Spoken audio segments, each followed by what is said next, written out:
Everyday life in ancient Greece. This video is purely for entertainment and does not infringe on copyrights or laws. The rights to the novel and image belong to the original author. We do not claim ownership. Don't like waiting and want to listen to this fanfic in full now? Subscribe to our Patreon, where you'll find the best fanfics. Chapter 1 Debt Collection. Marcutelis. Early in the morning, Cerberus was awakened by the rude and loud voice outside calling his father's name, and opened his eyes beside the nanny. In the dark and cramped mud house, his mother and the nanny sat up and looked outside anxiously. Father Marcutelis put on a coat and hurried out of the house. When he passed the door, he kicked the two male slaves sleeping outside the door to wake them up. Cerberus heard his father's voice in the courtyard and said flatteringly, "Messias, you are here. I just moved here yesterday and was planning to tell you today. You are really well informed. Oh, will you tell me, Marcutelis? I know about you. Melis took a fancy to the house of Pantacus and drove you out. Your bakery can't be opened at this time. The last thing you want to see is me, your creditor, right?" Cerberus's family bought a house from the Athenian noble Pantacus, half of which was used as a bakery and the other half was used for living.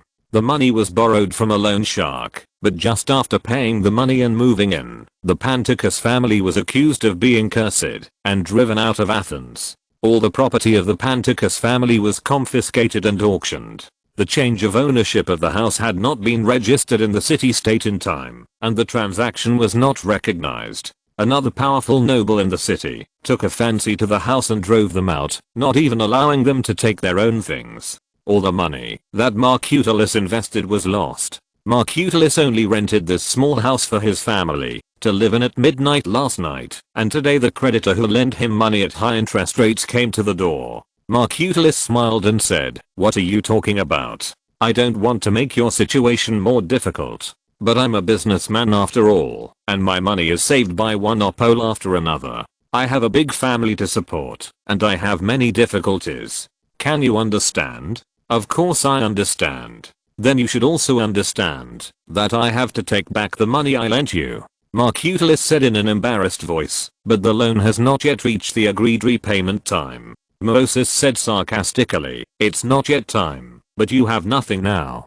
Can you afford to pay it back when the time comes?" Marcutelis said, "I still have my things and I can still open the store." Moses said, "Come on, don't try to deceive me. I know Melis didn't let you take anything. I lent you a large sum of money, and now you have nothing, except those 3 slaves. What if you run away? Where can I go? I can't leave you without any guarantee.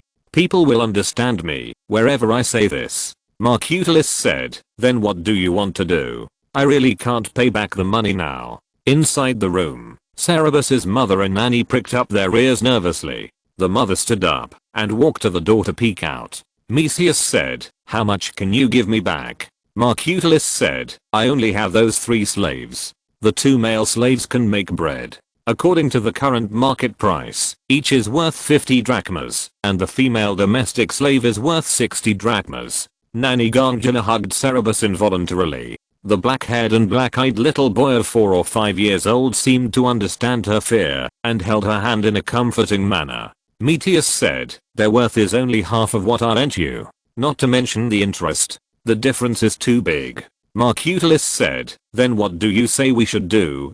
Messias said, "You and your wife and son will pay off the debt together. Although I will still suffer a loss, there is nothing I can do." Marcutelis shouted, "Pay off the debt?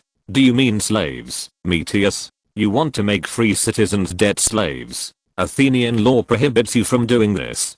Solon prohibited people from doing this 100 years ago." Messias said, "Come on, Athenian law prohibits Athenian citizens from becoming debt slaves, but you are a mythic one, not a citizen of Athens." Marcutelis said, "I'm a citizen. This year the Citizens' Assembly granted citizenship to 300 mythic, and I'm one of them." Messias said, "But the Apatoria festival has not yet arrived, and your name has not been included in the registration list, so you are not considered an Athenian citizen. Last year, a coup d'etat took place in Athens. The tyrant Hippias was driven out of power. The system was changed to a citizen assembly.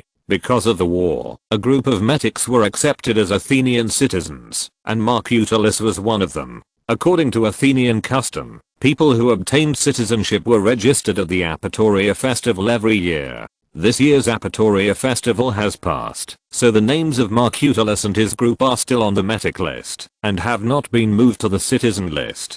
It is correct to say that they are not formal citizens. Marcutalus then understood why the usurer was willing to lend him money, even though there was not enough collateral at the beginning, and why the repayment period was set before the Apatoria festival. It turned out that his whole family was collateral. Cerberus broke free from the nanny's arms, walked out of the house, and said to the usurer in the dim light of day, "The contract you and my father signed only stipulated that we should pay you interest on time every month and return all the money to you at the Apatoria festival next year.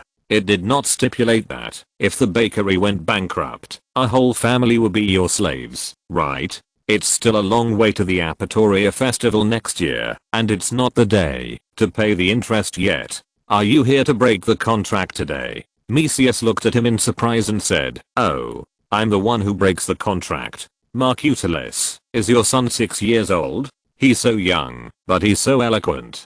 "Boy, I'm not a breaker of contract. I'm trying to save my own losses." Marcutalus glared at his son and said, "Why are you here to butt in?" "But Mesius, my son is right. You're breaking the contract." Cerberus said, "I think when you lent my father such a large sum of money, your original intention was not to buy a few slaves at a loss, but to think that with my father's ability to make money, this money will bring you profits, right? You have broken the contract now, and you will get nothing except a few slaves, but you will suffer some losses. But if you give my father some more time, we may not be able to recover, and my father's skills are still there." Mesius asked with interest, "You almost convinced me, boy, but the amount of money is really not small. How can you guarantee that your father will not default on the debt and run away? That way my loss will be even greater." Cerberus said, "You can have someone watch us." Mesius shook his head and said, "How can I have that much energy to keep an eye on you all the time? My slaves all have work to do." No. Cerberus said, "I know you have many properties for rent in Athens. We can also rent in your house. In this way, it will be convenient for you to look after us, and we can get another rent." Mesius's expression relaxed. Seeing this, Cerberus continued, "You want us to be your slaves now, which is against the laws of Athens. The citizens' jury will not support you. But if we cannot pay it back by the deadline, it is reasonable for us to pay off the debt with our bodies, and we are willing to do so." Marcutalus looked at his son in surprise and said, "Mesius, that's the truth." Mesius said, "Marcutalus, Cleisthenes was so famous, and had made such great contributions, but he was exiled, just because the Alcmaean family was cursed, and might be detrimental to the Athenian city-state. You have suffered such a great loss, and everyone with a discerning eye knows how much profit making bread can make. You will not be able to pay back the money you owe me by next year's Apatoria festival, and the monthly interest alone is enough. Even if we go to court, the citizens' jury will support me in saving my money. But I'm willing to give you another chance, not because your son convinced me, but because he has such a good eloquence. When he is less than 6 years old, he will have a great future. You pack your things. I want to see you live in my place. But we need to talk about the rent."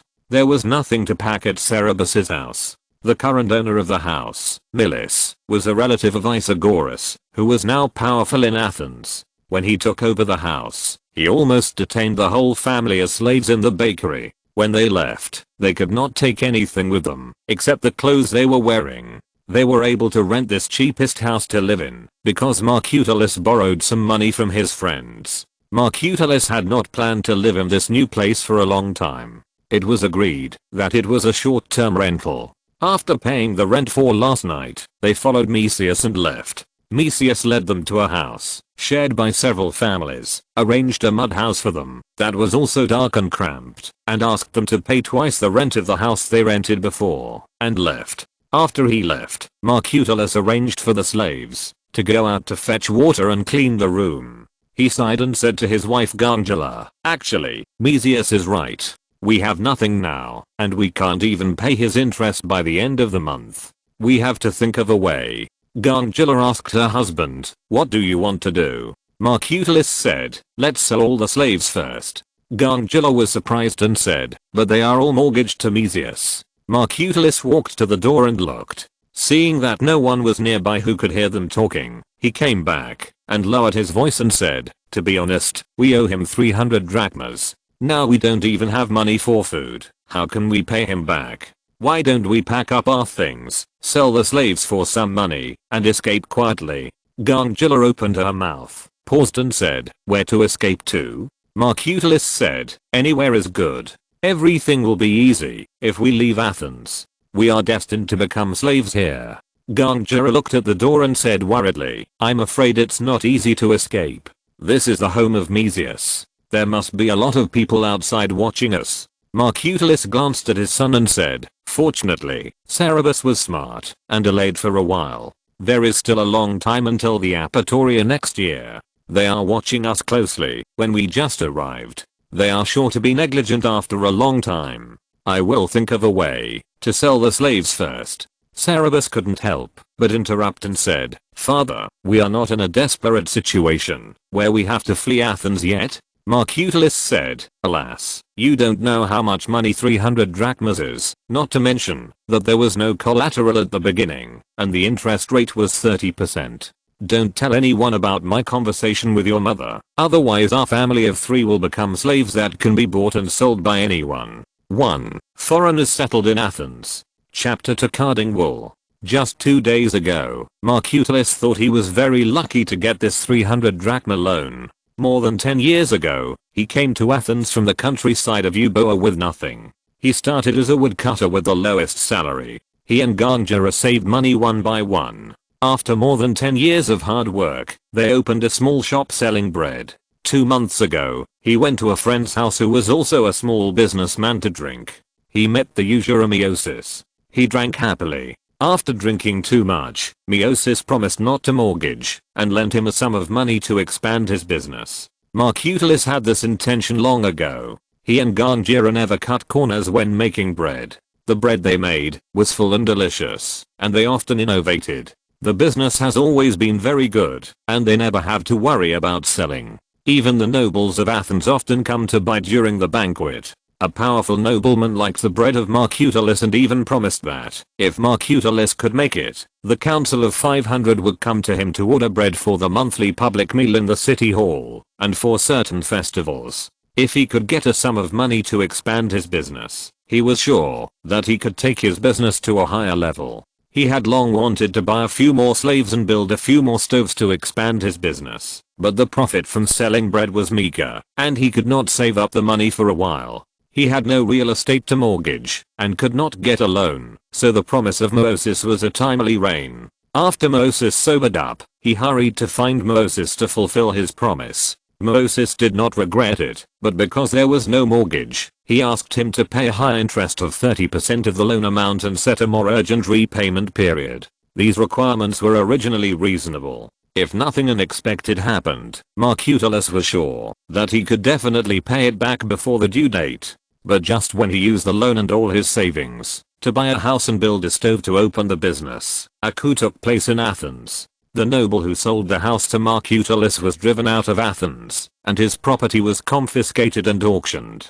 The house transaction between Marcutalus and the noble had not been registered in the city-state, and was not recognized. The noble who bought the house drove the family out naked and almost became homeless, and Miosis came to the door immediately. Marcutalus then realized that the seemingly simple contract that Miosis had signed with him had another mystery. Living on the street without a penny was not the worst situation. They might also become slaves for the whole family. Although they decided to escape, they could not leave immediately. Marcutalus borrowed a few emergency funds from his friends. After paying Miosis' rent, there was not much left. There were so many mouths to feed in the family every day, and they had to find a way to solve the current dilemma first. After discussing with his wife for a while, Marcutalus decided to go to the market next to the municipal square to see if there was any work to do in the morning, and whether there was anyone who wanted to rent slaves. There are many handicraft workshops in Athens, including pottery, metallurgy, construction,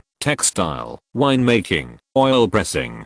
Some workshops are seasonal. Usually, the owners don't want to keep many idle people and waste food, so they only rent some slaves to work and pay them when they need them. Now that the bakery can't be opened, Markutalis wants to rent out Megana, a female housework slave who usually helps his wife Gangula take care of the children, and 2 male slaves, to get some income first. Megana found a broken pottery jar from somewhere, and drew a jar of water from the reservoir in the atrium. Markutalis washed his face with the jar and hurried out. Before leaving, his son Cerberus asked to go with him, but he was impatiently rejected.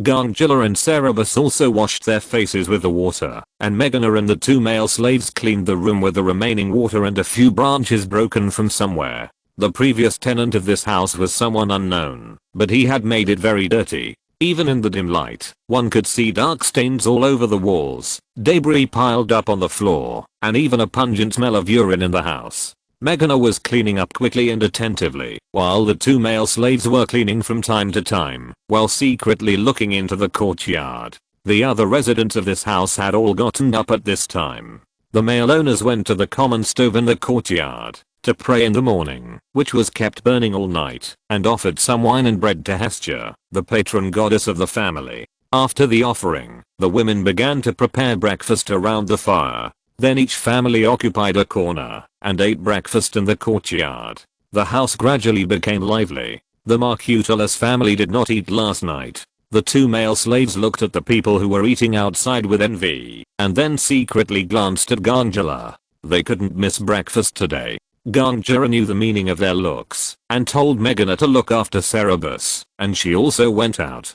Before leaving, Cerberus asked to follow her again, but was rejected. The 2 male slaves were a little agitated.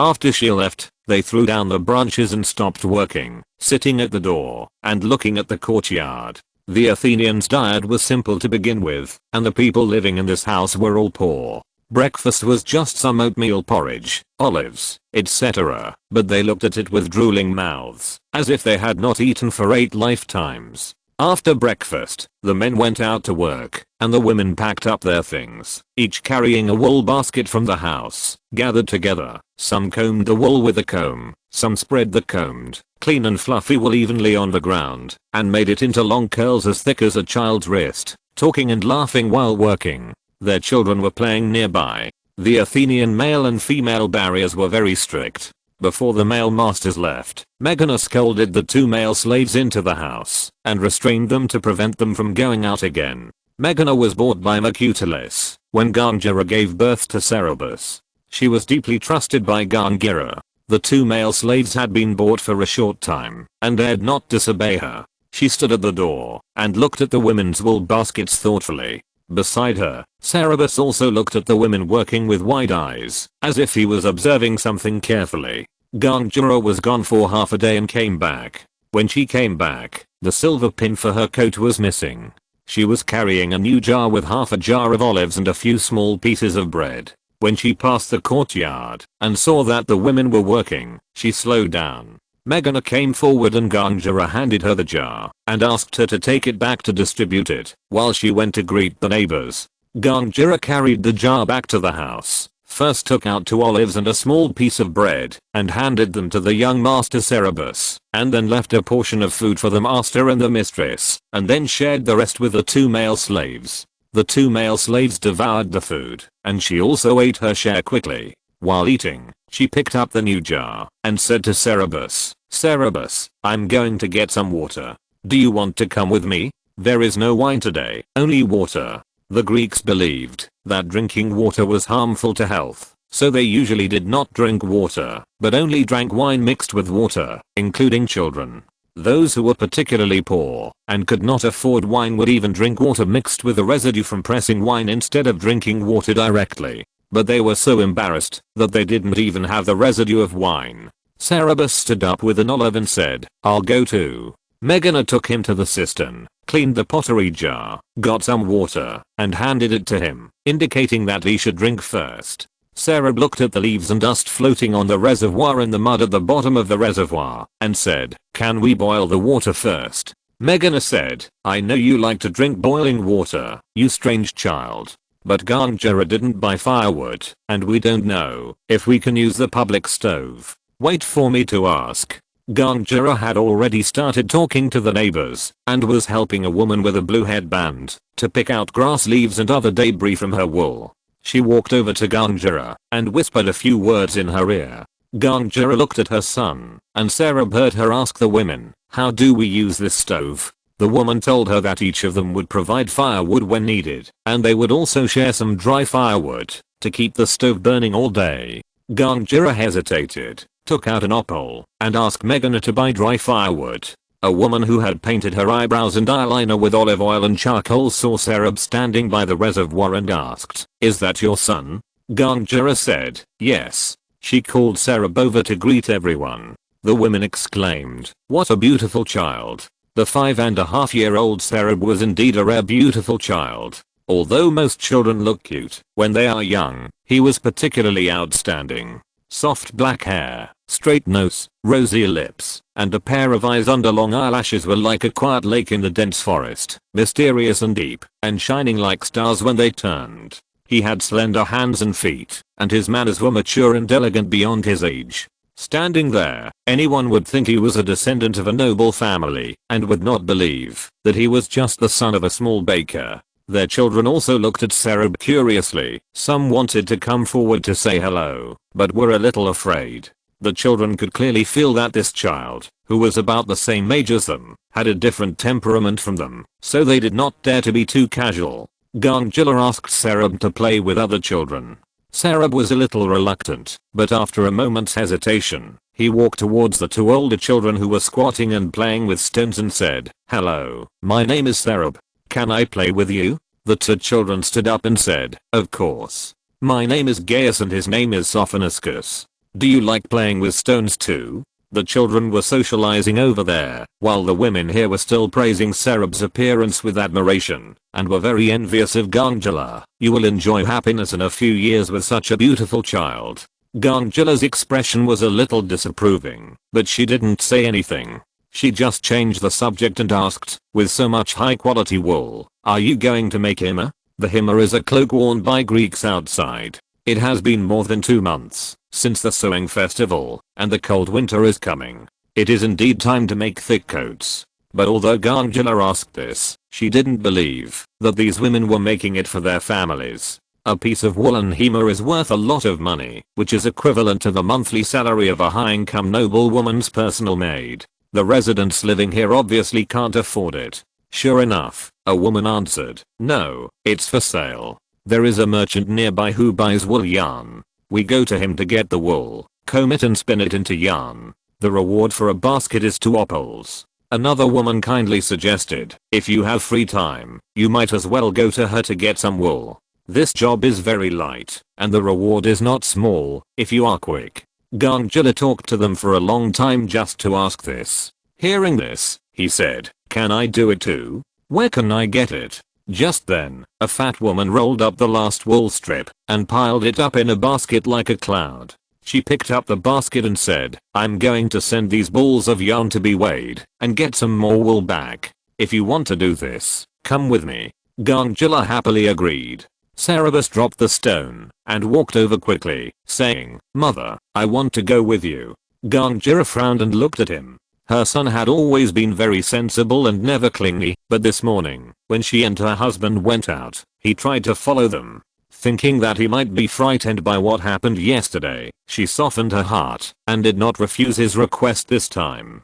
Chapter 3 Slave Trader. On the way to the wool merchant, Ganjala asked the fat woman how long it would take to comb a basket of wool. The fat woman said cheerfully, "It's uncertain. Combing wool and beating wool strips are delicate work. This basket is about 20 to 30 minutes long. I can comb it in 1 day. If you are slow, it will take 2 or 3 days." The two walked and talked, and Sarabas followed them quietly, listening to their conversation. The wool merchant was indeed not far away, just 2 blocks away. The place where the wool was collected was an ordinary house with a scale at the door and a mountain of snow white wool that had been washed but not yet combed in the courtyard. Women kept shuttling in this house, carrying a basket of combed wool strips, or spun yarn balls, and then carrying another basket of wool. The merchant who collected the yarn balls was a bearded man with red cheeks blown by the sea breeze. The fat woman handed the basket to him, and he checked the quality of the wool strips, which were clean and fluffy. He poured the wool strips onto the scales and weighed them, then smiled and said, 28 minas, 30 minas for you. 2 opoles and 4 chakas. Do you want to get wool today? He handed her a 2 opole silver coin and 4 copper coins. The fat woman took the money, put it in her pocket, patted it, and was in a very good mood. She also smiled and said, of course. 4 chakas is half an opoles. Today, she earned a quarter more from this basket of wool, so she was in a good mood. The merchant filled another basket of wool for her. She pointed at Gangela and said, this is our new neighbor. I also want to get some wool from you to comb. The merchant looked at Gangela and saw that she was about 27 or 28 years old. Her black hair was wrapped tightly in linen and neatly tied behind her head, without any loose hair showing. The chiton she wore was of the Ionic style, a large rectangular piece of cloth with the short side folded in half, wrapping the body in the middle of the fold, lifting the two corners of the cloth from the back at the shoulder position, and fixing them with pins or thin straps, with the excess cloth tied into sleeves on the arms, and a belt tied around the waist. This style is mostly liked by middle-aged women, and is not as popular among young women as the Dorian style, which reveals the body in action, but is more convenient for work.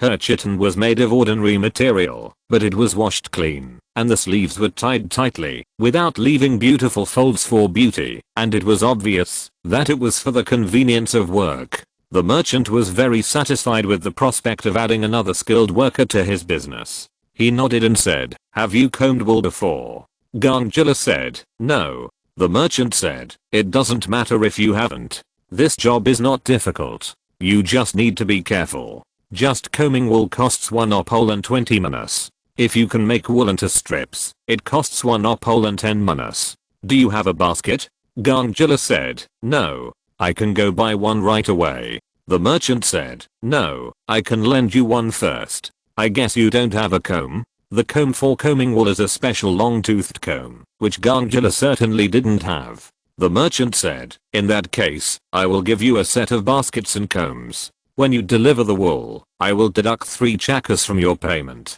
How about that?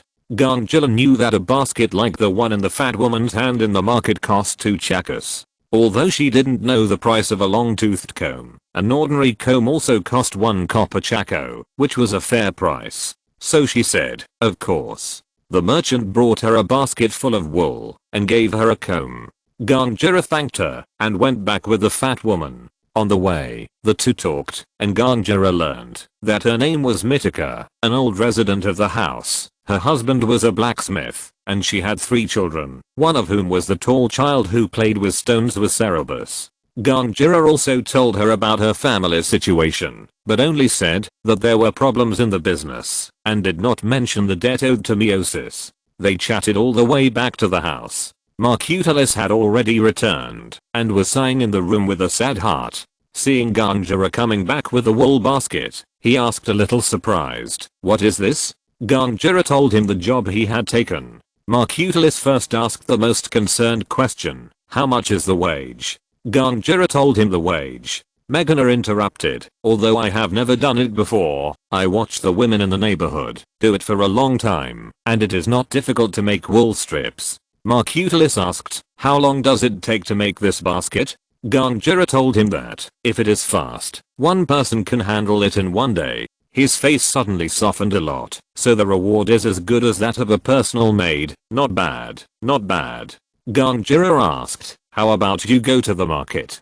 Marcutalis sighed again and said, now is not the peak season for workshops to open, and no one wants to rent slaves. They are all slaves without work waiting to find employers. I will go and see in the afternoon. The Greeks eat 2 meals a day. Marcutalis came back this time to eat the morning meal and hurried out after the meal. This time he took the 2 male slaves with him to make it easier for the employer to see them. Ganjira ate the remaining bread and olives, and took the wool basket to the courtyard with Meghana to start combing. The purpose of combing wool is to remove impurities such as grass leaves mixed in the wool, and to comb the wool fluffy. The fluffier the better, so that the spun thread can be long and clean. The combed wool is evenly rolled into strips, and the thread ends are pulled out from it, and wrapped around the spindle. The spindle can be turned to spin wool thread. Ganjira and Meghana are both capable women. They learned it in a short time, by watching others do it. Mitika also enthusiastically taught them some tips. One of them was responsible for picking up the sundries and the other was responsible for combing. They combed a basket of wool in half a day. Mitika also taught them how to roll wool strips. When it was dark, a basket of wool turned into wool strips.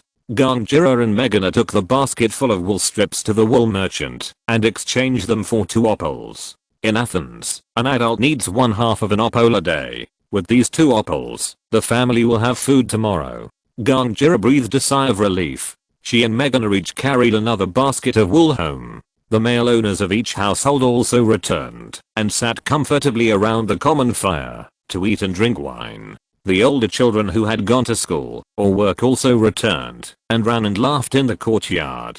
Cerberus had been following them all day, watching them combing wool. Ganjira would not allow her son to become a poor little boy hiding behind his mother's skirt. She said, "Go, play with them." Cerberus looked at her depressedly and walked towards the children. Night fell and it was impossible to work. Ganjira and Meghana carried the wool basket back to the house and started to prepare dinner. There were still some olives left from the morning purchase. Ganjira took out an opole and asked Meghana to buy some bread and oatmeal. In a clay pot, she cooked a pot of oatmeal porridge on the common fire for dinner. Later, Mercutillus returned with 2 male slaves, carrying a pot of wine. He wandered around the market with 2 male slaves for an entire afternoon, but still could not find an employer. He was even more depressed, but he had just moved to a new place and had to socialize. After dinner, he went to the courtyard to share wine with his neighbors by the fire.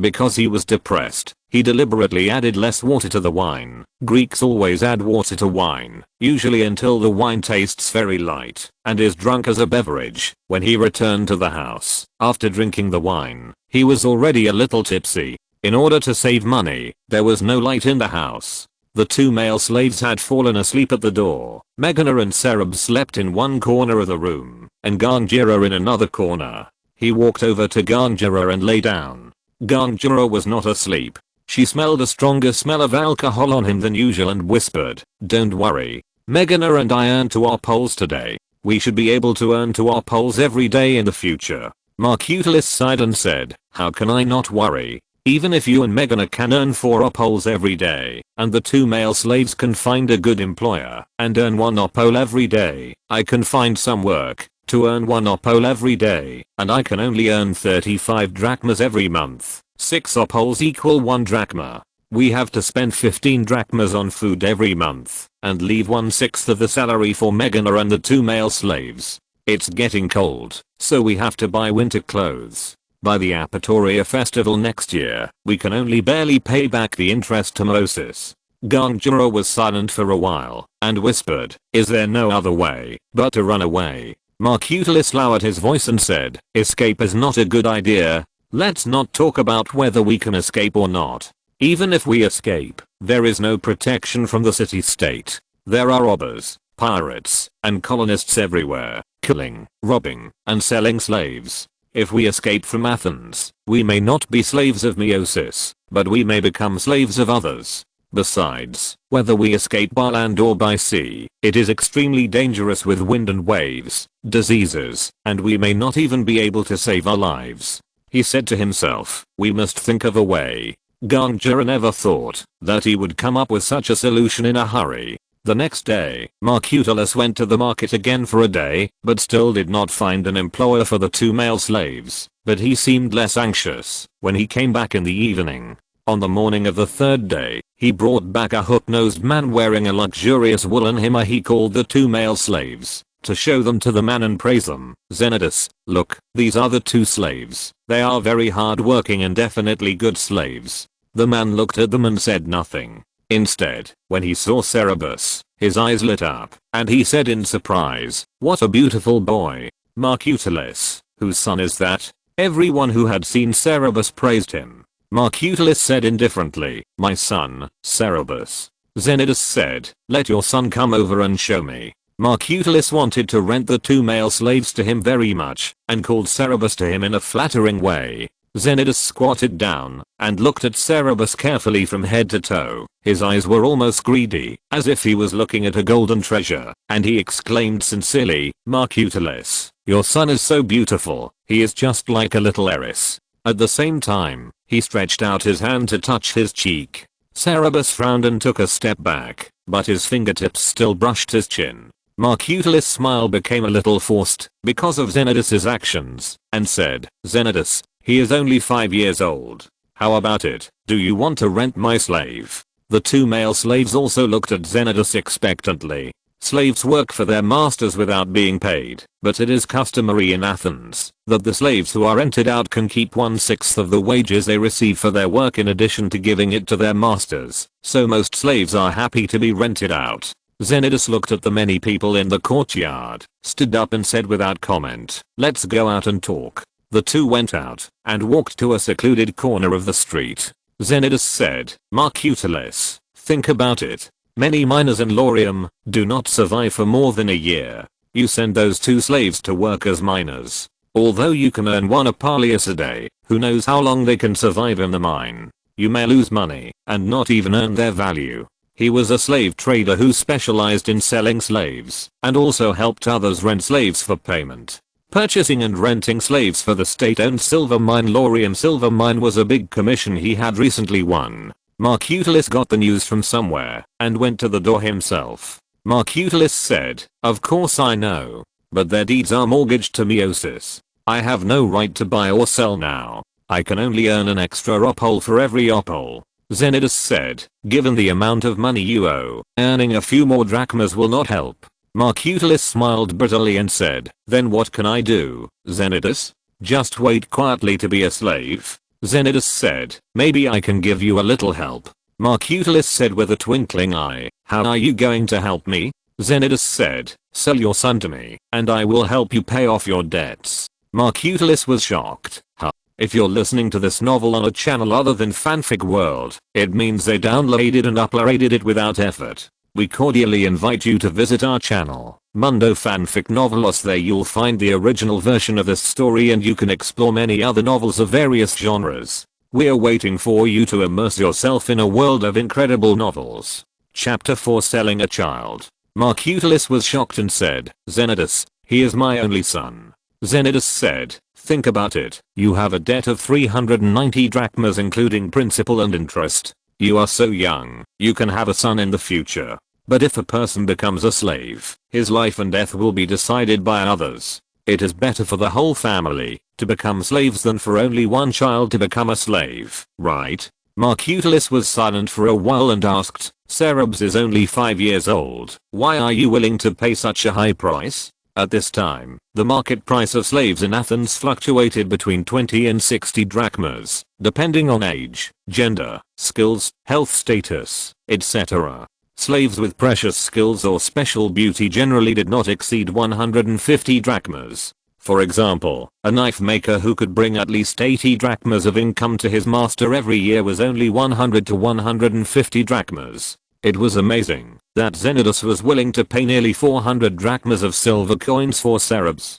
Xenidus said, "I won't hide it from you, Marcutulis. Your son is really beautiful. I want to make him into a eunuch and send him to a nobleman in Persia. The nobleman there likes eunuchs, and the one I want to please especially likes children of 5 or 6 years old. As long as I can get in touch with him, I will be rich. That's why I'm willing to pay this high price. No one else in Athens will offer you this price." Xenidus' face was full of struggle. Xenidus did not force him, but patted him on the shoulder and said, "Think about it again. If you think it through, come to me, and we will sign a contract. But you'd better hurry up, because winter is coming soon. I want to take advantage of the last few days of good weather to go to sea, and I don't know when I will return. When I come back, I may have bought a satisfactory child somewhere else, and there will be no such good thing at that time. Xenidus left after he finished speaking, and before leaving, he took away 2 male slaves at the request of Marcutulis. Marcutulis struggled for 6 days, and did not dare to tell Gongera a word. He did not even dare to tell where the 2 male slaves were entered.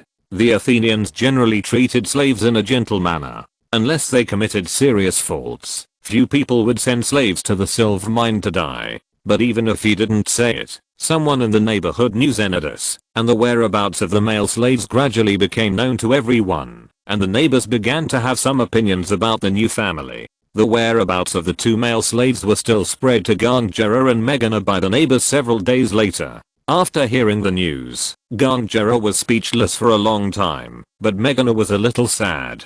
As slaves, although the 2 male slaves were greedy, lazy, and unpleasant, they were sent to die like this, which made her lament the tragic fate of being a slave. On the 7th day, Marcutulis heard that due to the good wind direction, Xenidus' ship was about to go out to sea, so he hurried to find Xenidus, and signed a contract with him to sell his son under the witness of a notary. Xenidus kept his word, and immediately paid him 390 drachmas of silver coins. After receiving the contract, Marcutulis wrapped a heavy bag of silver coins in his clothes, and took Xenidus home, asking him to wait at the corner of the street. He hesitated at the door for a long time, before he mustered up the courage to call out Cerberus, who was painting on the ground with pebbles beside Gongera. Gongera was combing wool. When she heard the voice, she looked up, and saw that it was her husband. Without any doubt, she lowered her head, and continued to work. Cerberus hesitated for a moment, before throwing down the pebbles, and walking out of the door,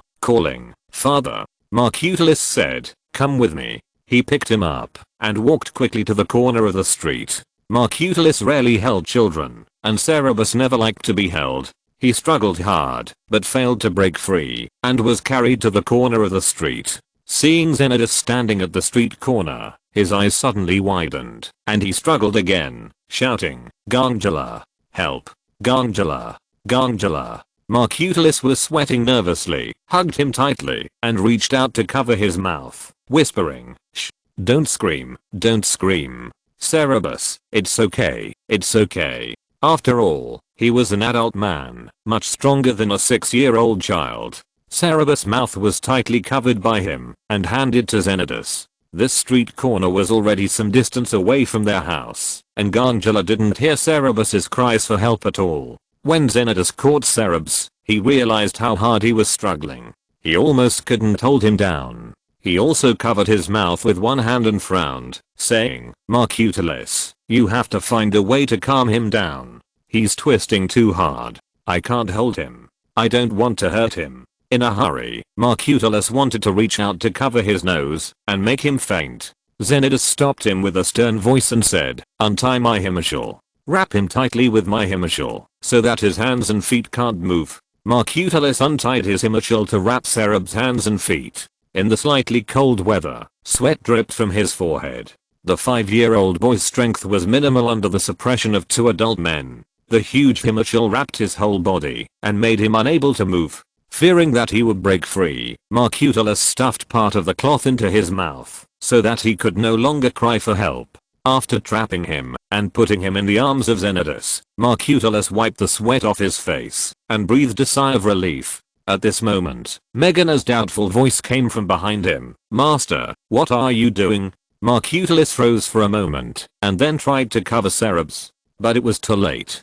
Cerberus had already struggled violently again after hearing Megana's voice. Megana had seen his face, realized something, threw away the wool basket in her hand and screamed, "What are you doing?" At the same time, she rushed forward to snatch Cerberus away. Marcutulis gritted his teeth, and kicked her away, saying, "Damn slave, it's none of your business, get out of here." He signaled Xenidus to quickly carry Cerberus away.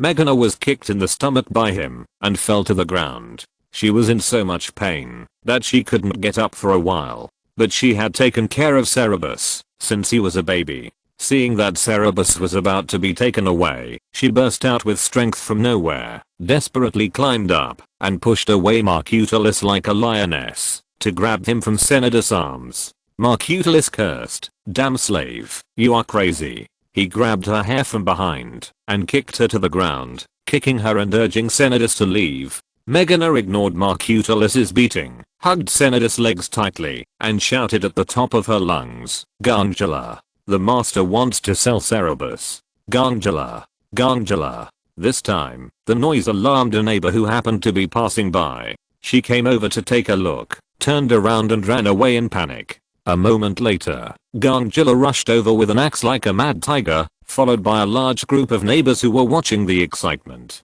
Gangela rushed to them, picked up the axe, and chopped at Xenodus. Xenodus screamed in fear, dropped Cerberus, and barely escaped by rolling and crawling. Meghana pulled Imogen away, and hugged Cerberus tightly. Gangela chopped at her husband again with an axe, and Marcutulus also screamed "ah!" and rolled to the ground. The axe almost grazed his forehead, and scratched a layer of skin.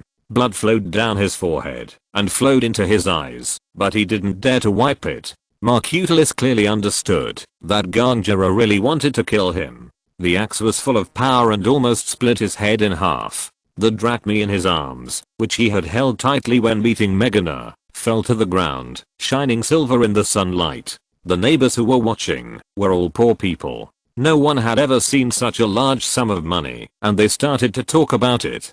Gangela paused, stared at the coin for a moment, and cast his eyes towards him. Marcutulus was so frightened that his whole body went limp, and he hurriedly said, "Gangela, I have no choice. We have to pay our debts, and the money he gave us can help us pay off all our debts." Gangela looked at Xenodus again, and Xenodus hid far away in fear, shouting, "It's none of my business. It's your husband who wants to sell your son to me. It's none of my business. It's none of my business." Marcutulus forced a smile and said, "Gangela, it's better for one child to become a slave than for our whole family to become slaves." Gangela said calmly, "I have a way to make sure that no one in our family will become a slave." Marcutulus didn't know why he felt cold all over and was even more frightened than when she chopped him with an axe just now. He sweated profusely and asked a question. "Ah." Gangela walked to Meghana's side and pulled her son up from her arms, gently touched his face, then raised the axe and chopped it down on her son's head. All the onlookers screamed, and many women hurriedly closed their eyes and turned their heads away, not daring to watch this tragic scene. Marcutulus screamed, "No." Xenodus also screamed. Although they had only lived together for 5 or 6 years, Meghana knew her mistress better than the master. When Meghana pulled her son and gently stroked him, he felt something was wrong, and stood behind Cerberus. When he saw the axe falling on Cerberus's head, he screamed and desperately pushed her away, hiding the boy in his arms, and hugging him tightly. Gangela staggered and stood firm, shouting, "Meghana, get out of the way." Meghana turned her back to her, hugged Cerberus tightly, and cried, "No, no, no." Gangela said, "Get out of the way. I'm doing this for his own good. You know how miserable it is to be a slave. I will not let him go to the underworld alone. His father and I will accompany him." Marcutulus almost collapsed to the ground after Gangela was knocked away. He was so scared that he almost lost control of his wife's mouth when he heard her say that. He hurriedly said, "Gangela, if you don't want to, forget it. I will return the money to Xenodus. There are still several months before the Apatoria festival next year. Maybe we can think of other ways." As he said that, he went to pick up the silver coins. While picking up the coins, he looked for Xenodus with his eyes, but Xenodus had slipped away quietly at some point. Chapter 5 Buying Wool. The neighbors finally realized what was happening. Mitika and several women rushed forward and carefully persuaded Gangela to take the axe from her hand. Marcutulus did not dare to meet his wife's eyes. After picking up the silver coins, he muttered, "I'll return them to Xenodus." He put the silver coins in his clothes and hurried away from the crowd. The neighbors gathered around Meghana, who was crying while holding Cerberus, and Gangela, who looked expressionless, and returned to their homes. Someone even carefully picked up Meghana's wool basket. The women in the neighborhood had some opinions about Gangela and Meghana because of the 2 male slaves. After this incident, they felt that they might not have known about it in advance, and immediately transferred their disgust to Marcutulus, and they kept comforting them. But no matter how hard they tried to comfort her, Gangela did not respond. Meghana just sobbed quietly while holding Cerberus. Someone noticed Cereb's abnormality and exclaimed, "Why is the child silent? Was he frightened just now?" Gongula then pulled her son in front of her like a puppet and looked at him slowly. Cereb's eyes were blank, as if he was thinking about something. He came back to his senses after hearing the words. His expression was calm, and he did not look frightened. Gongula touched him, got up to get the wool basket back, and continued to work with Meghana. Meghana's sobbing gradually calmed down, but she remained calm, as if nothing had happened. Seeing this, the neighbors were a little afraid to speak, and slowly dispersed at Mitika's signal. Marcutalus did not come back until the evening, and the three of them had dinner quietly. Before going to bed, the olive oil lamp was rarely lit in the room. Gongula pulled her son to her, looked at his expression in the light, and said, "Did you get scared today, Cerebus? Don't blame your mother, I did it for your own good. For you, becoming a slave would be a fate more terrible than death." Cerebus shook his head. The light was dim, and Gongula did not notice the self-deprecating smile on the corner of his lips. This was a mature expression that should not appear on a child's face. Marcutalus came back at noon the next day, ate something, and left again. Gongula and Meghana combed wool as usual, and Cerebus painted on the ground with pebbles as usual. On the third day, Cerebus got up early in the morning and wanted to go out alone, which was unusual for him. Meghana called him. "Cerebs, where are you going?" Cerebs said, "I want to go to the market." Meghana glanced at Gongula, stopped working, and said, "I'll go with you." After what happened that day, she overreacted whenever Cerebs left her or Gongula's sight. Not only was she on guard against Marcutalus, but also because Cerebs was now a celebrity. Now everyone in the small craftsman community where they lived knew that this child, who was less than 6 years old, was worth 390 drachmas. A large amount of drachmas that had no ability to resist was running around on the street. It was hard to guarantee that someone would have any bad intentions. Cerebs remained silent and did not refuse. The market in Athens was not open every day. Different markets had different opening hours. Today, the largest market next to the town hall traded agricultural products. Farmers came from the countryside and gathered in one place to sell grain, vegetables, fruits, dried fruits, poultry, and livestock produced in their own estates, as well as cheese, sausages, honey, wicker baskets and so on. Cerebs went straight to the sheep seller with a clear goal. The sheep seller was a short man with a loud voice. When he saw them coming, he asked Meghana in a loud voice, "Buy sheep?" Cerebs replied, "No, we want to buy wool."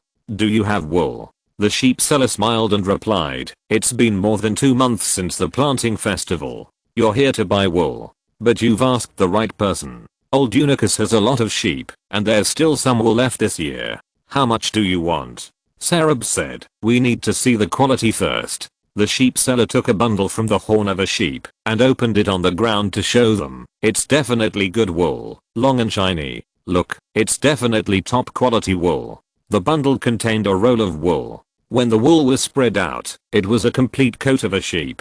The wool on the head, neck, limbs, and tail that was too dirty to be used had been removed, and it looked good. Cerebs pulled off a handful of wool from the shoulders, back, and abdomen, and then picked out a few, and gently stretched them. Meghana was worried, so she also came closer to check. Although it was her first time seeing raw wool, her experience in combing wool these days had enabled her to distinguish what kind of wool was good. The longer, thinner, and more curly the wool was, the smoother the yarn would be. This roll of raw wool was oiled, and the length was roughly between half a palm and a palm. It was not long, but there were no broken hairs.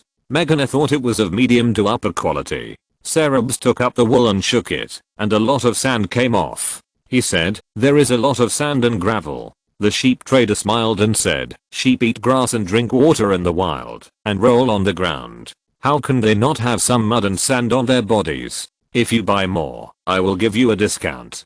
Cerebs said, "How much is a mina?" The sheep trader said, "How much do you want to buy?" Cerebs said, "How much do you have?" The sheep trader said, "I still have a few talents." Cerebs said, "Where?" The sheep trader said to Meghana, "In my estate in Phrealia. If you want it, I will send a slave to fetch it." Cerebs said, "That's too far. Is that all you have brought?" The sheep trader said, I still have 20 or 30 mina in this bundle I'm sitting on. Sarab said, can we see them all? The sheep trader opened it and showed it to him. It was not as good as the sample roll he had made, but it was still pretty good.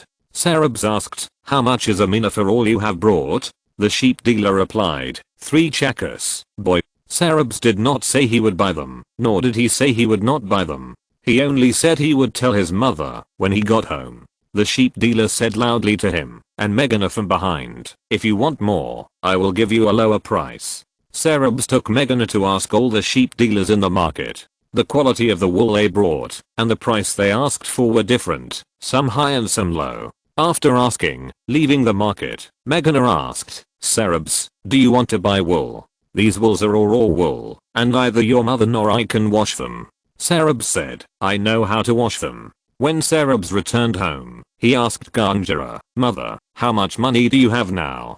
Ganjara was stunned for a moment and said, 2 drachmas, what's wrong? Sarabs said, take the money and follow me. When it comes to not involving the bottom line, Ganjara is a typical Greek woman. That is, when the husband is there, she listens to her husband, and when the husband is not there, she listens to her son, even if the son is only a 5-year-old child. After hesitating, she took the money and followed her son out the door.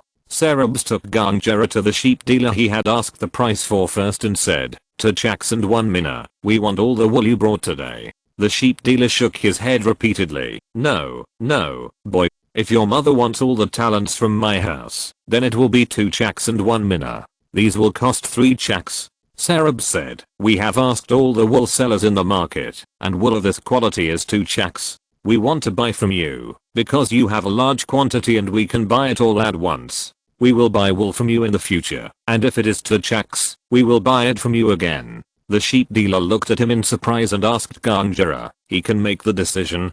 Ganjara said, yes. The sheep dealer stroked his beard and said, he is the smartest kid I have ever seen. Okay, then 2 chaks, remember to come to me next time to buy. Let's weigh it. The 3 of them went to the market supervisor who was in charge of the public scale to weigh the wool. The total weight was 32 minas. Ganjara paid him 1 drachma and 2 opals. Carrying the wool out of the market, Ganjara said, Sarabs, we bought the wool ourselves, and I don't know if the merchants will accept it. Sarabas shook his head and said, I won't sell it to merchants. Before leaving the market, he asked Ganjara to buy the largest pottery jar and take it back with him. When he got home, he instructed Ganjara and Meghana to use a pottery jar to boil a large pot of water until it was slightly hot. Fortunately it was the rainy season, and it would rain from time to time, so Ganjara and Meghana dared to use such a large amount of water, put the wool in, and add the wood ash from the stove to rinse it.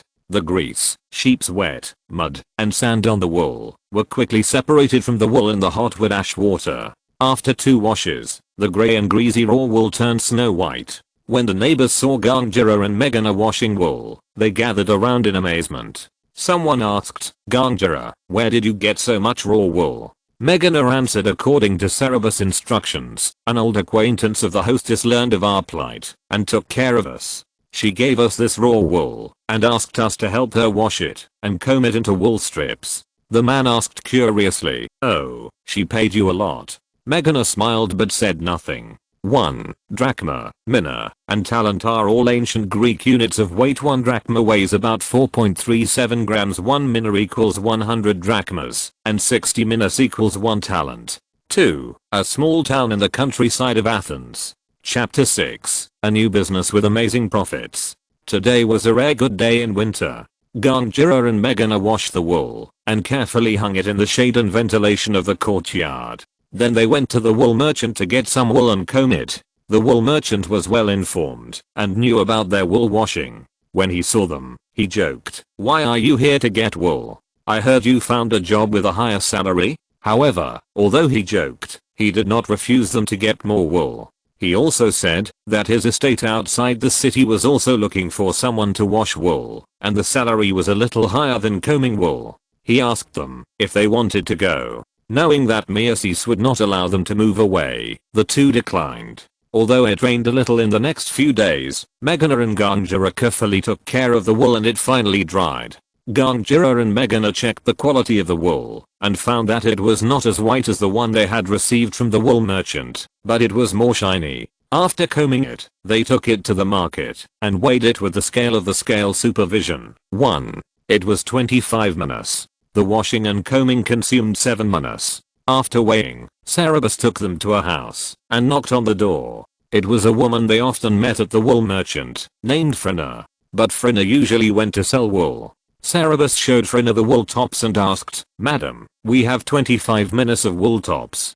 Can you help us spin them into thread? We will pay you the same as Posidipus, wool merchant." Frina did not refuse. The same money, no matter who you spin. So 5 days later, the 25 minas of wool tops turned into 23 minas of wool thread. The reward for spinning is higher than combing wool. 1 mina costs 1 opal. While Frina was spinning, Ganjira and Meghana went to the merchant to take work as usual. After the thread was spun, the money they earned was just enough to pay her. After getting the thread, Cerberus took his mother and Meghana to visit another family. The hostess of this family could weave wool into cloth. Cerberus used the same trick again and asked her to weave the thread into cloth. After 7 days, the 23 minas of wool had turned into a cloth that was 5.5 buas, 2 long and 1 buas wide. The weaver, Iamia, was paid more. She worked with her daughter and was paid 2 drachmas for each buas of cloth. In order to pay her, Ganjira had to ask for 5 drachmas from Marcutalis, who had been working late and staying at home like an invisible man. Marcutalis was very surprised when she asked for the money. After more than 10 years of marriage, he knew how frugal his wife was. The income of 4 buas a day was definitely not enough to spend, not to mention that they had a huge debt, so Ganjira would only be more frugal. When Ganjira told him the reason, his eyes widened in surprise. He took the money and went with Ganjira, Meghana, and Cerberus to get the cloth. After carefully examining the cloth, he saw that the texture was dense and even, and it could be sold for at least 9 drachmas or even 10 drachmas per buas in the market. These 5.5 buas of cloth were worth at least 50 drachmas. The cost of wool was 1 drachma and 2 abols. The cost of the pottery was 3 abols. Ganjira and Meghana's labor was not included in the cost. The labor for spinning was 3 drachmas and 5 abols. The labor for weaving was 11 drachmas, and the total cost was 16 drachmas and 5 abols. In other words, Ganjira and Meghana earned more than 30 drachmas in these 15 days. When Ganjira asked him for money, she told him that all this was Cerberus's idea. Marcutalis didn't believe that his son, who was less than 6 years old, had such intelligence and talent, but like most Greek men, he looked down on women in his bones, and didn't believe that Ganjira and Meghana had such ability. So he asked Cerberus tentatively, "What are you going to do with these cloths?" Cerberus said, "Send them to Piraeus port, where merchants buy them all year round, at 7 drachmas per float." Marcutalis shouted, "Such cloth can be sold for 10 drachmas per float in the city market. Why sell it in Piraeus port? That way we will lose at least 15 drachmas." Cerberus said, "To get the money back quickly, retailing in the market is too slow, and we may not be able to sell out these 5 floats of cloth in 15 days. But if we sell out the cloth at once, we can immediately do business for 35 drachmas. 15 days later, we can sell the next batch of cloth, and the profit will be much more than 15 drachmas." Marcutalis was speechless for a moment, but still reluctant to give up the 15 drachma profit, and said, "Then there is no need to send it to Piraeus port. Just sell it cheaper at the market in the city. 8 drachmas, no, 8.5 drachmas, and I can sell them all in one market day." Cerberus said calmly, "No, the price of cloth in the city is agreed upon by merchants. Lowering the prices to make enemies with all cloth merchants. We have just entered this business, and we would rather make less money than make enemies first." Marcutalis had nothing to say. Piraeus port is located in the southwest of Athens, a half-day walk away from the city. This is a major transportation route in the Mediterranean, and is very prosperous. Even in the rainy season, when it is not suitable for going out to sea, there are still many large and small merchant ships gathered at the dock, and pottery jars, olive oil jars, and wine jars waiting to be shipped out to sea are piled up on the shore like a hill. Countless slaves and merchants are busy between goods and merchant ships. The blue Aegean Sea is surging, the same color as the sky. Merchant ships traveled back and forth on the sea. Seagulls flew back and forth between the sea and the sails, and occasionally dived into the sea to pick up a small fish. The cold and slightly salty sea breeze in early winter stung his face a little, but Marcutulus stood on the dock, holding a bag of silver coins in his arms, and felt his heart burning, and his spirits lifted.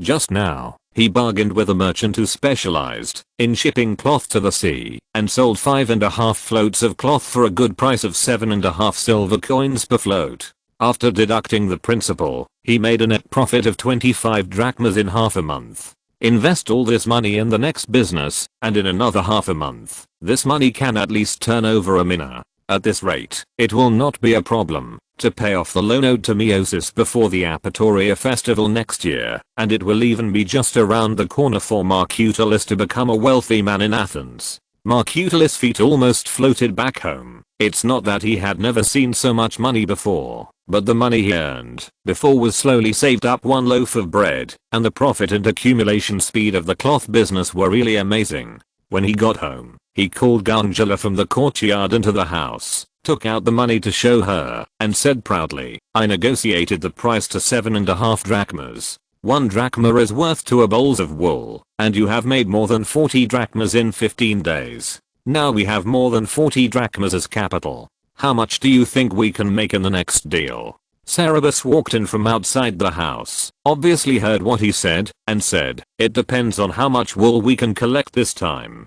After all, it is late now. The wool collection season has passed, and the sheep farmers have almost sold their wool. How much we can collect depends on luck. However, even if we can't collect much, there is still next spring. The quality of spring wool is better. By next year's Apatoria festival, it will be no problem to pay off the debt to Meiosis. Father, we are far from desperate, are we?" Marcutulus avoided his black gemstone-like eyes and said uncomfortably, "Yes, yes." He was not uncomfortable, because he almost sold his son a few days ago and felt guilty. As a father, he had the full right to dispose of his son. Not to mention that he felt that he had no other choice at that time. Even if he had not encountered difficulties, he had the right to sell his son. Although the law of Athens stipulated that citizens could not sell their sons, as Meiosis said, he was not yet a citizen of Athens, and the law of Athens could not control him now. What made him uncomfortable was the pressure he felt when facing Cerberus. It seemed ridiculous to say that he could not bear the pressure of a child under 6 years old, but after the attempt to sell Cerberus, when facing this child, he really often felt as if he was facing those high-ranking nobles, or the wisest and most prestigious old man in the city-state, Cleisthenes, looking down on him, or seeing through everything. Although Cerberus was smart before, he didn't like to talk much, and was almost aloof, and never gave people this kind of pressure. The attempt to sell him seemed to awaken something dormant in him. Cerberus seemed not to notice his discomfort and said calmly, "We may have to go to the sheep farmer's house in the countryside to buy wool this time.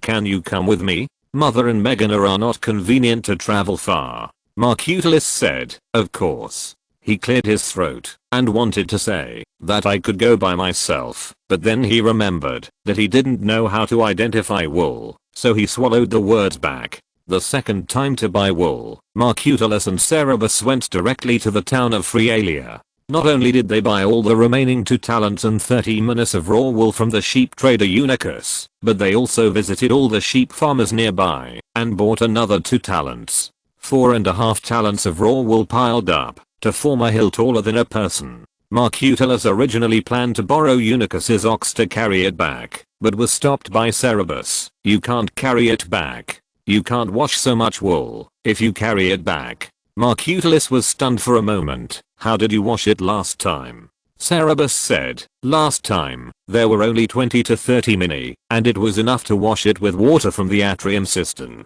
This time there is so much raw wool, and there is no water source in the city that can wash so much wool. Or rather, they can't afford to wash it, even if they have it. Athens lacks water. In the city, water is very precious. Ordinary people rely on rainwater accumulated in the atrium cistern for drinking water. Taking a hot bath is a luxury only for the nobles. Young people taking a hot bath are condemned. It is obviously unrealistic to pull so much raw wool into the city to wash it. Marcotilis asked, then what do you think we should do? Cerberus had thought about this problem a long time ago. Just wash it here. There is a small river outside the town. Now it is the rainy season, and the water is very abundant. Rent a warehouse at the Unicus Manor, wash the wool, dry it, and take it back. Marcotilis thought that this was the only way, and said, I will go to Unicus to discuss renting him a room. Cerberus said, wait, father, you still have to terminate the lease contract between Hermotimus and Shamites and the mine. It is not easy to wash and dry so much wool. We need manpower. Marcotilis was unwilling. He rented the 2 male slaves to Lorim, but paid Shenidas a month's salary for the 2. Now that the 2 were sent back, before they had been in the mine for a full month, wouldn't he lose money?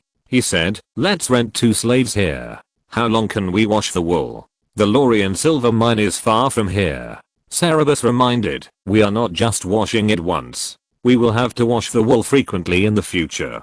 Do you plan to rent slaves for a long time? Marcotilis was reluctant to give up the stable high income of the 2 slaves in the silver mine. After Cerberus said this, he felt that it was indeed inconvenient. He said with a sad heart, well, these 2 lazy bones are lucky. When they come back, you teach them how to wash wool. Cerberus smiled and said, of course. Washing and drying wool is not an easy task. If you are not careful, the wool will get damp or be damaged. If I rent someone else's slaves, I'm afraid they will not be dedicated. Marcotilis heard him say this and hurriedly said, then you teach me well, and I will supervise their work. Cerberus smiled and said, okay. 1. There are prosecutors in the Athenian market to prevent merchants from cheating in transactions. The scale supervisor is specifically responsible for supervising scales. 2. Ancient Greek unit of length, approximately equal to 1.8 to 9 meters. It is said to be the distance between the tips of the middle fingers of the handsome man Curryhus when he stretches out his arms. Chapter 7 Unicus Manor. Marcotilis was very active in making money. It was already late that day, and he and Unicus had agreed to rent a warehouse, put the raw wool in it, and return to the city with Cerberus. Early the next morning, he went to the Lorium silver mine to lead people. Before leaving, he asked Megana to accompany Cerberus to buy large pottery jars and other things. It was too slow to boil water and wash so much wool in one jar. The Lorium silver mine was at the southwest end of the Attica Peninsula, 40 kilometers away from Athens. Marcotilis was thinking about business and made a round trip in one day. He brought 2 slaves home at dusk, but his face was not very good. The 2 slaves had been in the mine for less than a month, and they became dirty and thin, and one of them was lame. Marcotilis complained loudly to Gangera. It was said that the mine collapsed, and they only compensated 3 drachmas, but they should have compensated at least 5 drachmas. Megana silently fetched water for the 2, and asked them to wash their hands and faces. The 2 stood huddled in a corner, looking anxious and terrified, obviously afraid of being sent back to the silver mines. They were completely different from the lazy and rogue demeanor they had always shown before. Marcotilis complained for a long time and asked Megana, how did the shopping go? Megana replied, I bought 2 of the largest clay pots, and put them in the courtyard. The young master also bought some linen, and asked me and my mistress to sew it into bags. Then she brought a large bag that was 4 cubits long, 1 and 3 cubits wide to Marcotilis. Marcotilis stretched it open and looked inside, and asked curiously, what are you doing? Cerberus replied, to dry the wool, to prevent it from being blown away when the wind blows. Marcotilis asked, how did you dry it before? Cerberus replied, before, there was less wool, so I hung it directly in the courtyard, and watched it all the time. It won't work this time, I can't keep up. Marcotilis said, how many did you make? Megana replied, 6. Marcotilis said, that will probably cost another drachma, right? Cerberus replied, 1 drachma and 2 opals. Marcotilis felt extremely painful. On the 3rd morning, Marcotilis rented an ox cart with pottery jars, and took Cerberus and 2 slaves to Free Rear again. It was drizzling that day, which was not suitable for traveling, and the wool could not be washed at the Unicus Manor. But Marcotilis was worried about leaving the wool in a strange place, so he insisted on taking them there. Athens has many hills and mountains, and the roads are not easy to walk on, and it was raining. They slipped and slid to the place. Everyone was soaked and shivering with cold. Eutychus was crowded in the blacksmith shop at the entrance of the town with his neighbors, watching the blacksmith forging iron and chatting by the fire. He was very surprised to see them coming in a hurry, so he squeezed out a place for them to go in and warm themselves by the fire. Although he was freezing, Marcutalus was anxious to see his wool, thanked them for their kindness, and did not go in.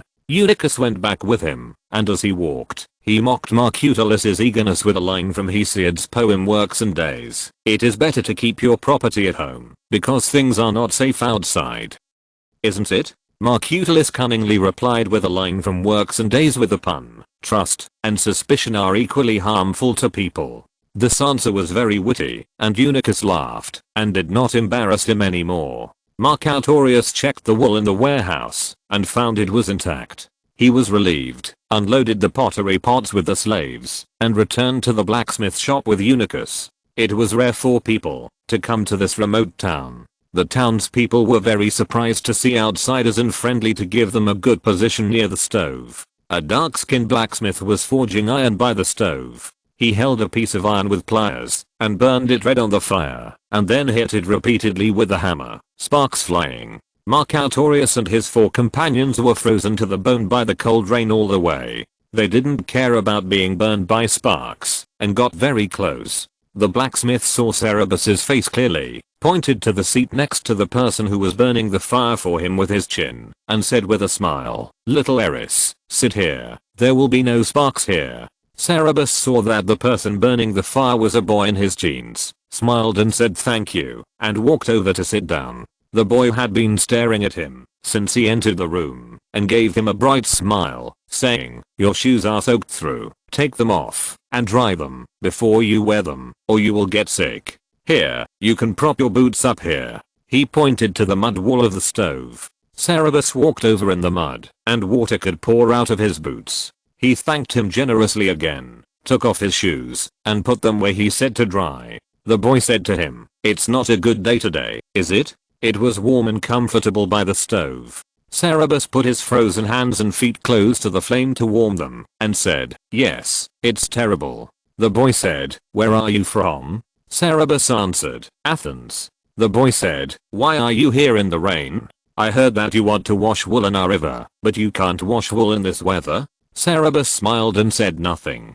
Over there, Marcutalus and the others greeted each other with happy, and started chatting about the weather. However, the adults obviously understood why Marcutalus came so eagerly. No one asked about this. Instead, they sighed for a few words about the bad weather, and began to speculate when the day would clear up.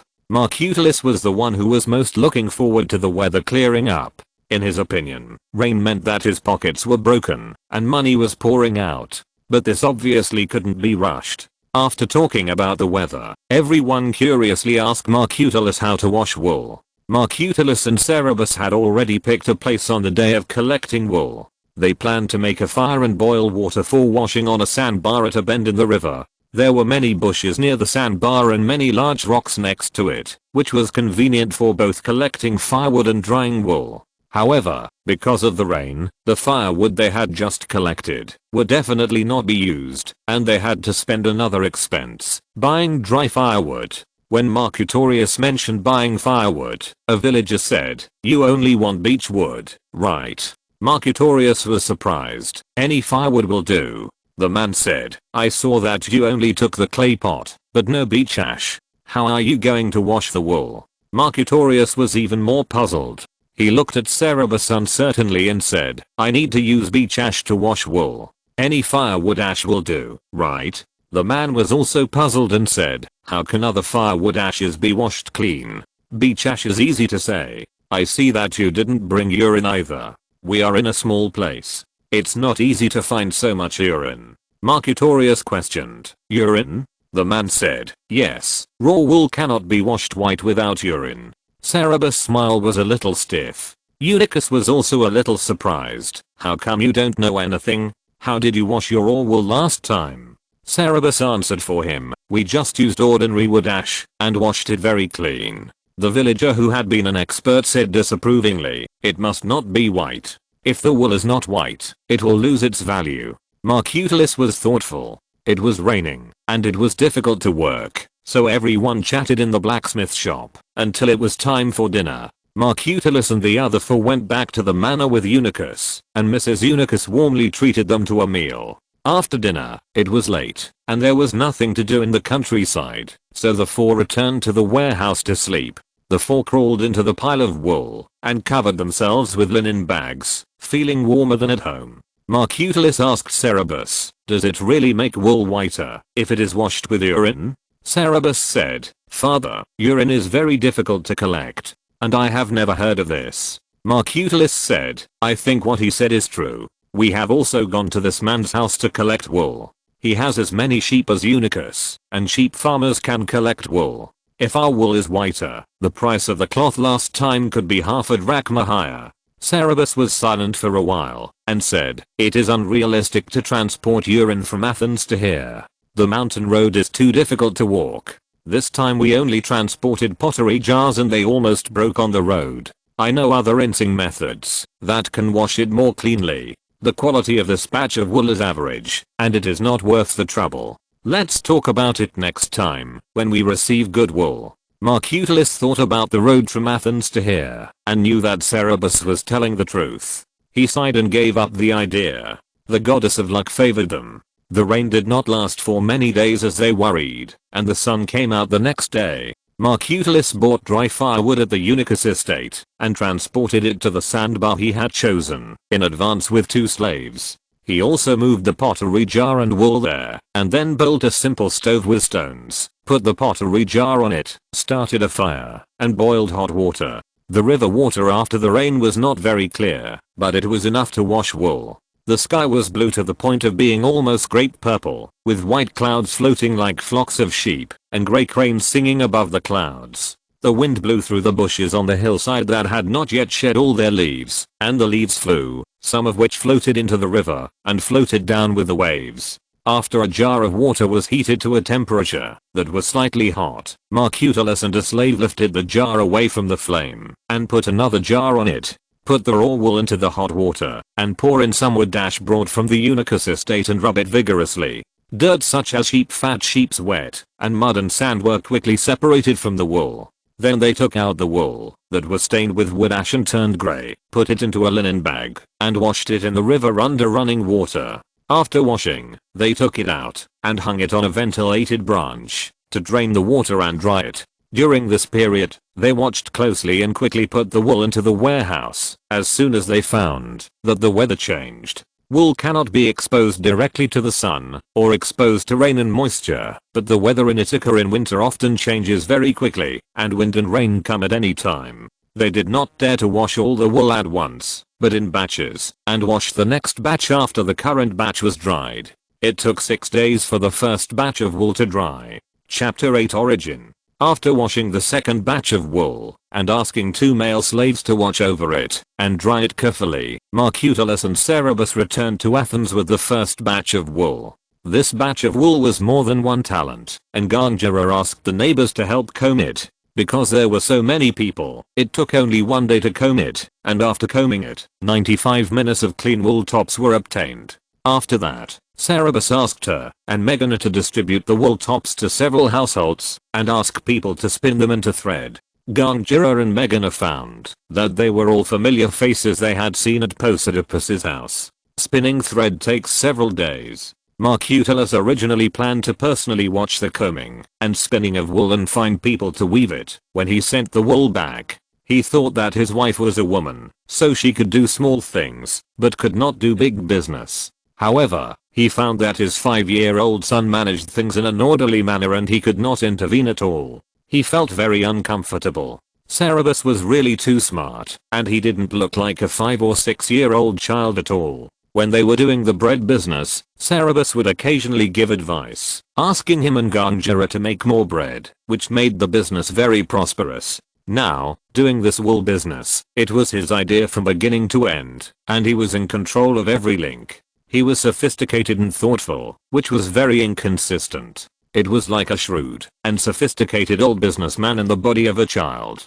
unable to do anything in Athens, and worried that the 2 male slaves who looked after the wall would not be careful. He returned to Phrealia. Marcutulus didn't know that his guess about his son was very close to the truth. Although Cerberus's body was not an old businessman, it was indeed not a real child, but an adult soul from more than 2000 years later. The real Cerberus fell ill and had a high fever when he was more than half a year old and never woke up again. The one who woke up was a Chinese named Zuwiran. Zuwiran almost went crazy when he first found out that he had turned into a baby. He was living a good life, not sick, and not dissatisfied with his life. He woke up on a normal day and inexplicably became like this. As a materialist, his 3 views were about to be broken. At first, he couldn't understand a word of what people around him said, and he couldn't figure out where he was. It took him a long time to learn to speak, and even longer to figure out where he was. The pronunciation of the word Athens in ancient Greek is very different from the Chinese transliteration, and it takes an imagination as vast as the Pacific Ocean to associate it. The elegant and bold dress of the people around him is quite ancient Greek, but when he was able to go out, he saw that the buildings on the mound in the city were obviously not the magnificent Parthenon.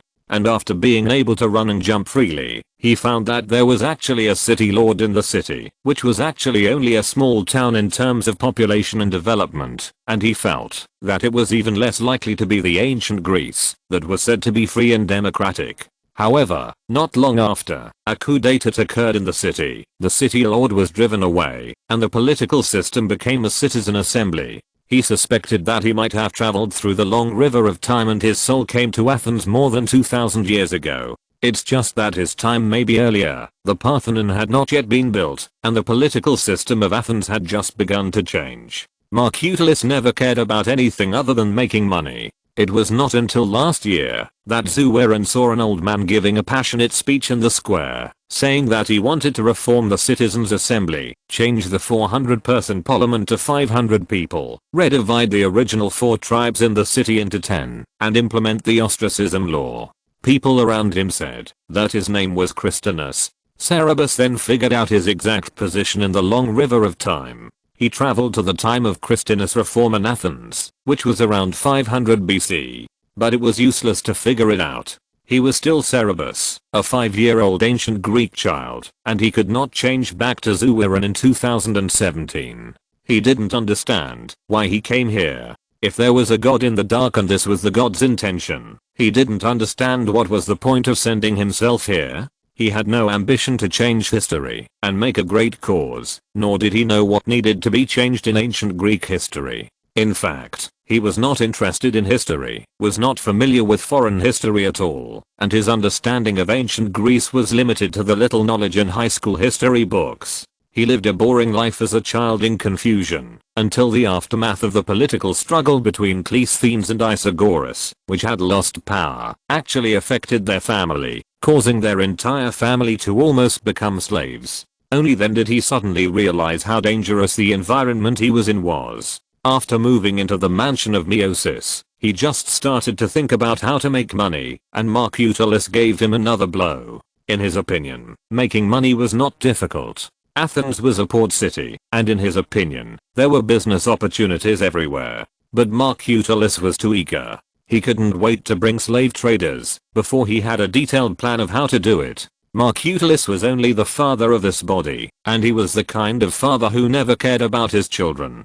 As an adult, he certainly wouldn't be sad, but his self-esteem was inevitably hurt. He was almost sold by a small baker who lived more than 2000 years ago. If he really capsized in the gutter and was castrated and sold to Persia, his enemies and friends in the future would laugh their heads off when they knew about it, right? He even wanted to slap himself. It's okay to not be able to accept reality, but if you are dressed as a child, do you really think of yourself as a child? He actually entrusted his fate to others and lived in a daze for 4 or 5 years. If it weren't for Megana's loyalty and Ganjara's strong character, he couldn't imagine his current situation. If he encountered danger again next time, would he be so lucky? Cerberus was completely awake. There are many similarities between ancient Greece and ancient China.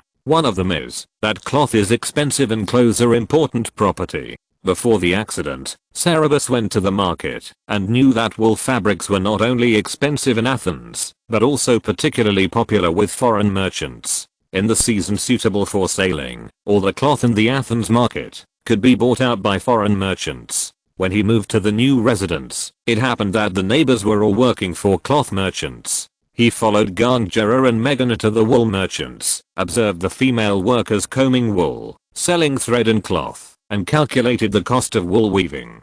He was amazed by the high profit. He deeply understood why the golden fleece was used as a symbol of wealth in ancient Greek mythology. With flexible investment costs, high profits, fast capital turnover, and no threshold, this is really a good business, which is very suitable for breaking through the current difficulties of their family.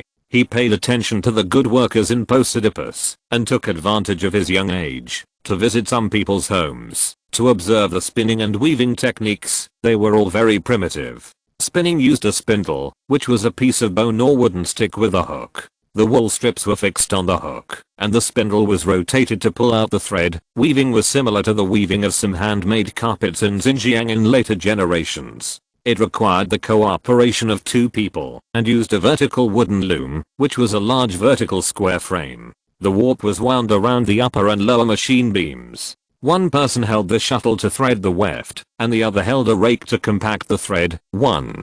These tools were inefficient and far inferior to the spinning wheels and looms of ancient China. However, even with these primitive tools, the profits of the textile industry were high enough. After Marcutalus left Athens, Cerberus asked Megana to find other wool merchants in the city, wait outside their shops, and get to know as many good weavers as possible. The first 2 deals were done too hastily, and there would be some troubles, which would probably happen when Marcutalus sent the next batch of wool back to Athens. Sure enough, 5 days later, Marcutalus came back with the second batch of wool, and when he was distributing it to his neighbors in the courtyard, a woman covered in jewels and wearing expensive brown and yellow kimonos rushed in with 4 or 5 strong slaves. Cerberus recognized her as the wife of wool merchant Posidippus, Tryphana.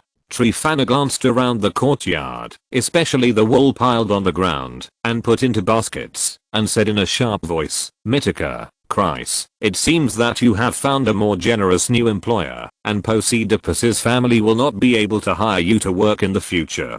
Chapter 9 Women Fight. The tall and thin neighbor, Clace, stood up quickly, and said with a smile, Tryphana, why are you so angry? We didn't find another employer. This is Gangera's wool. We just help her occasionally. Tryphana asked sarcastically, oh, she didn't pay you?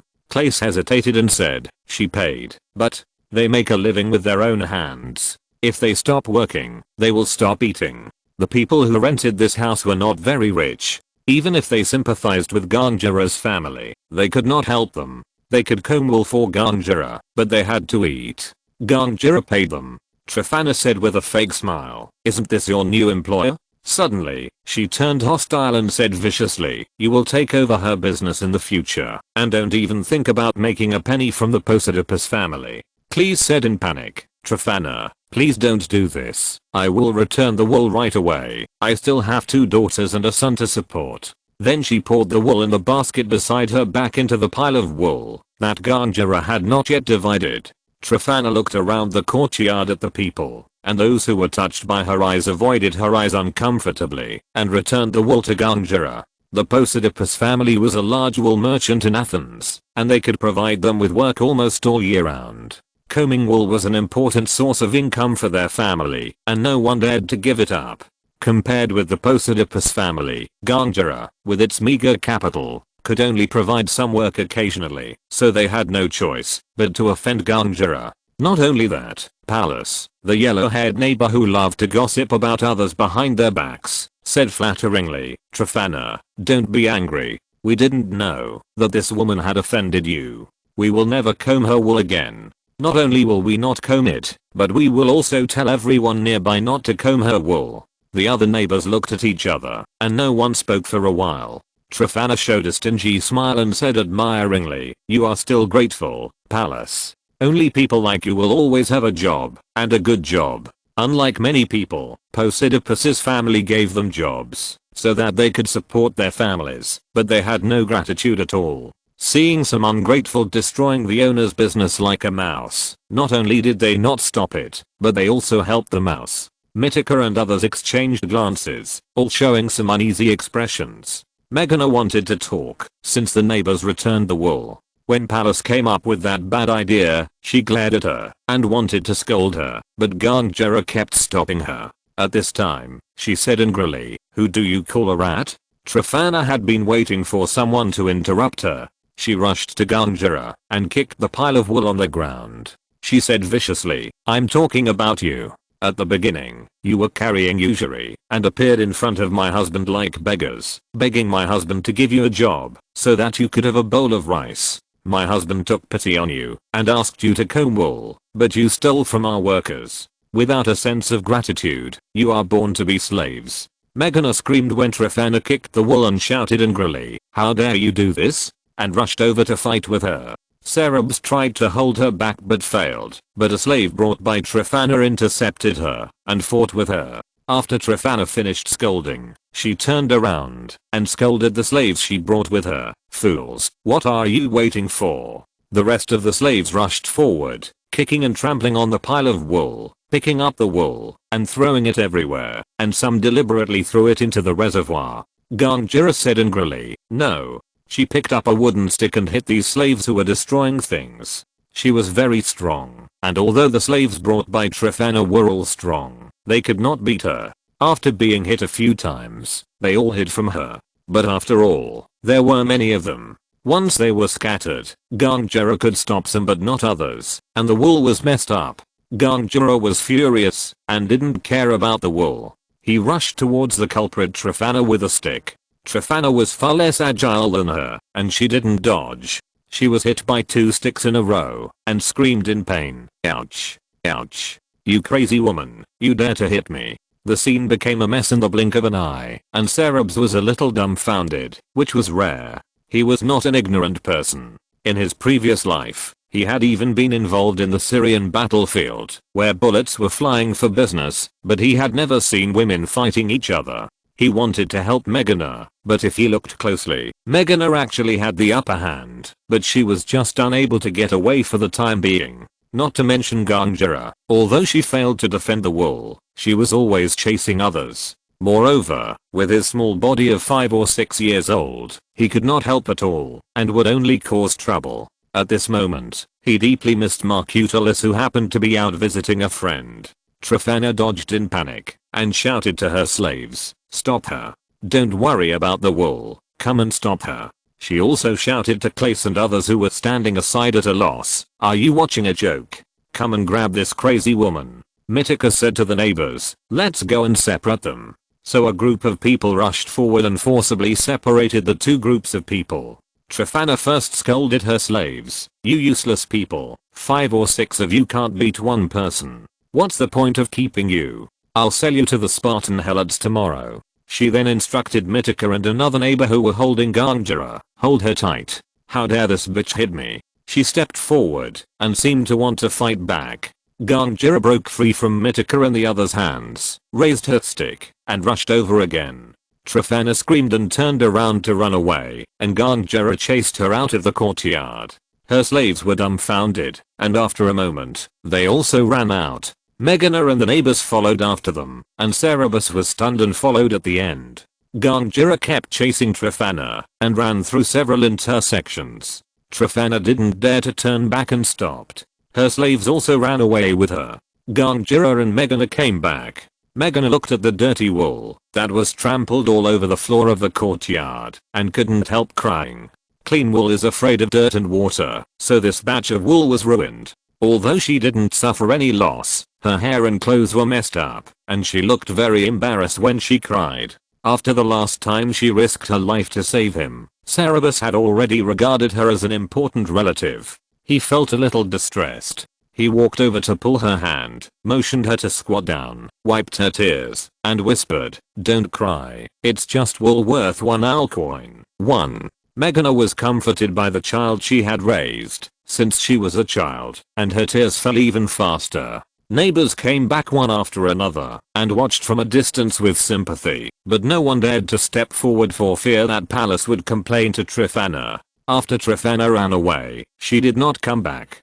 Ganga rested at the door for a while, threw away the stick and came back, saying in a rough voice, "Why are you crying? Pick up the wool and see if there is anything useful." Meghana stopped crying after hearing this, and she and Ganga began to pick up the scattered wool in the yard. Pallas hid far behind the crowd, watching them work, curling his lips and showing a little gloating smile. No one among the neighbors dared to help, but Mythika saw Pallas's expression and bent down to help pick it up. Meghana thanked him in a low voice with gratitude. Pallas's face changed. He wanted to make trouble for Mythika, but he was afraid of Ganga's stick and secretly spit on the ground. This second batch of wool was 1 talent and 30 minas. It was originally of good quality. It was fluffy and white before the debris was picked out. Now it has become a wet mass mixed with dust and dirt. Meghana held on to a glimmer of hope and asked, "Can these wools still be used after washing and drying them again?" Before Cerberus could speak, Mythika replied with regret, "No. There is grease on raw wool, so it can be washed. If it is washed again, it will shrink. It should be felted. It's a pity. These wools were originally top quality wools." Cerberus was also a little regretful, because these wools would have brought at least a net profit of 50 drachmas. The first 2 batches of wool weaving were done by Poseidips's men. He guessed that Poseidips would cause trouble, but he didn't expect that it was his wife Tryphena who came. Although Tryphena acted like a shrew, she hit the nail on the head and directly destroyed their raw materials. Mercutius came back from visiting friends and felt that the atmosphere was very wrong as soon as he stepped into the courtyard. In the past, before he even reached the door, he could hear the women laughing and talking outside the wall when they worked together. Today, everyone was doing their work silently, and there were few people even talking. When he saw the pile of dirty wool on the ground, it was like a thunderbolt hitting his head from a clear sky. He asked in a trembling voice, "What's going on?"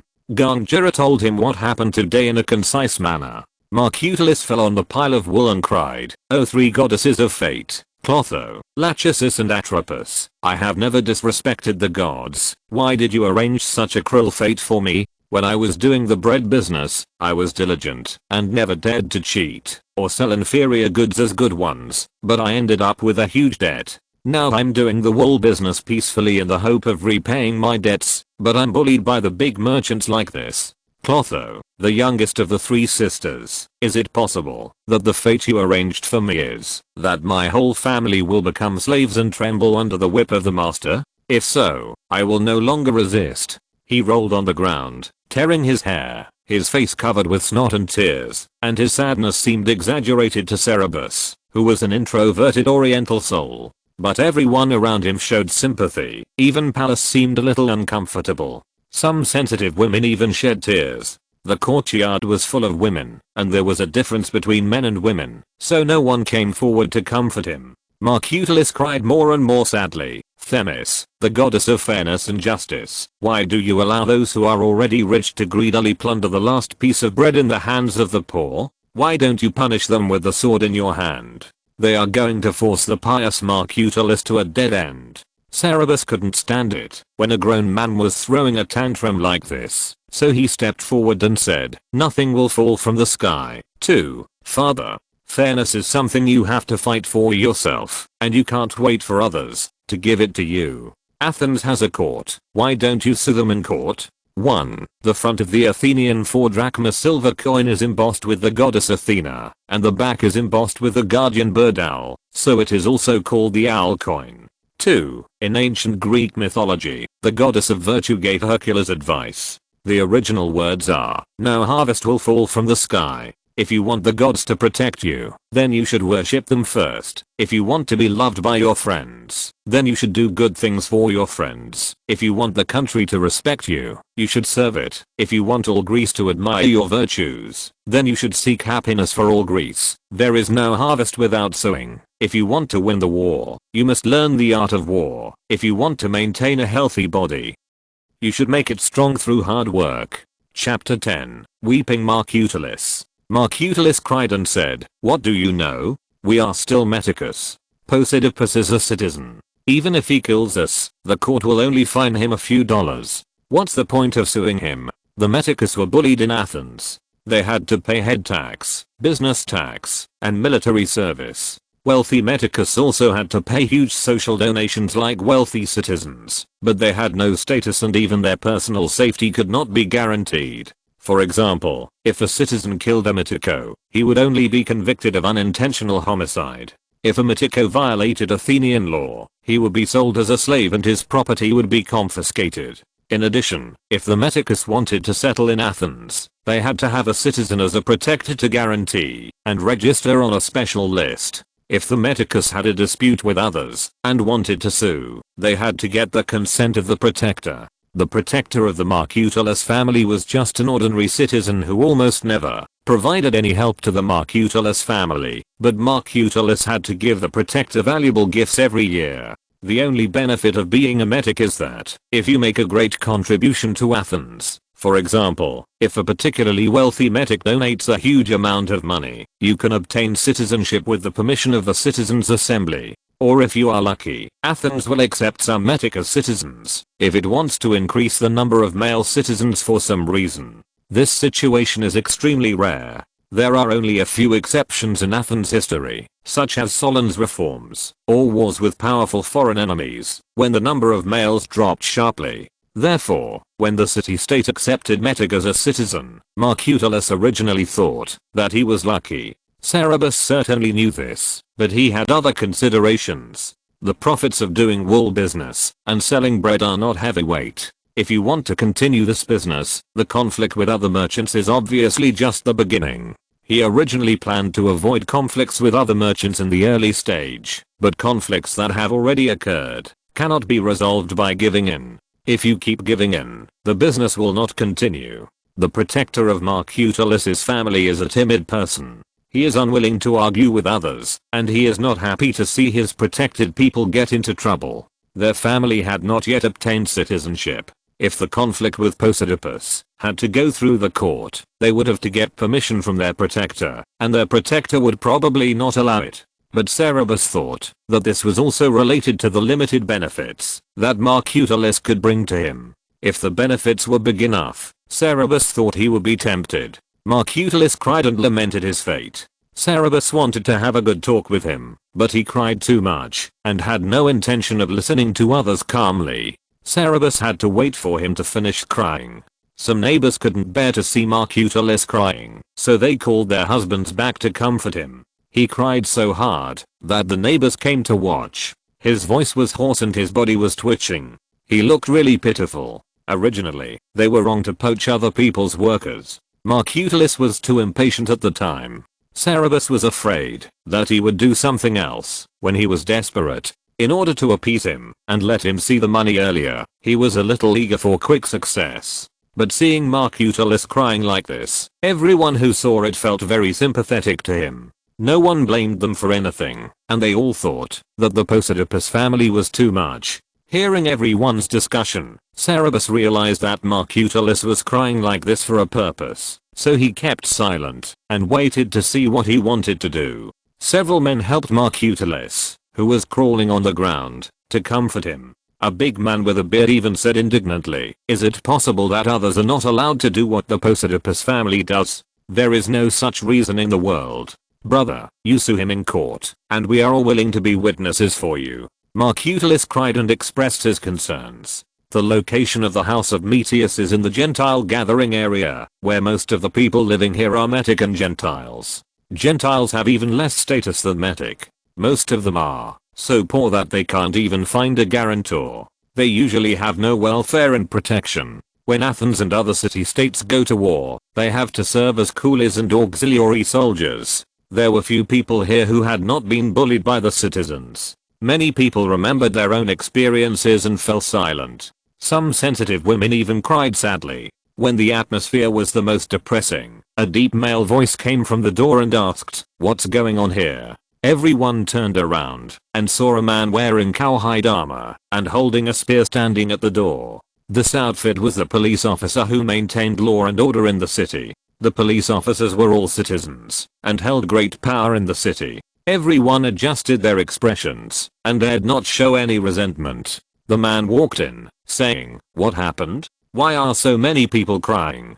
He approached the crowd and saw the dirty wool on the ground. He frowned and asked, "Is there a fight?" Someone in the courtyard knew the man and called his name, saying with a smile, "Arlecles, it's not a fight, it's this Marcutalis. He was bullied, and we are comforting him." Arlecles looked at Marcutalis and asked, "Oh, what's going on?" Marcutalis' tears suddenly welled up again, sobbing and unable to speak. The big bearded man told him the whole story, and several people interrupted to add details, and they all hated the behavior of the Posidippus family. After hearing this, Arlecles also had some sympathy on his face. He confirmed with Marcutalis, "Is that so?" Marcutalis nodded with tears in his eyes, pulled Cerberus to him, and said, "My lord, we did not intend to quarrel with Posidippus, but the situation is too difficult. My son is only 6 years old, and has to become a slave." Seeing the beautiful Cerberus, Arlecles' expression became more relaxed, and he said, "I will ask Posidippus again. If things are really as you said, I will warn him, and ask him not to do it again, and compensate you for your losses. Everyone who has nothing to do with it should go away. Daytime is the time for work, isn't it? It's not only bad luck that makes people become slaves. Laziness is the same." The crowd of onlookers dispersed one after another, and Marcutalis thanked Arlecles again and again. Arlecles bent down and touched Cerberus's head and said, "Don't thank me. Who would have the heart to see little Eris suffer bad luck?" Cerberus thanked him. After Arlecles left, it was unknown whether he really warned Posidippus. Although Posidippus did not really send compensation, he did not come to cause trouble in the next few days. Marcutalis stayed in Athens until the second batch of cloth was woven and sold. The second batch of cloth was sold at a good price again, but when the weavers returned the cloth, they apologized and said that they would not accept the work of Marcutalis in the future. Needless to say, this was naturally the trick of Posidippus. Marcutalis was angry and anxious. This batch of wool was woven and got 19 francs of cloth, with a net profit of nearly 100 drachmas. Such a high profit made Marcutalis really unable to let go, even though he knew that the business would definitely become more and more difficult in the future. After learning that Megana had actually contacted some weavers who had nothing to do with Posidippus' family before Telephana came to cause trouble, and that in addition to the weavers working for Posidippus, there were other weavers who could work for them, he immediately went out of the city to collect wool in the countryside. But this time, Marcutalis was gone for more than 20 days, and he only brought back a pitiful amount of wool. After combing, it was less than 15 minutes. He went to all the shepherds' homes near Athens, and almost everyone told him that this year's wool had been sold out, and next year's wool had been reserved, so there was no wool to sell to him. The people who sold wool to him were all individual households who only raised 1 or 2 sheep. The wool they brought out was both fragmented and of poor quality, and almost unusable. Even so, this little bit of wool was bought from several households and gathered together. If you're listening to this novel on a channel other than Fanfic World, it means they downloaded and uploaded it without effort. We cordially invite you to visit our channel, Mundo Fanfic Novelos. There you'll find the original version of this story and you can explore many other novels of various genres. We're waiting for you to immerse yourself in a world of incredible novels. Chapter 11 Carpet. There was no need to find someone to comb such a small amount of wool. Gangjira and Megana combed it in half a day. Marcutalis was jumping up and down at home and cursing the Posidippus family. Cerberus thought that the Posidippus family probably didn't have the energy to do so. It should be that all the wool merchants in Athens united to boycott the newcomers. This is also normal. It is impossible for anyone to get involved in such a profitable business. The merchants did it very thoroughly. Even a little wool in the Athenian market would disappear quickly. Several wool merchants sent slaves to wander around the market.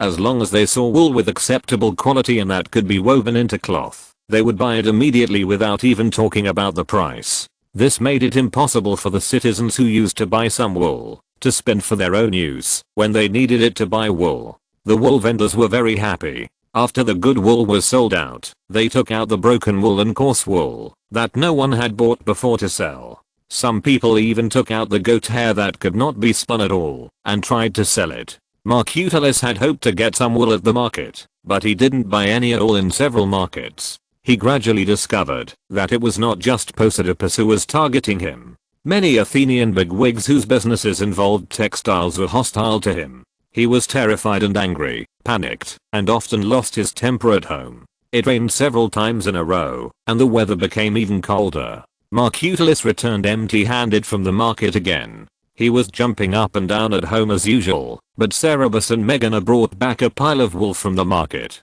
Marcutelis thought they had grabbed the wool and was overjoyed. But after a closer look, he found a pile of coarse and short wool that no one wanted. He said angrily, "This can't be used to weave cloth. What's the point of buying it? Why waste money at this time?" Cerberus understood his anxiety. Although it was not the season to collect wool, judging from the current strength of the merchants against them, they might not be able to grab much when the spring wool was sheared next spring. That's why he wanted to try to see if there was another way out. He told Marcutelis, "We want to try to make something new." He asked Gangera and Megana to wash and comb the wool and take it to someone to spin. The spinner looked at the quality of the wool and said, "This wool is difficult to spin. Even if you spin it, the thread will be very thick and cannot be used for weaving." Cerberus said, "Please just spin it well.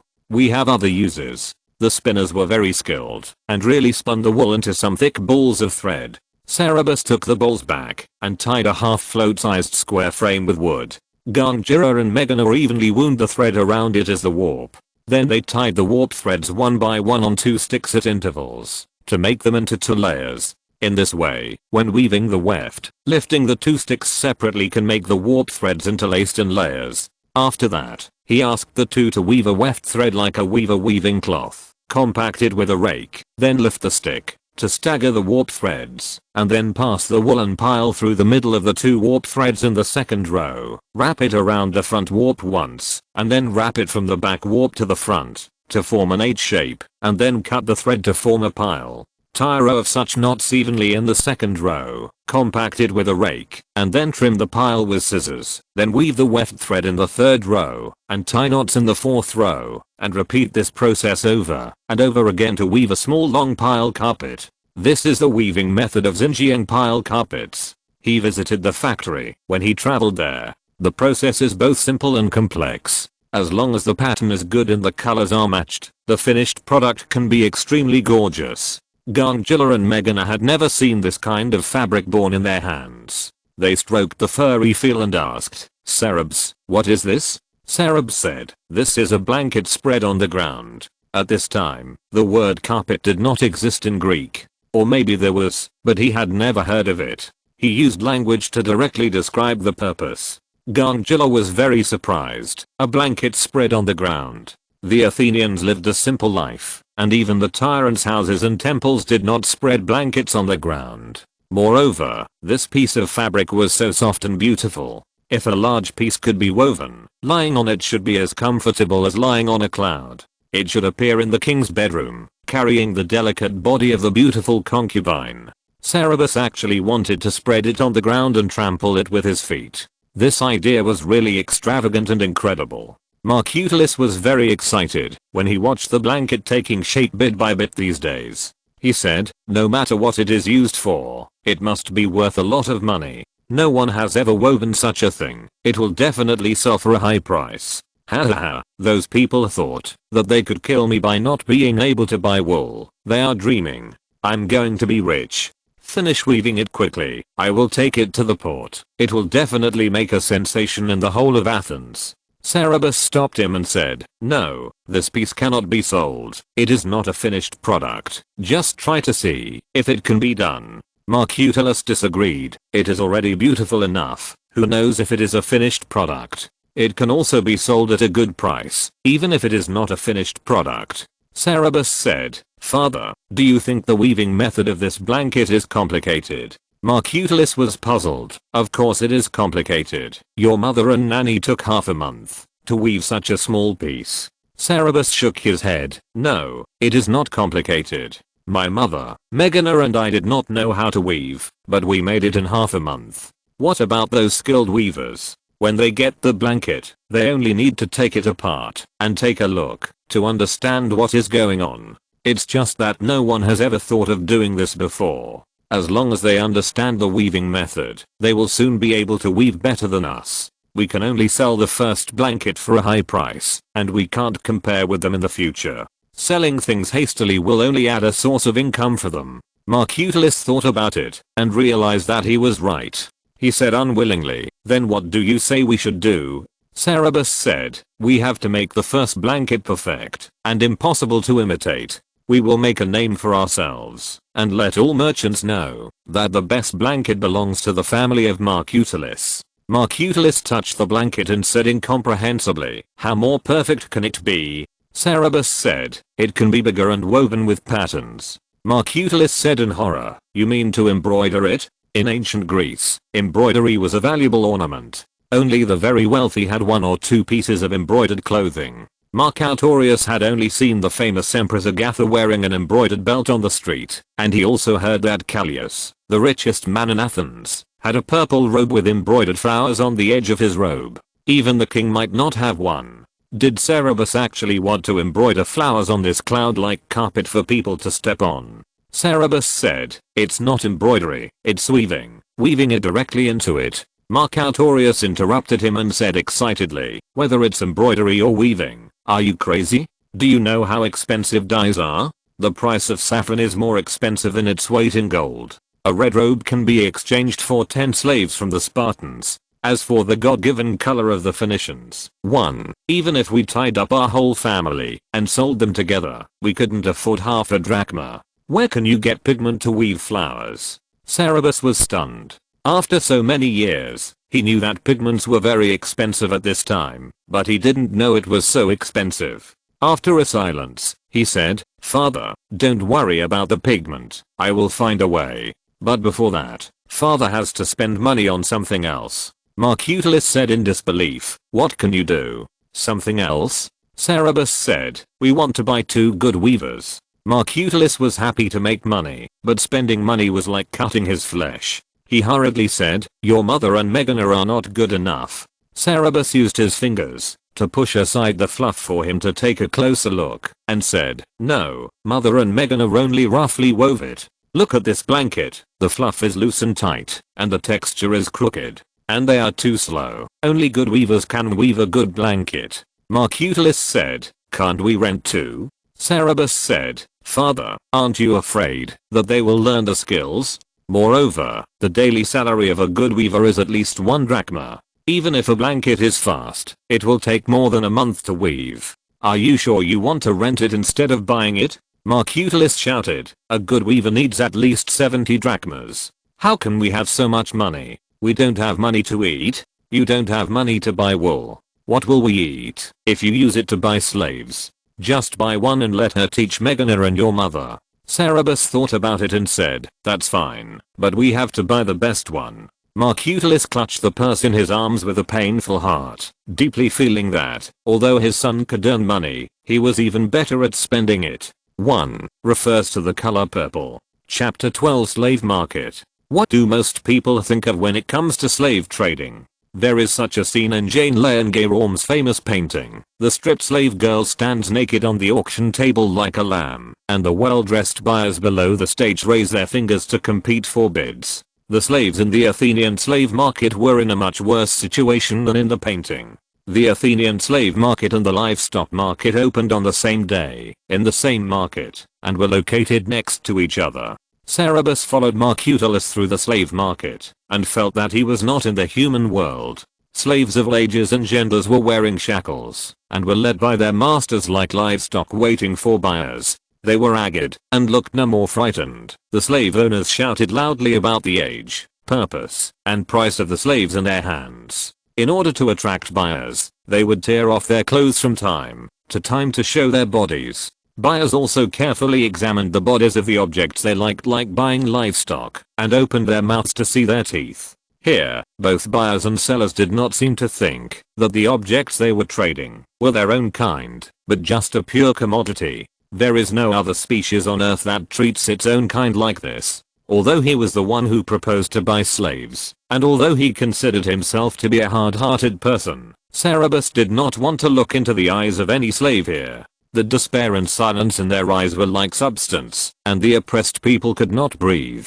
When Marcutalus entered the market, he walked straight towards a seller who shouted, 35-year-old female slave, who can wash wool, spin yarn, and weave cloth, is very skillful, 80 drachmas. This was the cheapest price for a female textile worker in the market. When Marcutalus came closer, he saw that the slave girl's hair was all grey. He was very disappointed and cursed. Your slave girl is more than 40 years old, right? How dare you ask for 80 drachmas? The seller was a young man with a slick look. He assured her, she is definitely not 40 years old. She just looks a little old, but she is very skillful, man. Her weaving skills are superb, and she can earn you at least 1 drachma a day. If I hadn't fallen in love with the famous Synopsis, and wanted to buy her a precious gift to please her, I would never have been willing to sell her.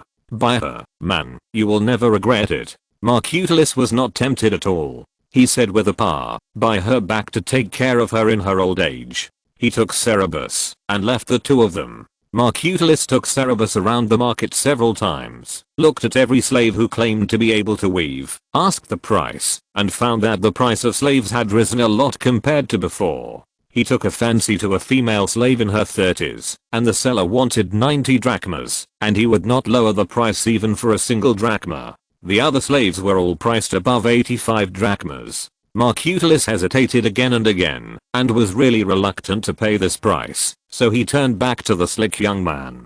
The young man smiled and said, you're back again. So, I'm still the most cost-effective slave, right? Marcutalus ignored him, and asked the female slave, can you really weave? The female slave said woodenly, yes. Marcutalus asked, how is your skill? The female slave said, I can weave fine cloth. Marcutalus said, what about spinning? The female slave said, I can comb wool and spin thread. Marcutalus said again, can one person weave cloth? The female slave looked at him dully and said, it will be much slower. Marcutalus did not suspect that she was lying. The young seller could lie, but she didn't have to. If Marcutalus bought her, he would be her master in the future. There was no need for her to lie and offend Marcutalus at this time.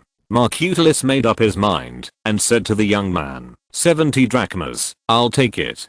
The young man shook his head and said, 70 drachmas is absolutely not acceptable. I can sell it to you for 78 drachmas, not 1 drachma less. Marcutalus pretended to leave and said, if 70 drachmas is acceptable, I will take her away. If not, forget it. The young man was unmoved. Marcutalus turned around helplessly and continued to bargain with him. While the two were arguing, a commotion not far away attracted Cerberus's attention. A middle-aged woman with a charming appearance seemed to have bought a little girl about the same age as Cerberus and wanted to take her away. A boy of about 10 years old who looked like the little girl held her tightly and knelt on the ground begging, please buy me with you, okay? My sister is still young and needs care. Don't separate us. The middle-aged woman laughed and said, we are a brothel. What's the point of buying you? A burly man kicked him to the ground, pried his hands apart, pulled the little girl away, and scolded, you also want to go to a brothel? I will help you, sell you to the bathhouse, 2, or mount like a Betis, 3. The middle-aged woman picked up the crying little girl and said meaningfully, don't worry, boy, our place is a good place, much better than being a slave or even being the wife of a respectable man. You are welcome to come and play in the future. After that, she carried the little girl away gracefully. The boy screamed, noses, noses. He struggled to chase, but was caught by the burly man like a chicken and tied to a wooden stake with a rope. The man whipped him hard and scolded him, be honest, or I will brand you with a slave mark. The boy cried desperately in the direction where his sister was taken away. Cerberus watched this tragedy silently, but he could do nothing. There was no way that Marcutalus would pay for 2 useless children. Besides, the slave market was full of such tragedies. He followed Marcutalus to the slave market to prevent him from buying slaves who were not capable of weaving carpets just to save money. But this place made it impossible for him to pick on a person like he would pick on cattle and horses.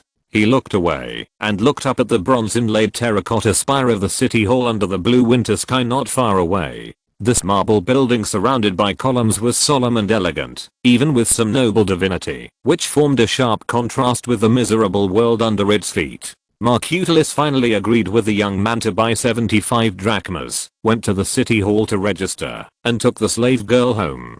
Gangula and Megana had already washed and dried some coarse wool at home. Although the slave girl was old, she was indeed a good weaver. She quickly spun wool into even yarn, and taught Gangula and Megana how to spin. While Gangula and the others were busy spinning, Cerberus collected some raw materials such as walnut skins, grape leaves, pomegranate root skins, and onion skins, and tried to dye the yarn. Xinjiang carpets are mainly dyed with plants. He had seen them when he visited the carpet factory. Most of the raw materials used were these common things. He wanted to try to dye them himself instead of buying those expensive and shocking dyes. In the first experiment, he used walnut skins. He threw walnut bark and branches into a pottery jar, added water and boiled it for about half an hour, then put the yarn in, and boiled it for another 3 or 4 hours, fished it out, and washed it in warm water, dried it, and got some brown wool yarn. It was unexpectedly simple. What surprised him even more was that after drying it and trying to soak it with water, the yarn didn't fade much. He instantly had the urge to sell colored yarn directly. After Mercutillus excitedly told him the price of dyes, he noticed in the market that colored yarns of any color were at least half as expensive as original yarns. The purple wool of the Phoenicians was even a famous luxury item, more expensive than gold. Selling colored yarns directly would definitely make a lot of money. In his second experiment, he used pomegranate root bark. This time it was not as smooth as the first time. It couldn't be said to be a failure, but he just didn't get the result he wanted. He repeated the first steps, hoping to get some black yarn. But the result was a dirty khaki color, which was ugly. After that, he experimented with grape leaves, onion skins, and chestnut shells, and got some brown, yellow, and light brown yarns respectively, but the results were not as good as walnut skins. They were either faded or dull in color and could not be used. Chapter 13, Dyeing Yarn, Part 1. Cerberus guessed that this was due to the lack of mordants or color fixatives. In fact, it was surprising to him that the walnut bark was so solid without any mordant or color fixative. It is easy to imagine that, if dyeing was so easy, colorful clothes would not have been a symbol of status in the East and the West before the development of the chemical industry. He had nothing to do with chemical engineering in his previous life, and he didn't know what mordants and color fixatives were used in the modern printing and dyeing industry. However, Xinjiang carpets have such a long history, and he guessed that it was nothing more than alum, acetic acid, alkali and other easily available things. Acetic acid and alkali are easy to say. Although the condiment vinegar has not appeared on the Greek table, some bad wines tasted not much different from vinegar in Cerberus' opinion. As for alkali, there is alkali in the ash water. It's just that alum is difficult to deal with. He searched all the markets and grocery stores in Athens, but he didn't find anyone selling alum. Merchants had never even heard of this thing. It should be that people at that time had not discovered this mineral. He tried to boil the yarn in ash water before dyeing. Sure enough, the colors dyed this time were brighter and the fading was much better. However, the black color he wanted still did not appear, which puzzled him. He clearly remembered that the black color of Xinjiang carpets was dyed by pomegranate roots or acorns. He specially collected some acorns for experimentation, but still did not get black. He bought some grape dregs, added warm boiled water, and fermented them next to a warm fire for a few days to get some vinegar. In another experiment, he added some vinegar to the dye pot. This time the color of the yarn changed a little. The grape leaves were dyed brown, the yellow of the onion skin was a little reddish, and the chestnut shells turned dark brown.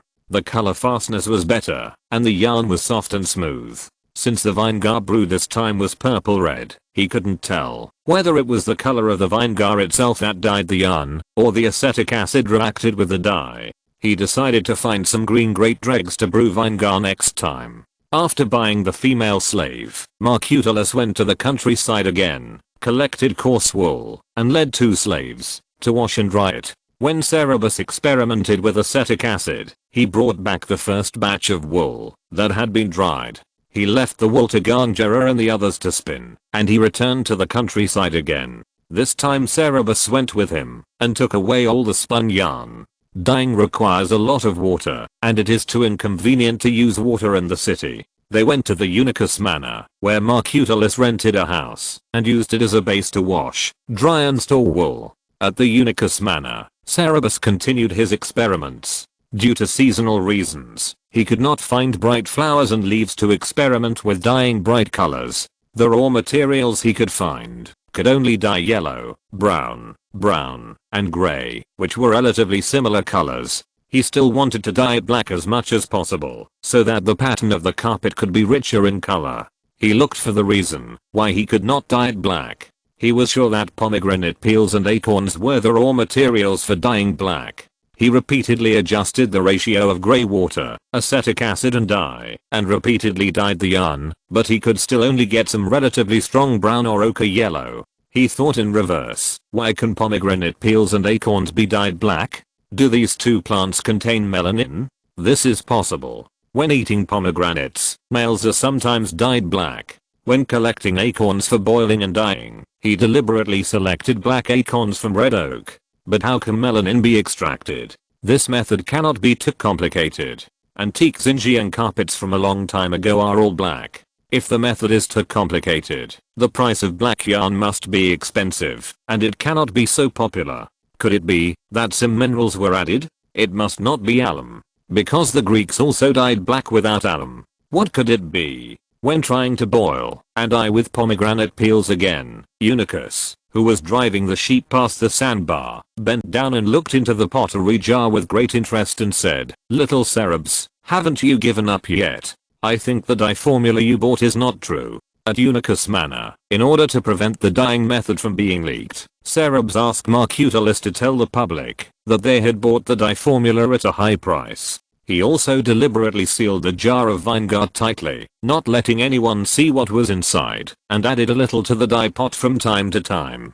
The people of Unicus Manor watched Cerberus fail again and again, and went from respecting the jar to watching him laugh in front of them. Marcutulus couldn't bear to see him waste firewood and yarn so much, so he went far away to collect wool, just to avoid seeing it. Unicus was not careful when he bent down, and the short iron knife on his waist fell into the dye pot with a bang, knocking a gap on the edge of the large pottery pot. His smile suddenly turned awkward, scratched his head, and said, "Oh, I'm sorry." Cerberus said lightly, "It's okay." He stood up to help him get the short knife. The pottery pot was very large, and it was full of boiling hot water, dye, and yarn. The short knife was very small, and the two of them took some effort to get the iron knife out. Unicus left embarrassedly. Cerberus sighed and continued to boil and dye. However, after he fished out the yarn and dried it, he was surprised to find that the color of the yarn was unprecedentedly dark, and some places were even close to black.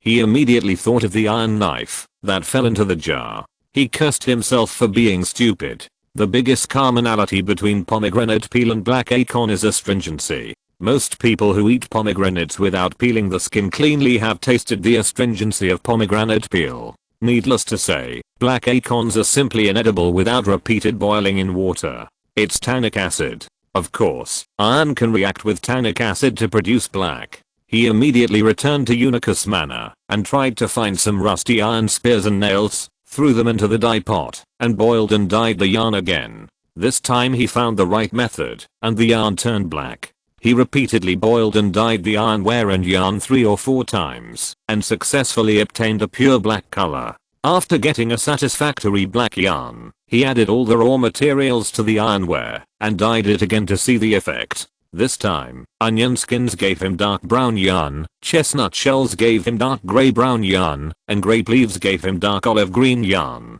What surprised him even more was that the color fastness of these colored yarns was very good. With colors such as yellow, brown, tan, gray, brown, black, and olive green, Cerberus thought he could prepare to dye yarn in large quantities and weave carpets. He asked 2 slaves who had been in the Unicus estate to go to the wilderness to collect a large amount of walnut bark, pomegranate bark, black acorns, and chestnut shells, and he and Marcutulus returned to Athens. After returning to Athens, He bought a piece of linen that was 1.5 floats long and 1 float wide, and he and Marcutullus found the best painter in Athens and paid him a large sum of money to paint a picture of the god of wine. Chapter 14, Dyeing Yarn, Part 2. A simple pine cone pattern frame and a complex grape pattern frame, a painting with smooth lines and rigorous structure. The content is that 3 priestesses and 2 flute players are surrounding a young man with a beautiful face, wearing a crown of grapevines on his head, holding a cane wrapped with ivy and a pine cone on the top.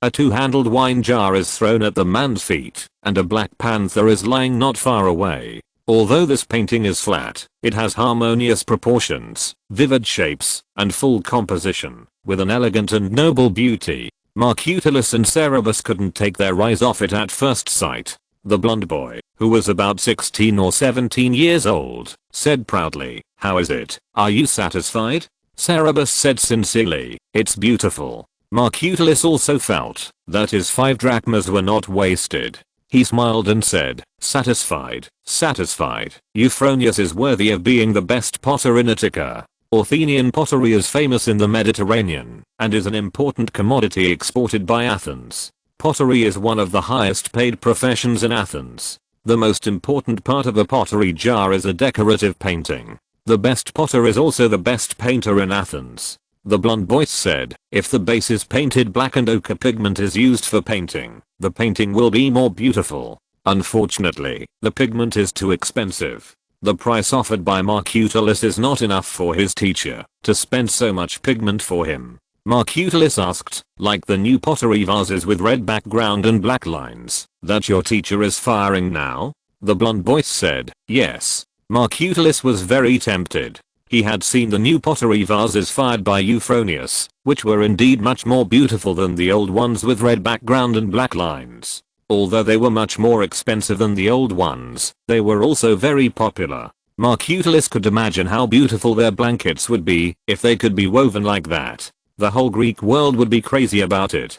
He looked at his son, wondering if it was feasible. Cerberus nodded to him. He had seen the famous ancient Greek red painting in the museum in his previous life. It was indeed very beautiful and very consistent with the style of this painting. The few colors used made it easier for him to dye the yarn. The blonde boy asked curiously, "Can you tell me why you painted on this piece of linen?" At that time, people in the Mediterranean would paint on walls, various utensils, and even on themselves, but the boy had never seen anyone paint on cloth. He couldn't think of what the use of a painting on cloth would be. He thought that the teacher had never encountered such a request before, and he painted this painting because it was new. Otherwise the few drachmas offered by Marcutullus would not be able to hire him. Marcutullus smiled and said, "You will know after a while. He will definitely let all Athenians know." Back in his house in Athens, Cerberus calculated the yarn required for each square cubit of the carpet, and calculated the area occupied by the ochre picture and the black background on the picture, and roughly estimated how much ochre and black yarn were needed for this painting. After calculating, he and Marcutullus took the yarn that Gargera and the others had spun during this period, and returned to the Unicus manor. Cerberus decided to dye the black yarn first, and try to dye it all at once. Because each batch of plant dyes could not be exactly the same as the previous batch, and printing and dyeing itself is a particularly delicate job, the temperature, time, the ratio of dye to water, and even the slight differences in the dye itself may lead to differences in the color of the final product. He did not want the same carpet to have color differences where there should be no color differences. Gargera and her friends had not spun enough yarn to dye the black yarn during this period, so Cerberus asked Marcutullus to find a few women with good spinning skills in the Unicus manor to help with spinning, and he and the slaves went to collect black acorns and brew vinegar. Soon the yarn was spun, and the black acorns were almost collected. They chose a sunny day and started dyeing the yarn. Cerberus brought a lot of rusty iron sheets, iron blocks, iron nails and so on from Athens. He soaked them in the brewed vinegar one day in advance and boiled them. He let them stand overnight, filtered out the vinegar the next day, and added it to the dyeing solution. In order to facilitate water, the dyeing was still done on the sandbar. because there were so many threads to be dyed. In order not to waste the rare good weather, Marcutulus also bought 2 large pottery jars from Athens and asked several people from the Unicus manor to help. 4 fires were lit and dyed at the same time. The wool yarn was treated with ash water and repeatedly rendered 5 or 6 times in 4 pottery jars. When the color was rich enough, it was taken back to the Unicus manor and hung on a rack set up in a cool, dry and ventilated place to control the water and dry. Marcutulus, the slaves, and the people who were invited to help kept guarding. The winter weather in the Mediterranean is unpredictable. It may be sunny one moment and raining the next. They are always ready to rescue the yarn back to the warehouse after the weather changes suddenly. The weather changed twice when the yarn was drying, but they collected it quickly and the yarn dried safely. The yarn was smooth, soft and dark in color. The people in the Unicus manor always believed that coarse wool could only be used to make felt. They were amazed to see such a finished product. After dyeing the black yarn, they started to dye the red yarn. This time they did not dye together. Although the red painting mainly uses ochre red, it needs to use many different shades of ochre red. Just like Chinese ink painting, Cerberus dyed more than a dozen different colors from brown to reddish brown. When he took the painting that day, he asked the blonde boy in detail what color should be used for each part of the picture. This time the work was more complicated, and there were several colors that needed to be repeatedly experimented. It took him almost a month to dye it all. Marcutulus watched the money in his pocket flow out every day, only going out and not coming in, and he became anxious again. After all the yarns were dyed, Cerberus asked him to find a carpenter to buy a vertical loom after returning to Athens. He was already as anxious as an ant on a hot pot. When can it be woven? We are almost out of money to eat. He asked Cerberus for the nth time. Don't worry, father. It will be woven before the sailing season next year. The finer we weave, the higher the price we can sell it at that time. Cerberus comforted him with the same words for the nth time. Marcutulus was certainly not comforted, but everyone was resting in the winter, and even the silver mines stopped renting slaves, so he was helpless. After the loom was moved back, the newly bought slave girl Hermione set it up indoors and wound the original warp threads around the loom beam. Cerberus numbered the colored yarns, marked the corresponding positions of the linen cloth with a black and charcoal pencil, and after hanging the linen cloth on the warp threads, he drew faint outlines on the warp threads according to the paintings on the cloth, and asked Gangera and the other 2 to weave according to them. Because the light in the room was dim, they lit an olive oil lamp. Fearing that there would be color differences under the light, Gangera and the other 2 carefully compared the colors repeatedly before weaving each time. The 3 were not experienced, and the weaving speed was very slow. The fastest they could weave was only about 30 square centimeters a day. At this speed, it would take more than 2 months to weave this carpet. Seeing that the progress of carpet weaving was as slow as a snail, Marcutulus was anxious and turned around, sighing to Cerberus. Cerberus wanted him to go out of the city to continue collecting coarse wool, but he refused to invest any more money. Cerberus was worried that he would do something out of anxiety, so he suggested, "Father, Hermotimus and Shamides are both idle. Why not set up another bread oven here?" Although the profit from making bread is not as lucrative as the textile business, their family used to live well with it. The most important thing is that the investment is still very small, and the money is returned quickly. Marcutulus thought it made sense. Hermotimus and Shamides, 2 male slaves, were idle and ate white rice every day, and he felt that every bite was eating his meat. No matter how small a mosquito is, it is still meat when making bread, and it is better than letting them idle for nothing. So he added some money to meiosis, occupied a small area in the courtyard, and started the bread baking business again. Chapter 15, Xenodus. Cerberus carefully walked through the streets carrying his bread basket. The Athenians had a high level of architectural skills, and they built temples and public buildings beautifully and magnificently, but they paid little attention to their own homes. Whether rich or poor, the city lived in adobe houses, which were small rooms surrounding a courtyard with a small altar, surrounded by a lime white end wall outside. The only difference was the size of the land and the furnishings. At most, the very wealthy would have a few stone columns in the front yard. These buildings were single-story or multi-story. The law stipulated that windows were not allowed on the side of the house facing the street, but there was no unified drainage plan. People dumped wastewater directly into the street, resulting in sewage flowing all over the street. Cerebs carefully avoided the sewage and mud, and also had to guard against the naughty children who were barefoot in the winter and wearing only a thin kimono, and who were rushing by in groups from time to time, knocking over his bread basket. He was going to deliver bread to the shoemaking workshop 4 streets away. The neighbors were talking about the return of the Marcutuli family to their old business. As early as the first time the Marcutuli family bought coarse wool, many neighbors were talking about it. Some said that they were squeezed by the Posidipus family and wanted to weave cloth with coarse wool. Some said that they were cheated by the wool seller and did not know how to weave cloth. Others laughed at them for being crazy about money. Mitika came to remind Ganjara tactfully, but Ganjara told her frankly that it was not for weaving, and then there were more discussions and speculations outside. After the coarse wool was spun, Ganjara and Meghana tried to weave carpets in order to keep it secret. When the carpet was successfully trial produced, Marcutuli began to buy a large amount of coarse wool, and there were more discussions.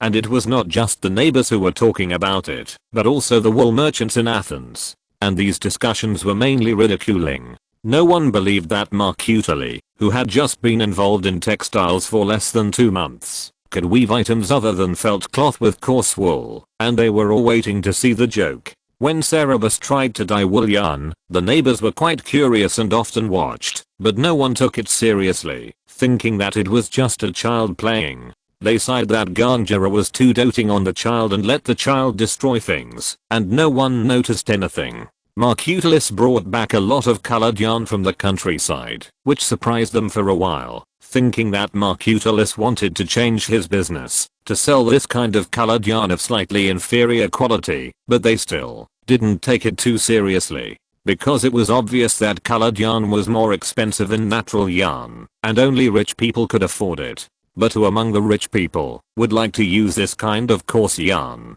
There were a few people who wanted to dye the formula in Marcutulis's hand, but Marcutulis was too impatient. He was eager to build a bread oven and start selling bread before others started. This made those people realize that he was really short of money, so they were not in a hurry to quote the price and planned to delay it for a while so that they could lower the price. However, despite the change of location, Marcutulis's bread business was as good as before. In a few days, he occupied the surrounding market. Several nearby workshops agreed with him to deliver bread every day. Marcutulis and the 2 male slaves were busy, and Cerebus was often sent by him to run errands. After Cerebus brushed shoulders with the same group of naughty children running back and forth on the street and splashing mud and water for the 5th time, he turned into a secluded alley with his basket. He was worried that the bread in the basket would also be splashed with mud, so he would rather take a longer way. As he walked, he heard a slight sound of footsteps following him. He felt something was wrong, so he stopped and turned around and found that it was the slave trader Zenodus who was following him at some point. He was very alert to this person, stepped back 2 steps to avoid him, and said, "It's you. Why are you walking behind me? Am I blocking your way? Please go ahead." Zenodus saw him at an intersection and unconsciously followed him quietly. However, he was discovered by him alertly after walking a few steps behind him and was a little surprised. He smiled and said, No, I'm not in a hurry. Let's go together." "Cerebus, where are you going?" Cerebus raised his eyebrows, blocked the bread basket in front of him, and said, I'm here to deliver bread.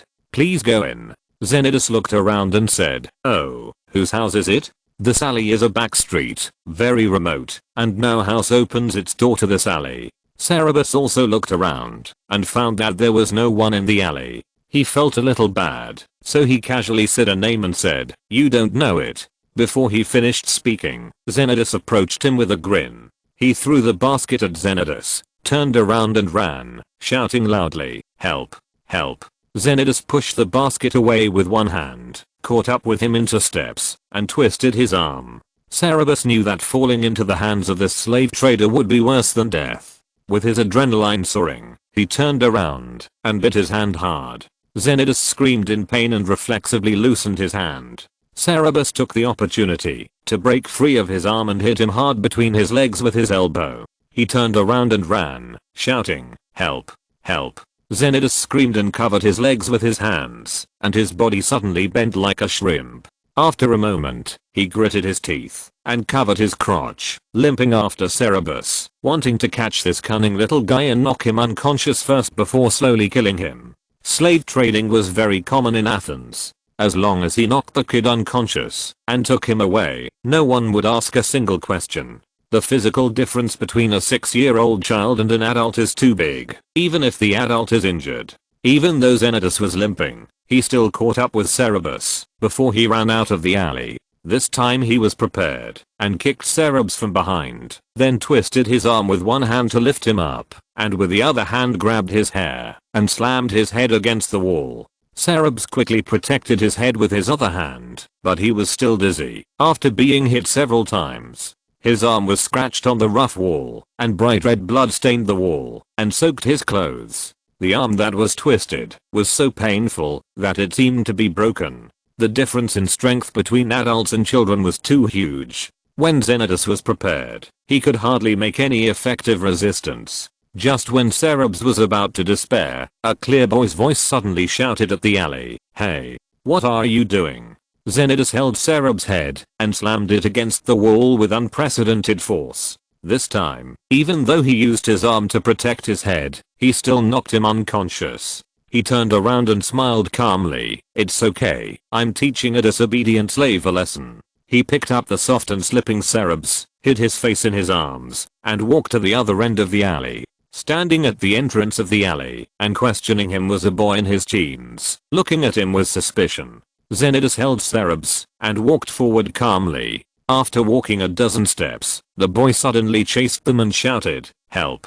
Help! Someone is kidnapping a child." Xenodus put Cerberus on the ground and turned around to catch him, but the boy turned and ran. Xenodus held Cerberus and wanted to leave, but the boy followed behind him and shouted. Xenodus was furious, but he could do nothing for a while. At the stalemate, someone shouted loudly from a distance, "Who is kidnapping a child?" A hurried running sound came from the entrance of the alley, and a young man in his 20s rushed into the alley. Seeing that the situation was not good, Xenodus threw Cerberus away and turned to run. The young man shouted stop and chased after him. The boy ran to Cerberus and half lifted him up, wiped the blood off his face, shook him and shouted, "Hey, hey, wake up. Are you okay?" Cerberus had a splitting headache and a churning chest, and he wanted to vomit. It took him a while to regain consciousness. After his vision gradually focused, and he saw the face in front of him clearly, he felt a little familiar.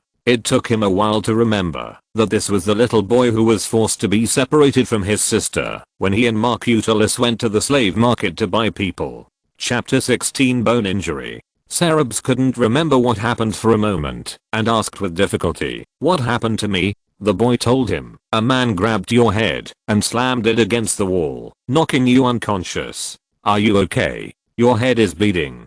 Cerberus wanted to raise his hand to press his head, which was in great pain, but when he moved, he felt as if one of his arms was torn away from his body, and the pain made him want to scream. Seeing the blood-soaked clothes, what happened before he fainted instantly flooded into his mind. He trembled slightly, and a strong fear rose in his heart. He didn't care about the pain, and asked with a trembling voice of gratitude, "You saved me?" The boy said a little proudly, "Yes, I didn't think that man was a good person. He said you were his slave, but when I shouted help, someone came and he left you and ran away. He wanted to take you away, but I followed him, and he couldn't get rid of you. He wanted to catch me, but fortunately I ran fast." "Are you his slave?" Cerberus gritted his teeth and said, "Of course I'm not." The boy said happily, "I know you are not. I have seen you in." He paused, and his expression became a little gloomy. Then he cheered up and said, "I saw your face when the man wanted to take you away." Although Xenodus had Cerberus's face in his arms, after knocking Cerberus unconscious, Cerberus tilted his head when he fell limp, and the boy had seen it and recognized him. When Marcutullus bought Hermione, he bargained with the seller for quite a while. Even in that situation, the boy still remembered Cerberus. He was actually full of jealousy and resentment at that time. This child was the same age as his sister, but the brothers and sisters were like commodities in the slave market, and the child was free. But today, when he saw the child in danger, he still tried his best to stop it without thinking. He didn't want to see anyone else suffer the same fate as him and his sister. Cerberus knew what he wanted to say when he paused, and he felt very ashamed. At the beginning, he stood by and watched the tragic experience of the boy and his sister, but it was the boy who saved him at the critical moment. He said in a trembling voice with guilt, "Thank you for saving me. What's your name?" He secretly decided to repay the boy and help him reunite with his sister and regain his freedom. The boy said, "Fido, what about you?" Cerberus said his name and was about to ask about his current situation when a series of footsteps came from the direction of Zenidus' escape. A young man with a gentle and calm temperament ran over, squatted down to check Cerberus' injuries, and asked, "Boy, how are you?" Cerberus was already in so much pain that his clothes were soaked with cold sweat. After talking to Feder for a while, he didn't know who the young man was. He looked at him and said, "I'm fine." Feder introduced. He scared the man away. "Didn't you catch him?" he asked the young man. The young man shook his head and said, "Sorry, I'll let him run away. But I recognized who he was." Feder asked hurriedly, "Who is it?" The young man didn't answer this question. He lifted Cerberus' hair and carefully looked at the wound on his head. He pinched the bone of his bleeding arm and asked, "Are you injured anywhere else?" Cerberus pointed to the other arm and whispered, "My arm can't move." This was the arm that was twisted behind his back by Zenidus. Zenidus may have dislocated his arm. At this time, he felt that most of his body was numb with pain. The young man checked his arm and frowned, saying, "It's dislocated. This kind of injury cannot be delayed. I'll take you to the temple of Asclepius." Asclepius was the god of medicine. When the Athenians were sick or injured, they would go to the temple of Asclepius to pray to the gods. There was a priest there who could heal bone injuries. He picked up Cerberus and asked Fido, "What about you? Will you go with us?" "I'll go with you," Fido said as he stood up. He held Cerberus in his arms and walked quickly towards the temple, asking, "Boy, who is your father?" Cerberus' wound was shaken by his walking, and he gritted his teeth and said, "My father is Marcutulus, a baker who lives in the oil press gathering area. My name is Cerberus." "I don't know your name yet," the young man said. "My name is Aristides." "That boy, do you know where the oil press gathering area is?" Fido trotted after him and said, "My name is Fido. I know, I went there to buy olive oil." Aristides said, "Can you find Marcutulus in the oil press gathering area? You need to prepare gifts to go to the temple of Asclepius." He had a trustworthy face, and Fido did not suspect that he was a bad guy. He responded neatly, "Okay." Then he turned and left, running towards the oil press gathering area. In the impression of later generations, the temples of ancient Greece are all white, simple and pure. When Kelman, an art historian in the 18th century, praised ancient Greek architecture as noble simplicity and quiet greatness. But this is actually a misunderstanding. At this time, the ancient Greek temples were actually decorated with colorful paints by believers. The ruins seen by later generations are all white because the long invasion of time has caused the paint to fade. It is precisely because of this that it took Cerberus a long time to figure out where he was after he came here. It was not until he saw the temples and public buildings that were neglected and exposed their white background when it rained that he suddenly realized. The temple of Asclepius is on the south slope of the Acropolis.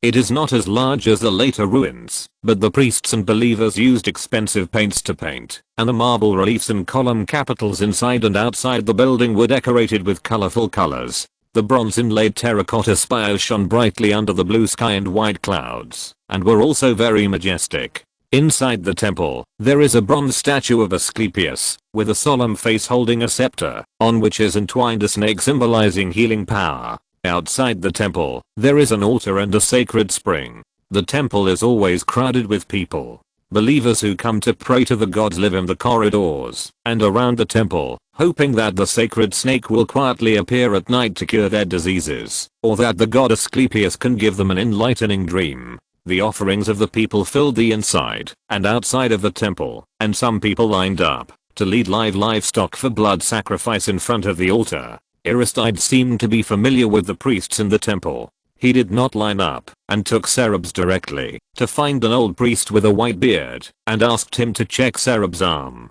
The old priest pinched Cereb's arm and asked, "Is it dislocated?" Aristides said, "Yes." The old priest said, "I can push it back, but it hurts a lot. Boy, do you want to stay in the temple for a night and wait for the favor of the sacred snake, or do you want me to push it back now?" It is said that the sacred snake of Asclepius will appear in the temple at night to heal the believers who are favored by the god of medicine. But Cereb did not think that sleeping in the corridor of the temple for a night would automatically heal his dislocated arm. This kind of injury would definitely be more troublesome the longer it is delayed. He said without hesitation, "Please help me push it back. I'm not afraid of pain." The old priest said, "Okay." Let Aristides hold Cereb tightly, and he grabbed Cereb's arm and pushed the dislocated joint into the socket.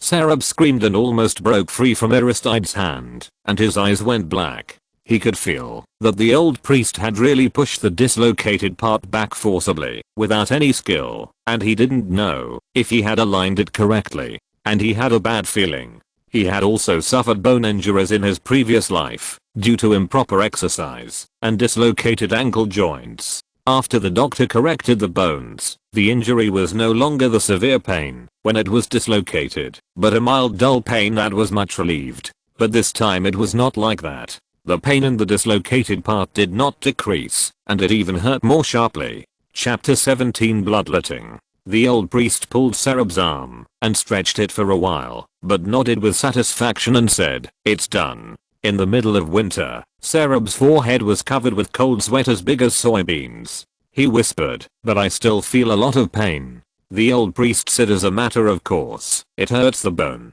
"Of course it hurts. You can stay in the temple for one night. If the holy snake can bless you, maybe you won't feel pain tomorrow." "Cereb, the joint is not aligned properly. If you stay in the temple for one night, it will heal itself tomorrow." Cereb was mentally prepared for the medical level of ancient Greece, but the preparation was obviously not sufficient. Ancient Greece had Hippocrates, the father of Western medicine, and the whole nation loved sports. Cereb thought they should at least have some way to deal with muscle and bone injuries. But the old priest of the temple of the god of medicine could even straighten a bone.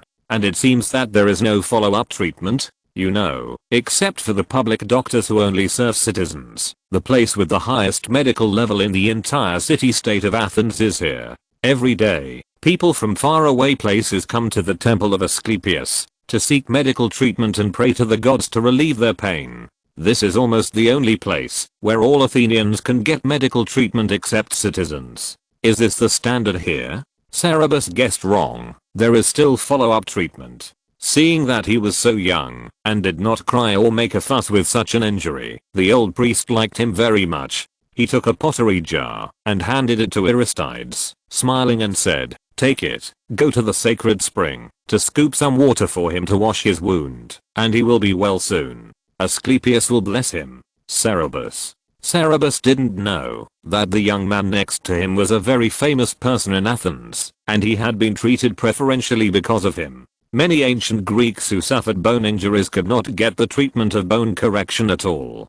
Priests or wizards would let them kneel before the gods to pray. If the injury healed, it was the favor of the gods, and if it didn't heal, it was the punishment of the gods. Some people's injuries were not fatal, but they were tortured to death by witch doctors and priests. At the same time, Darius I, the king of kings, dislocated his ankle while riding a horse. The Egyptian royal doctor used too much force to correct his bones, causing him pain for 7 days and 7 nights, and he almost lost his life. More than 100 years later, Hippocrates was thrown into prison for 20 years for proposing that illness was not a punishment from God, but a problem with the human body. Aristides carried Cerberus to the sacred spring outside the temple, scooped spring water to wash his swollen shoulders, and used the remaining water to clean the wounds and blood on his right arm and forehead.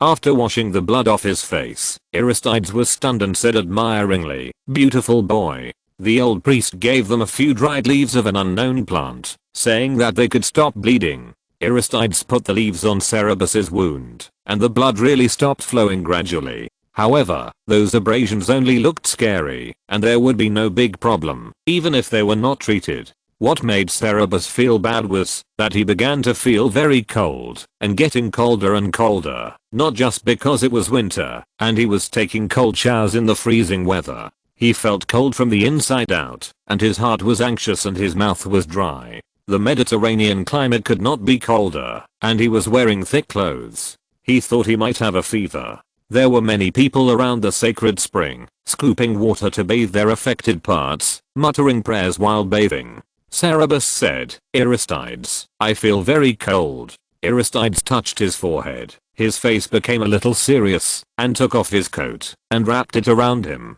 Feda had not brought Marcutulus yet. Aristides hesitated for a moment, and took him to the old priest again. "The child has a fever," he said to the old priest. The old priest also looked serious, touched Cerebus's forehead and neck, and said, "Come with me." He led them to a small room in the temple, and asked Aristides to put him on the bed. After the old priest went out for a while, he brought a small jar of water for Cerebus to drink. Cerebus' tongue was a little dull, and he could only taste the smell of herbs in it, but he couldn't tell what it was. Whatever it was, it would at least replenish some water, and it was hot. He was worried about dehydration, so he tried to drink as much as he could, until he couldn't drink anymore. While Cerebus was drinking the water, the old priest lit a bunch of herbs beside the bed, and this time he smelled chamomile, which had a calming effect. After Cerebus finished drinking the water, Aristides said, "Go to sleep, you will feel much better after a good night's sleep." At this time, he could only sleep, and maybe he could recover some strength after a good night's sleep. Cerebus felt severe pain all over his body, and his head was dizzy. He looked at him, and really fell into a half drowsy and half asleep slowly. After an unknown amount of time, Cerebus began to dream.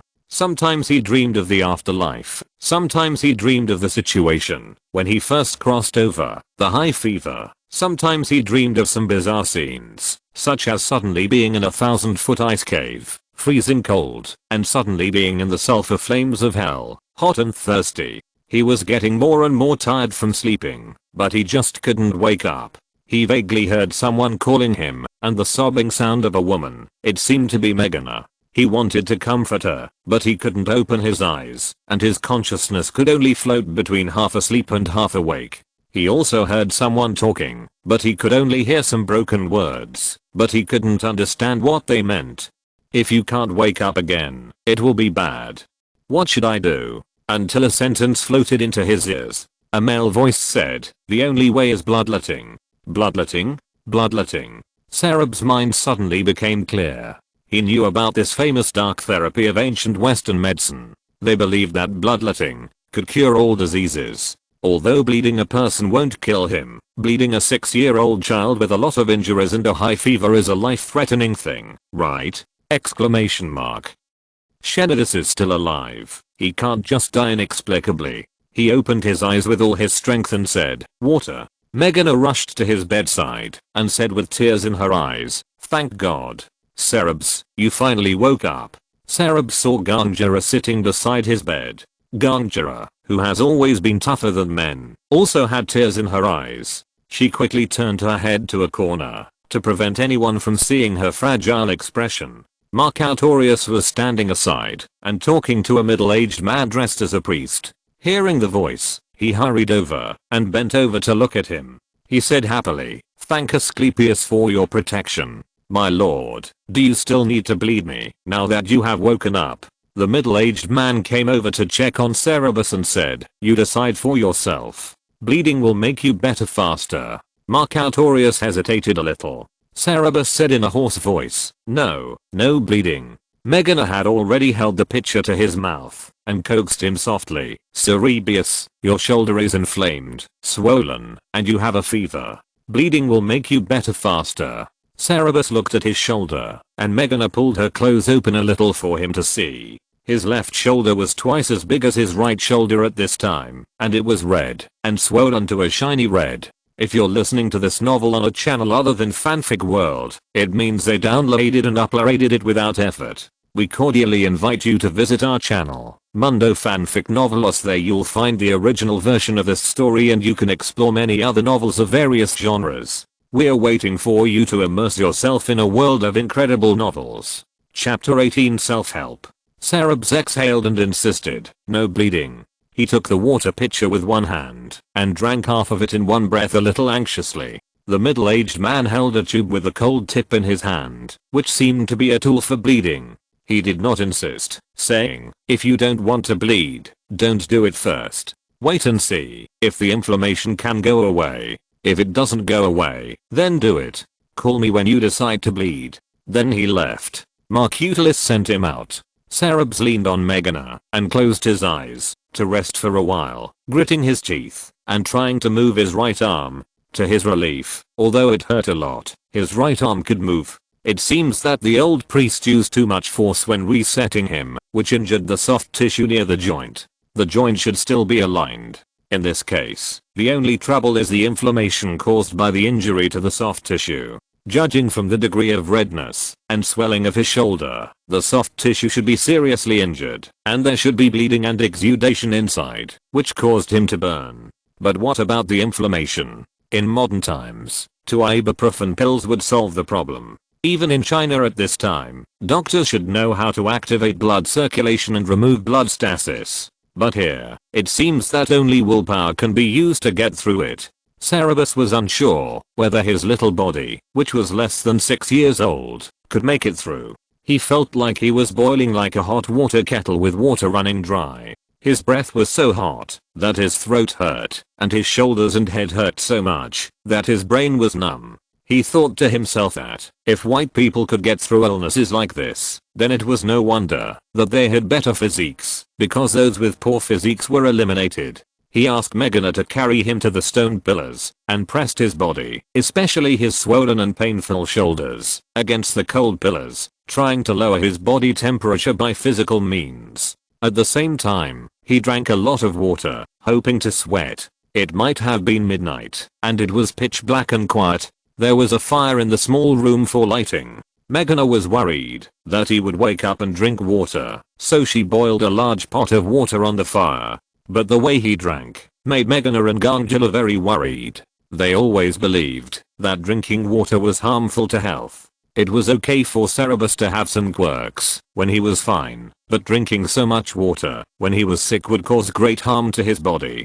Gangula tried to stop him several times. Cerebus was at a loss for words. He changed his explanation from drinking some water can lower the body temperature quickly to this is the sacred spring of the god of medicine. Drink more to get well quickly. Only then did they stop him. After seeing the water conditions of the Athenians, Cerebus could understand why the ancient Greeks believed that drinking wine was healthier than drinking water. Wine was at least much cleaner than the water in their reservoirs. Moreover, when they drank it, they used water to dilute it very much, at least in a ratio of 2:1, and most of the time it was 4:1. The alcohol was almost non-existent, and it could only be said to be a drink with a little wine flavor. However, when he had a fever, he would of course choose to drink boiled water, if there was boiled water. Moreover, this was spring water, which was much cleaner than the water in the reservoir. After drinking a lot of water and staying close to the stone pillar to cool down, Cerebus's body temperature finally dropped a little by dawn. But it only dropped a little. As soon as he left the stone pillar for a while, his body temperature rose again. In particular, the swelling on his shoulder had not subsided at all. When he looked at it at dawn, some parts had turned purple and black. Marcutalis suggested, if it doesn't work, let him bleed. Cerebus refused again. Marcutalis thought he was afraid of pain, and said anxiously, Cerebus, don't be afraid, bleeding is not painful. Your fever will not go away if the inflammation does not go away. If you keep burning like this, you will die. After you bleed, I will buy an animal for blood sacrifice. Asclepius will protect you, and you will get better soon. Cerebus couldn't leave his family now. He had not yet mastered the dying formula. Gangula and Meghana were here to take care of him and delayed his work. He hoped that Cerebus would get better soon. For this reason, Marcutalis was even willing to spend a lot of money to buy an animal. 1. For sacrifice. Of course, Cerebus knew that if he continued to have a fever like this, the consequences would be bad. The original Cerebus died of a high fever, but he knew even more clearly that bleeding would not help at all. He sighed and said, "Father, wait until tomorrow before I get better and then bleed me." His injury would not stay like this forever. Either it would get better or worse. If it didn't get better by tomorrow, it would get worse. It goes without saying that it would get better, but if it got worse, it would mean that he couldn't handle it anymore, so it would make no difference whether he was bled or not. Marcutulus said, "Then I will go home to eat and watch the slaves work. I will come over later to give you bread." He left. Cerberus wanted to stand up, but he was in great pain and felt dizzy, so he said to Meghana, "Meghana, carry me to the woods outside the temple." Gangjira came over and picked him up and said, "What do you want to do?" Gangjira rarely had any intimate behavior with his son, since he was very young. Cerberus was a little surprised and said, "I want to find a plant." Meghana said strangely, "What plant do you want? You feel uncomfortable. Tell me, I will go and pick it for you."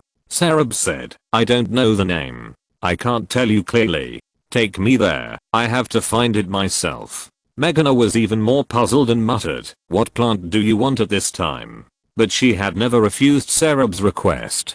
Gangjira used to be strict, but recently he rarely disobeyed Cerberus' wishes. So the two of them took Cerberus out of the temple and walked into a forest on a slope. Cerberus asked them to find a plant with shriveled black and purple berries on its roots in the forest. This forest was wild, with many kinds of plants, and they were very mixed. There were indeed some black and purple dry berries on the ground, and it was unclear which plant they fell from, so they all picked some, and let Cerberus choose for himself. Cerberus smelled each one carefully for a long time, and finally picked out a shrub, asked the two to pick a lot of branches and some dried berries, and took them back to the temple of Asclepius. When the three returned to the temple, they met Aristides, who came to visit Cerberus outside the temple. Aristides' chestnut hair was a little wet by the morning mist, and his old white woolen hair was pure and clean, with elegant folds hanging down.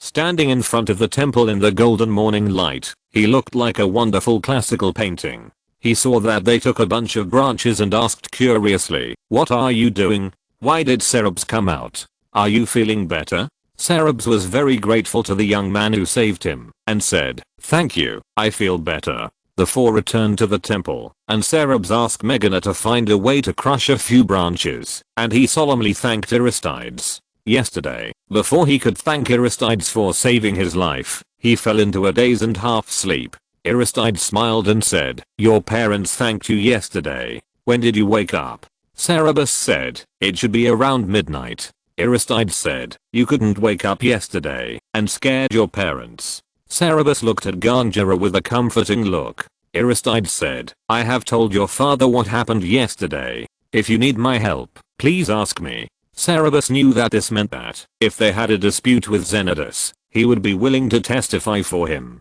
He said gratefully, "Thank you." As he was talking, Fido also came, bringing a bunch of daffodils that he had picked from somewhere. Seeing Cerberus, Fido said happily, "Ah, you woke up, little Cerberus. You were so scary yesterday." Cerberus was also very happy to see him, because he had not had time to ask about his current situation yesterday, which had always been on his mind. Cerberus thanked him for the flowers and asked him to sit down, but he refused to sit down. He smiled and said, "I was out doing some work for my master and came to see if you were awake. I have to go back soon." Cerberus asked, "Who is your master?" Fido said, "It is a rich man, Callias." Then he left in a hurry. Gangjira hurriedly said to Cerberus, "I didn't thank him yesterday. I'll go and thank him." Then he ran after him. Aristides made a wreath of daffodils, which were still wet with dew, and put it on Cerberus's head. He smiled and whispered a poem. Daffodils are suitable for black-haired boys, too. The ancient Greeks liked to wear flower crowns, and such an action was a common compliment. Cerberus also smiled at him. Meghana came in with a handful of crushed branches on a large green leaf of an unknown plant, and placed it next to Cerberus. Aristides asked curiously, "What is this for?" Cerberus twisted it with his fingers, and said with a bitter smile, "Take a chance." He was in so much pain that he didn't care about being polite. He pulled open his clothes and motioned Meghana to touch the bruised shoulder with the sap in the shreds from the tender branches they picked. Aristides was surprised to see his shoulder. This is what Cerberus said was better. "It looks much worse than yesterday." Chapter 19, God's Favor, Revised. Aristides had noticed from outside the temple that Sarab's cheeks were flushed and his lips were grey and he didn't look well. But Sarab spoke as usual, so he didn't think much about it. He reached out and touched Sarab's forehead a little abruptly, and it was hot to the touch, and his heart sank immediately. Dislocation is a very dangerous injury. Some lucky people are blessed by Asclepius, and the joint will reset itself after dislocation, but more people are disabled or die from it. Sarab's horribly swollen shoulders and high fever show how serious the inflammation in his body is. For such a young child, this situation is not good. Meghana applied the wood chips to Sarab as gently as possible, but he still hissed and gasped softly in pain. Aristides suppressed his worry and asked, "What is this?" Meghana didn't know either, and looked at Sarab curiously. Sarab said, "I don't know its name, but maybe it can help me." He didn't know what the Greek name of this plant was. In Chinese, it is called elderberry. There was a big plant with a name tag in the nursery near his company. He vaguely remembered that a colleague mentioned that this plant could heal bones. Although his bones were not broken, if it could heal bones, it might also have some effect of promoting blood circulation and removing blood stasis. He thought about it and asked Meghana to boil another pot of water with branches and dried berries. He didn't know whether this plant was used for external application or internal consumption, and he didn't know whether the useful part was the branches and leaves or the flowers and fruits. He planned to try everything he could. In fact, he was not sure whether this was elderberry. It was winter now, and the leaves of the trees had fallen, leaving only bare branches. He couldn't tell what the plants in the forest were. He just came here in the summer before and knew that there were elderberries here, so he broke off some branches with elderberries nearby and picked out the one that looked the most like by smell. It was completely a gamble. Gamble on whether he had the luck to survive. If he had the luck to survive, then it would be Shenadus bad luck. Elderberry, let's call it elderberry for now. The branches have an unpleasant smell. It was obvious when Cerberus applied it, and it made people want to vomit when they smelled it after boiling. Cerberus drank half of the jar without changing his expression. After drinking it, a little sweat appeared on his forehead. Aristides thought that he was acting abnormally due to illness, and there was a little pity in his eyes. Cerberus was overjoyed. As a Chinese, he certainly knew that sweating after a fever was a good sign. After he urinated once, he even felt a little hungry. I don't know if it was a psychological effect, but even the pain in his shoulders seemed not so unbearable. Ganjira came back when Meghana was boiling elderberry branches. He said to Meghana and Ganjira, "I want to drink some oatmeal." Meghana and Ganjira were both surprised and happy. Last night, Cerberus only ate a little after waking up, and he vomited it all. Meghana rushed to say, "I'll go back and make oatmeal for you, and I'll be back soon." She walked away happily. Cerberus tried to press his shoulder, and the wood chips he had applied before had dried up and fell off a lot. Ganjira, who was always serious, had a rare soft expression and said, "I'll go and pound some more." She took the remaining branches and went out. She was strong and worked quickly, and soon she brought back a pile of wood chips with the big leaves. Cerberus washed the dry wood chips on his shoulder with the remaining elderberry water, and found that the bruises were obviously not as red. His injury was indeed getting better. Aristides was very surprised, and he also pinched a little wood chips with his fingers to take a closer look, and asked, "What is this?" Bone injuries are too common. He has seen too many people suffering from bone injuries. The usual response is to come to the temple of Asclepius to ask for God's blessing.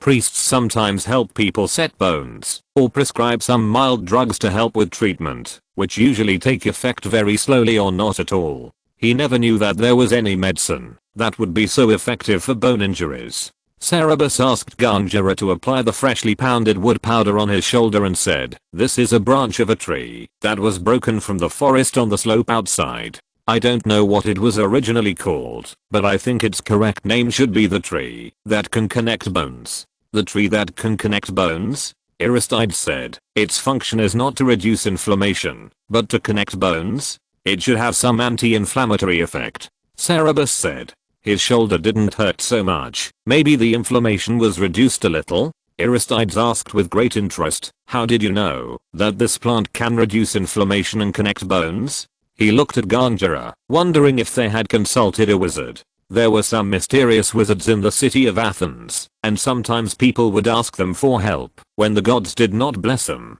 It is said that after paying a price, usually money, they would use mysterious rituals and secret medicines to help people achieve their wishes. Aristides did not believe that those wizards really had any special powers, but he knew that many women believed in them. But if it was a wizard who showed them this plant, then he must have some real skills. Ganjara shook her head, indicating that she didn't know. Cerberus didn't want to lie and said, "You don't need to care where you know it from, just know that it has this effect. There is a large area on the hillside over there, and we think it will be very useful for many people." Aristides smiled and didn't ask the truth, and said sincerely, "It is indeed very useful. It will benefit many people. Can I stay for a while and see how good its effect is?" Cerberus certainly wouldn't refuse. Meghana brought oatmeal porridge and bread.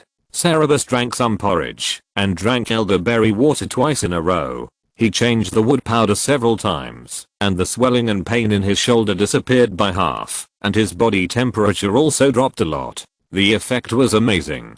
Meghana was also very surprised and asked Cerberus how he knew that this branch could cure diseases. Cerberus didn't tell her, but she had her own explanation. "Asclepius must have told you in the dream, right? Asclepius is looking after you. The son of Apollo guided you to find such a magical medicine." She was convinced that the child she had taken care of since childhood was extraordinary and different, so it was natural for the gods to favor her. Ganjara and Marcutelis, who arrived later, immediately accepted this explanation. Such a magical medicine grew on the hillside next to the temple of the god of medicine. No one had ever known its use before. A child named Cerberus knew it after spending a night in the temple. If it wasn't that Asclepius pointed it out to him in a dream, what other reason could there be? Marcutelis immediately went to the market to buy a kid, and when he paid for it, he didn't feel bad at all. He led the kid to the temple to offer a blood sacrifice to Asclepius, to thank him for his blessing.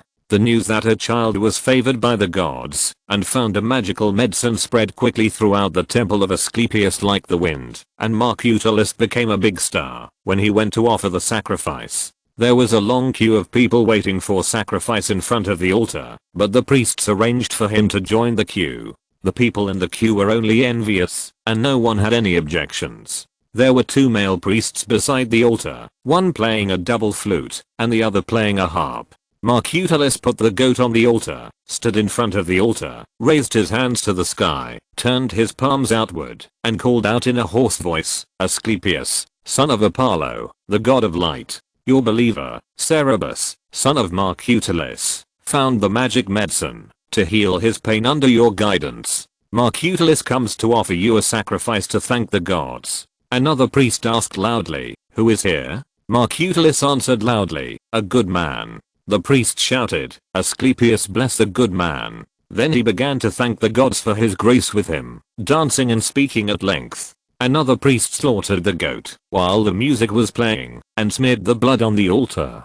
Chapter 20 God's favored child. While a priest led Marcutelis in prayer, the priest who slaughtered the goat cut off the goat's head, removed the internal organs and bones, and placed them on the altar for sacrifice. After the prayer, people built a fire in front of the altar, cut the meat and roasted it. While the meat was roasting, the priests who played the flute and the harp continued to play music, and all the people who watched the sacrifice sang and danced around the fire. After the meat was roasted, the priests took a large piece, Marcutelis took a piece, and the rest was shared by the onlookers. The land in Athens was barren and the products were not abundant. People's food was generally only olives, fish, onions, etc., which was very monotonous. Roasted meat was a delicacy that could only be eaten during special festivals, so although the goat was small and each person could only get 1 or 2 bites of roasted meat, and some people did not get any at all, everyone was still very happy, and laughter could be heard from afar.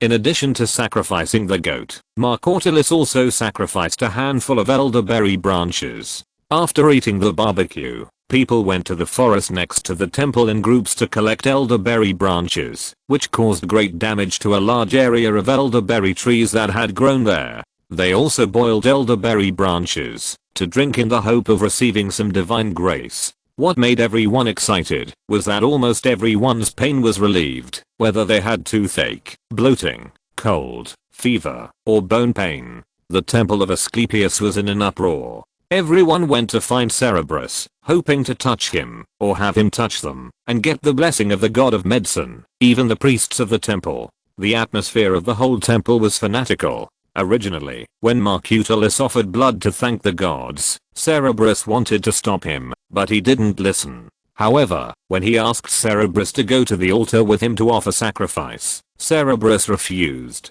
But Cerberus didn't dare to refuse these people at this time, and he didn't even dare to explain. In this fanatical atmosphere, explanation is equivalent to rejection. He didn't know what these fanatics would do after being rejected. Aristides, who originally believed that Cerberus was not inspired by God, saw this scene and turned to believe that Cerberus was inspired by God. Cerberus himself was in a trance and almost believed that he was really guided by the gods. What he didn't know was that elderberry originally had many functions. There is an ancient ballad in Europe that sings about it. Leather, leaves, flowers, and fruits. Everything is a treasure, and everything is effective. It also has a nickname called medicine box, which can basically cure all kinds of minor ailments. It's just that people haven't discovered these uses yet. People who come to the temple to pray for treatment are basically relying on their physical fitness to fight the pain, and suddenly they get a more symptomatic medicine. Of course the effect is remarkable. This has nothing to do with gods or anything. After Cerberus touched the people in the temple, many people in Athens also came after hearing the news. Many people also brought gifts to Cerberus. Cerberus had to accept them. If he didn't accept them, they would look sad that the gods had refused to bless them. Although most of the gifts were not expensive, Cerberus still felt like a fraud and felt terrible. Seeing that more and more people came to the temple, he felt bad and asked Marcutulus to leave and go home. Upon hearing the news, the most senior priestess in the temple rushed over. She was the priest who mainly explained the meaning of the revelatory dreams that believers had in the temple. She was not young, with grey hair, a peaceful demeanor, and a soft voice that made people dare not ignore it. She asked Cerberus, "Boy, your wound is not healed yet, why do you want to leave?" Cerberus didn't think that she gave believers tips on how to treat diseases based on those messy dreams. She should know some medical skills. After the elderberry was effective, she also came to see Cerberus, not to let him touch her, but to ask him about the treatment range of this plant. Cerberus suspected that she didn't believe in such illusory things as the revelation of Asclepius. Cerberus respected her very much. You know, ancient Greece was a patriarchal society with stricter restrictions on women than China during the Ming and Qing dynasties. She was able to struggle out of such a society and control such an important temple. Her ability was evident. Cerberus respected capable people. It's almost healed. My shoulder doesn't hurt much anymore, and the fever has subsided. We should go back. There is a lot of work to do at home, he said and glanced at Marcutulus. In fact, his shoulder still hurt a lot, but he really didn't want to be a liar here anymore. Marcutulus had been flattered by others for the past 2 days, because of his son. Cerberus' words reminded him of the carpet and bread oven at home, which were almost at a standstill, and his wallet, which was about to run out. He suddenly sobered up and said quickly, "We should go back. With the blessing of Asclepius, Cerberus is already well." The priestess paused and said to him, "Asclepius is very fond of this boy. Can you keep him in the temple to serve God?" Marcutulus was surprised and said, "Stay in the temple to serve God." The priestess said, "He can serve here now and become a priest in the temple when he grows up.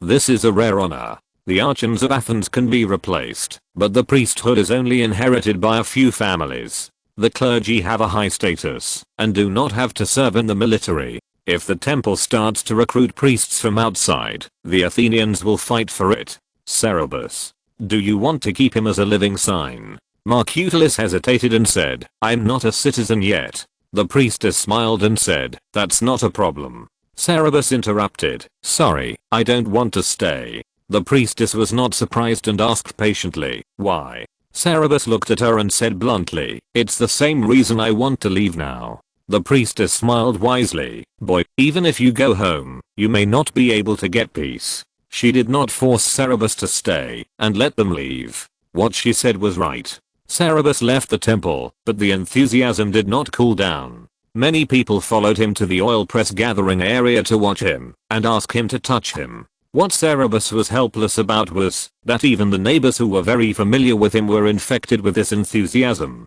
Both men and women piously let him touch them and then showed off to others, and each of them claimed that they had long seen how extraordinary he was and that he should be the favorite of God. Chapter 21. Thank you. Recently, a piece of news has been circulating in Athens and the nearby Attica region. There is a son of the gods who was given healing power by Asclepius. If he touches you, all diseases will be cured. Many people who heard this were very excited. Really? Myself/father/mother/uncle/aunt, waist, leg/arm/head/stomach, is uncomfortable. I want to ask him to touch it. Early in the morning, it was rare that it didn't rain. Mytica carried a basket of wool to deliver it to Posidipus's house. On the short distance from the courtyard to the door, she passed by two groups of people who came to ask Cerberus for blessings. When she passed the reservoir, Pallas, who was drawing water by the pool, called her, Mytica, wait for me, I also want to deliver wool, let's go together.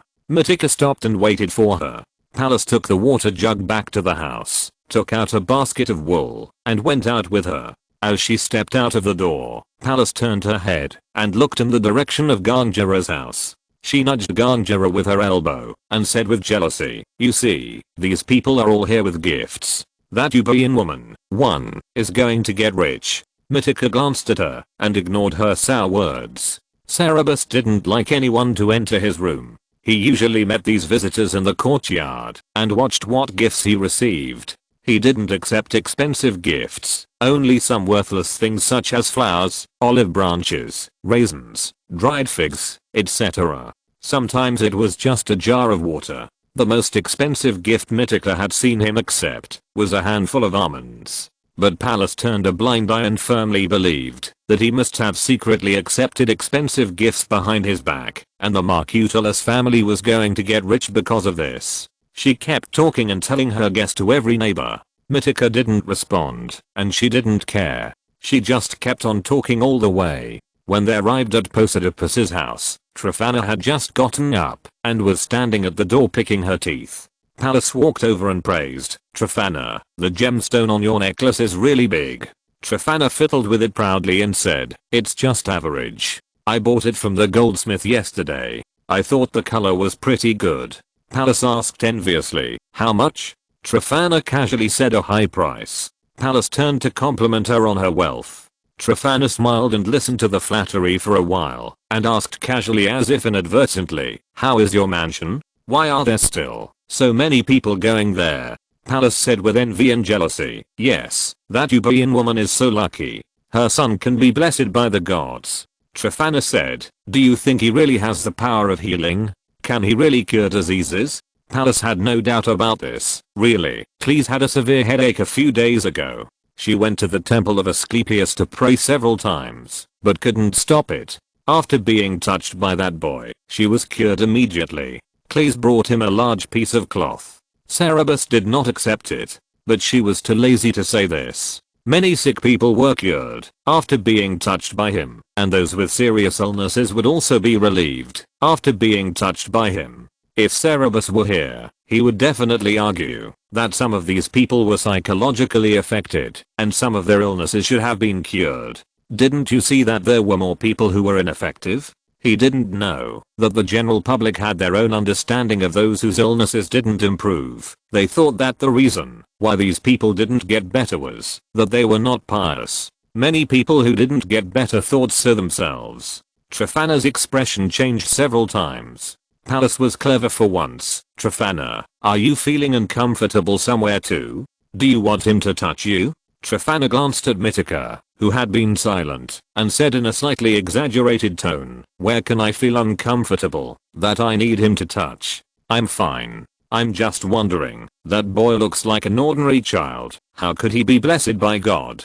Pallas became a believer of Cerberus again at this time, and hurriedly corrected her, he is not an ordinary boy. Trifana, you don't know, he used to look different from other children. He never played with other children, liked to stay alone, and didn't know what he was thinking, and liked to draw things on the ground that no one could understand. Zumenis from Mitika's family has gone to school. He said that what he wrote was not words, but he was not scribbling, right Mitika? The two looked at Mitika together, and Mitika nodded. Pallas continued, I heard him talk like an adult, never like a child. And before he was favored by the gods, his whole family listened to him. Gangara, Marcutalis, and Megana all listened to him. Whatever he said was true. And look at how handsome he is. It's not surprising that he was favored by the gods. Trifana said with some doubt, but I heard that Marcutalis almost sold him a few days ago. Pallas said, yes, he almost sold him, but do you know how much the buyer paid? 400 drachmas. A 5 or 6 year old child, 400 drachmas. If he is not special, will anyone pay 400 drachmas for a child? This is really convincing. In the current market in Athens, the highest priced good knife maker is no more than 200 drachmas. If there is nothing special, the person who pays 400 drachmas for a child must be crazy. Trifana also nodded secretly, feeling a little worried. She really had an old habit of wanting Cerberus to touch her. But would her husband be willing to bow to the Marcutalis family? Meanwhile, at the Marcutalis house, Cerberus accepted a handful of dried figs and a piece of ivy, and sent away 2 people who came to ask him to touch her. His mood had changed from irritable to calm. He was optimistic that people would find out sooner or later that his touch had no effect at all, and would calm down sooner or later. Even when he found that his reputation had spread beyond the city of Athens and radiated to the countryside under Attica, and some farmers carried poultry eggs and walked a long way up the mountain to let him touch them, it did not break his optimism. Moreover, he was very sensible not to hide when people came to visit him like a market, no, to ask him to treat their illnesses, but to try his best to meet their requirements. Because he knew that when the explanation was unclear, the more people were not satisfied, the longer their frenzy would last. Sure enough, after 2 or 3 days, there were no more people coming to see him to fill the courtyard. The first thing Cerberus did, after returning from the temple, was to ask Marcutalis to go to Aristides' house and Phido's host's house to express his gratitude. Although he had already thanked Phido and Aristides separately, and Gangara should have thanked them as well, he would definitely go to their houses to express his gratitude once more for saving his life. The house of the rich man Callias was relatively close, so Marcutalis went to his house first. After coming back, he kept boasting about what he had seen and heard. There are 4 marble columns in his front yard. The capitals are carved with honeysuckle.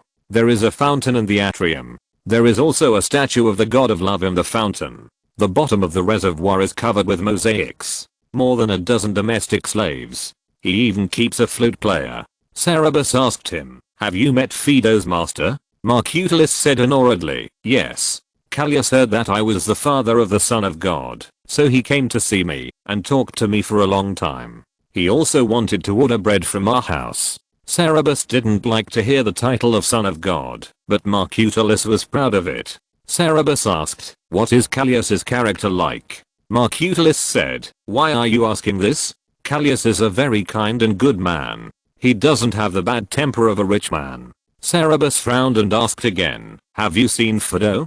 Marcutalis said, yes. I gave him your gift. Cerberus prepared a half basket of dried figs and a can of olive oil as a gift. He didn't prepare a heavy gift. Phido was very young and not free, so he couldn't keep the expensive gifts. This was prepared for him to eat by himself. He wanted to redeem Phido and his sister, but now the big money in the family is in Marcutalis's hands, and there shouldn't be much left. He would definitely not be willing to spend this money. Cerberus could only put it aside for now and slowly think of a way. He originally wanted to understand the character of Phido's master, but Marcutalis saw that the rich man was obviously wearing a beautification filter and had no reference value. Then Marcutalis went to Aristides' house again.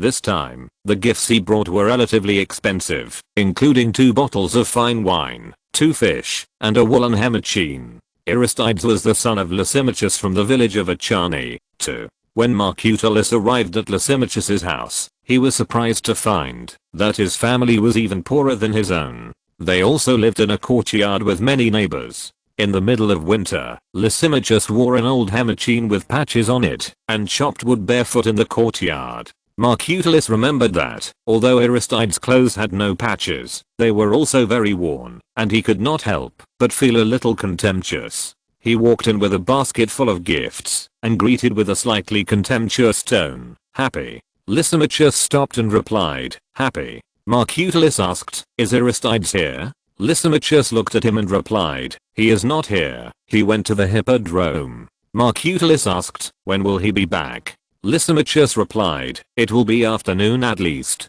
It was just noon now, and Marcutalus didn't want to wait, so he handed him the basket and said, "Here is a gift for him, please help me pass it to him." Lysimachus didn't take it and asked, "Why are you giving him a gift?" Marcutalus replied, "He saved my son Cerberus. This is a thank you gift." Lysimachus said, "I heard him talk about this. He didn't save people for awards. You can take the gifts away."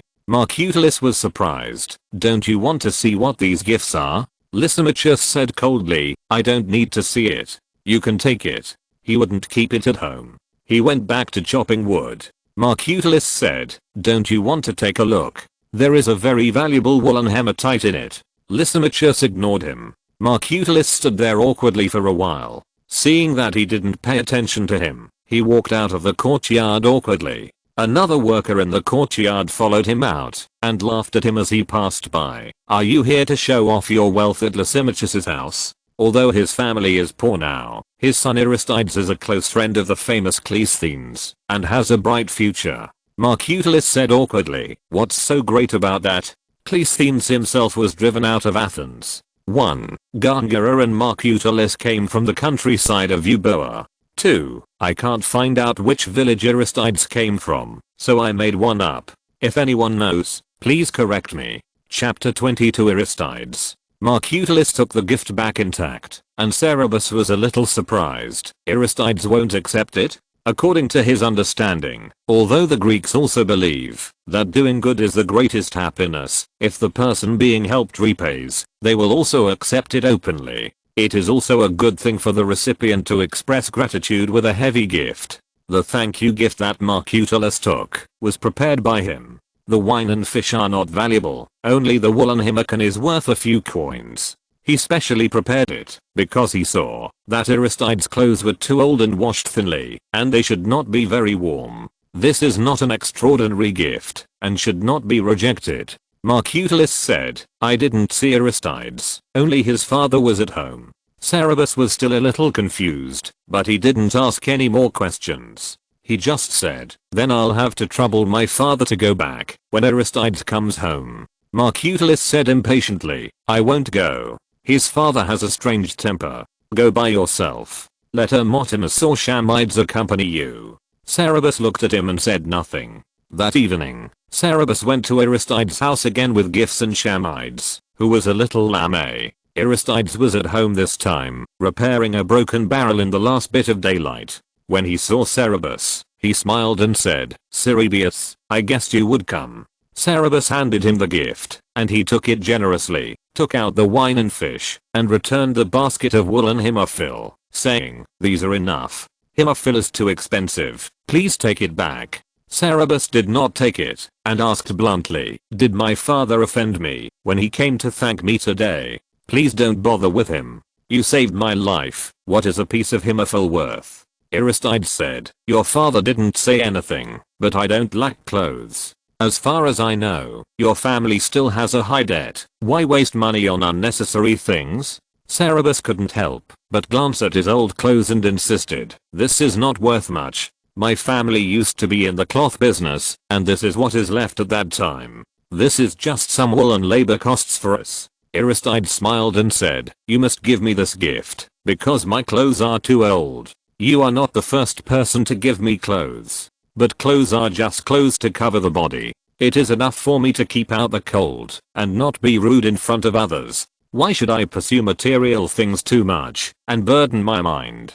The young man, who was only in his 20s, spoke calmly, without any reluctance. Cerberus admired his firmness and took the basket without making unnecessary pushes. As they talked, the sky darkened completely. Someone in the courtyard lit the public stove. Aristides said, "Sit for a while before leaving, Cerberus." Cerberus did not want to go home immediately, so he agreed happily. Aristides sent a jar of wine and 2 fish back to the house, took out a wine mixer, mixed the remaining jar of wine with 4 times the amount of water, and sat around the public stove with Cerberus to share the wine with the neighbors. Cerberus was now very famous in Athens. He was recognized as soon as he entered the courtyard. But he was talking to Aristides all the time, and no one came forward to disturb him. At this time, someone said expectantly, "Are you the son of God who has the power of healing? I heard that you can cure people's diseases with just one touch. Can you touch me? My knees hurt when it rains." Cerberus was used to it, and explained calmly for countless times, "My name is Cerberus, and I don't have the power of healing. I can touch you, but I can't cure your disease with just one touch." After he finished speaking, he touched the man's knees. He was so easy to talk to, and he didn't want any gifts. Others immediately rushed to ask him to touch them, saying, "My waist hurts. My stomach is bloated." The women who were secretly watching in their rooms also rushed over regardless of the difference between men and women, surrounded him and made requests. Cerberus immediately regretted it a little, but he couldn't refuse the people behind him, since he had already started, so he had to touch everyone. The bad thing was that after touching them, these people did not leave, and continued to surround him, and ask all kinds of questions. Cerberus was so annoyed, that his head was hurt. In the cold weather, a thin layer of sweat appeared on his forehead. Aristides smiled and rescued him from the crowd, saying, "Everyone, the Son of God has cured your illness. If you have other questions, ask them later.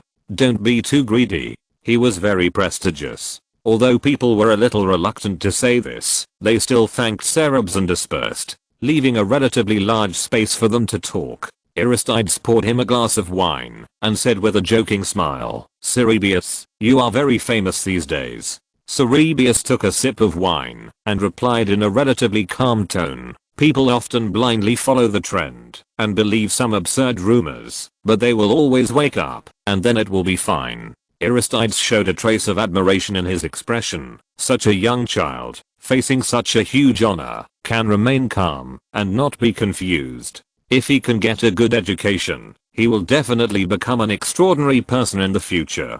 He likes this boy very much. When they first met, he saw his perseverance in the face of pain. When they met for the second time, he witnessed the miracle with his own eyes, and he also believed that he was the Son of God. But he was also worried that such a young child would lose himself in the honor, and the joke just now was not without a reminder. Unexpectedly, he was not confused at all. On a cold winter night, it is a pleasant thing to taste fine wine, drink wine-flavored beverages, around the stove. Cerberus drank 2 more sips of wine, and asked in confusion, "My own wounds haven't healed yet. Why don't they think about it? If I have the power to heal, I will definitely heal myself first." If it weren't for the obvious purple scar on his head, he wouldn't have gone with Marcutalus to thank him, which would have offended him instead of thanking him. However, he treated people with such obvious scars, and no one among so many people expressed doubt. Aristides poofed a mouthful of wine.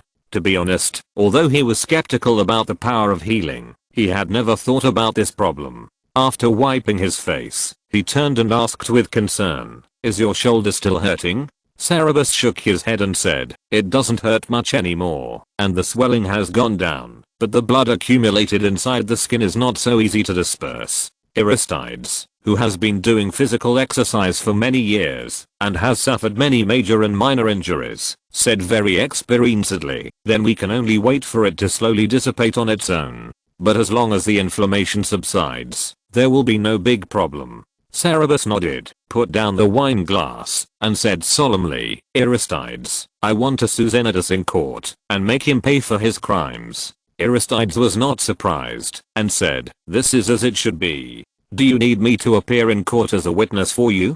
Cerberus said, yes. Aristides said, it's my duty. Cerberus asked, Aristides, in your opinion, what kind of punishment will the court give to Xenodus? Aristides said, it depends on what kind of lawyer you can hire, and what kind of lawyer he can hire. Cerberus asked, what if I can hire the best lawyer? Aristides said, then he may be able to get you a considerable amount of compensation. Cerberus said, I remember that the Athenian law stipulates that kidnapping is a capital crime. Aristides said, a little surprised, but your family seems to be Metic. Citizens who committed crimes against Metic would only be fined at most.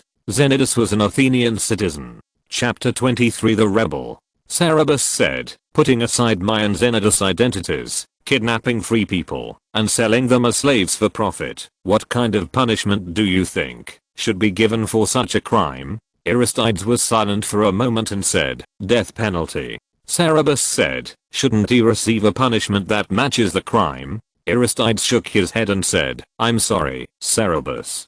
The law stipulates that cases where citizens kill or injure slaves, metics or foreigners are crimes that allow compensation. Cerberus asked, why is killing or injuring citizens punishable by death, but killing or injuring slaves, metics or foreigners does not require a punishment that matches the crime? Aristides said, citizens are different from slaves, metics and foreigners. Cerberus asked, what is the difference? If someone else was asked this question, he would probably answer without hesitation, citizens are higher than slaves, metics and foreigners. But Aristides thought about it seriously before saying, slaves are just talking tools. Metic and foreigners are not protected by Athenian law. Cerberus was choked and speechless. He tried to use natural law to circumvent Aristides, but he didn't expect that this young man from more than 2000 years ago had such a direct understanding of the law. He almost said, the law is a tool for the ruling class to protect its own interests. You don't belong to this class, so you are not protected. He underestimated the people of this era. It was late at night when he left Aristides' house, and some snow fell sporadically from the sky. Aristides enthusiastically recommended several people, saying that they were good at speaking. If he sued Xenodus, hiring a lawyer could get him a satisfactory amount of compensation. But Cerberus was unwilling to give up. Could it be that Xenodus could only pay a few dollars without any pain?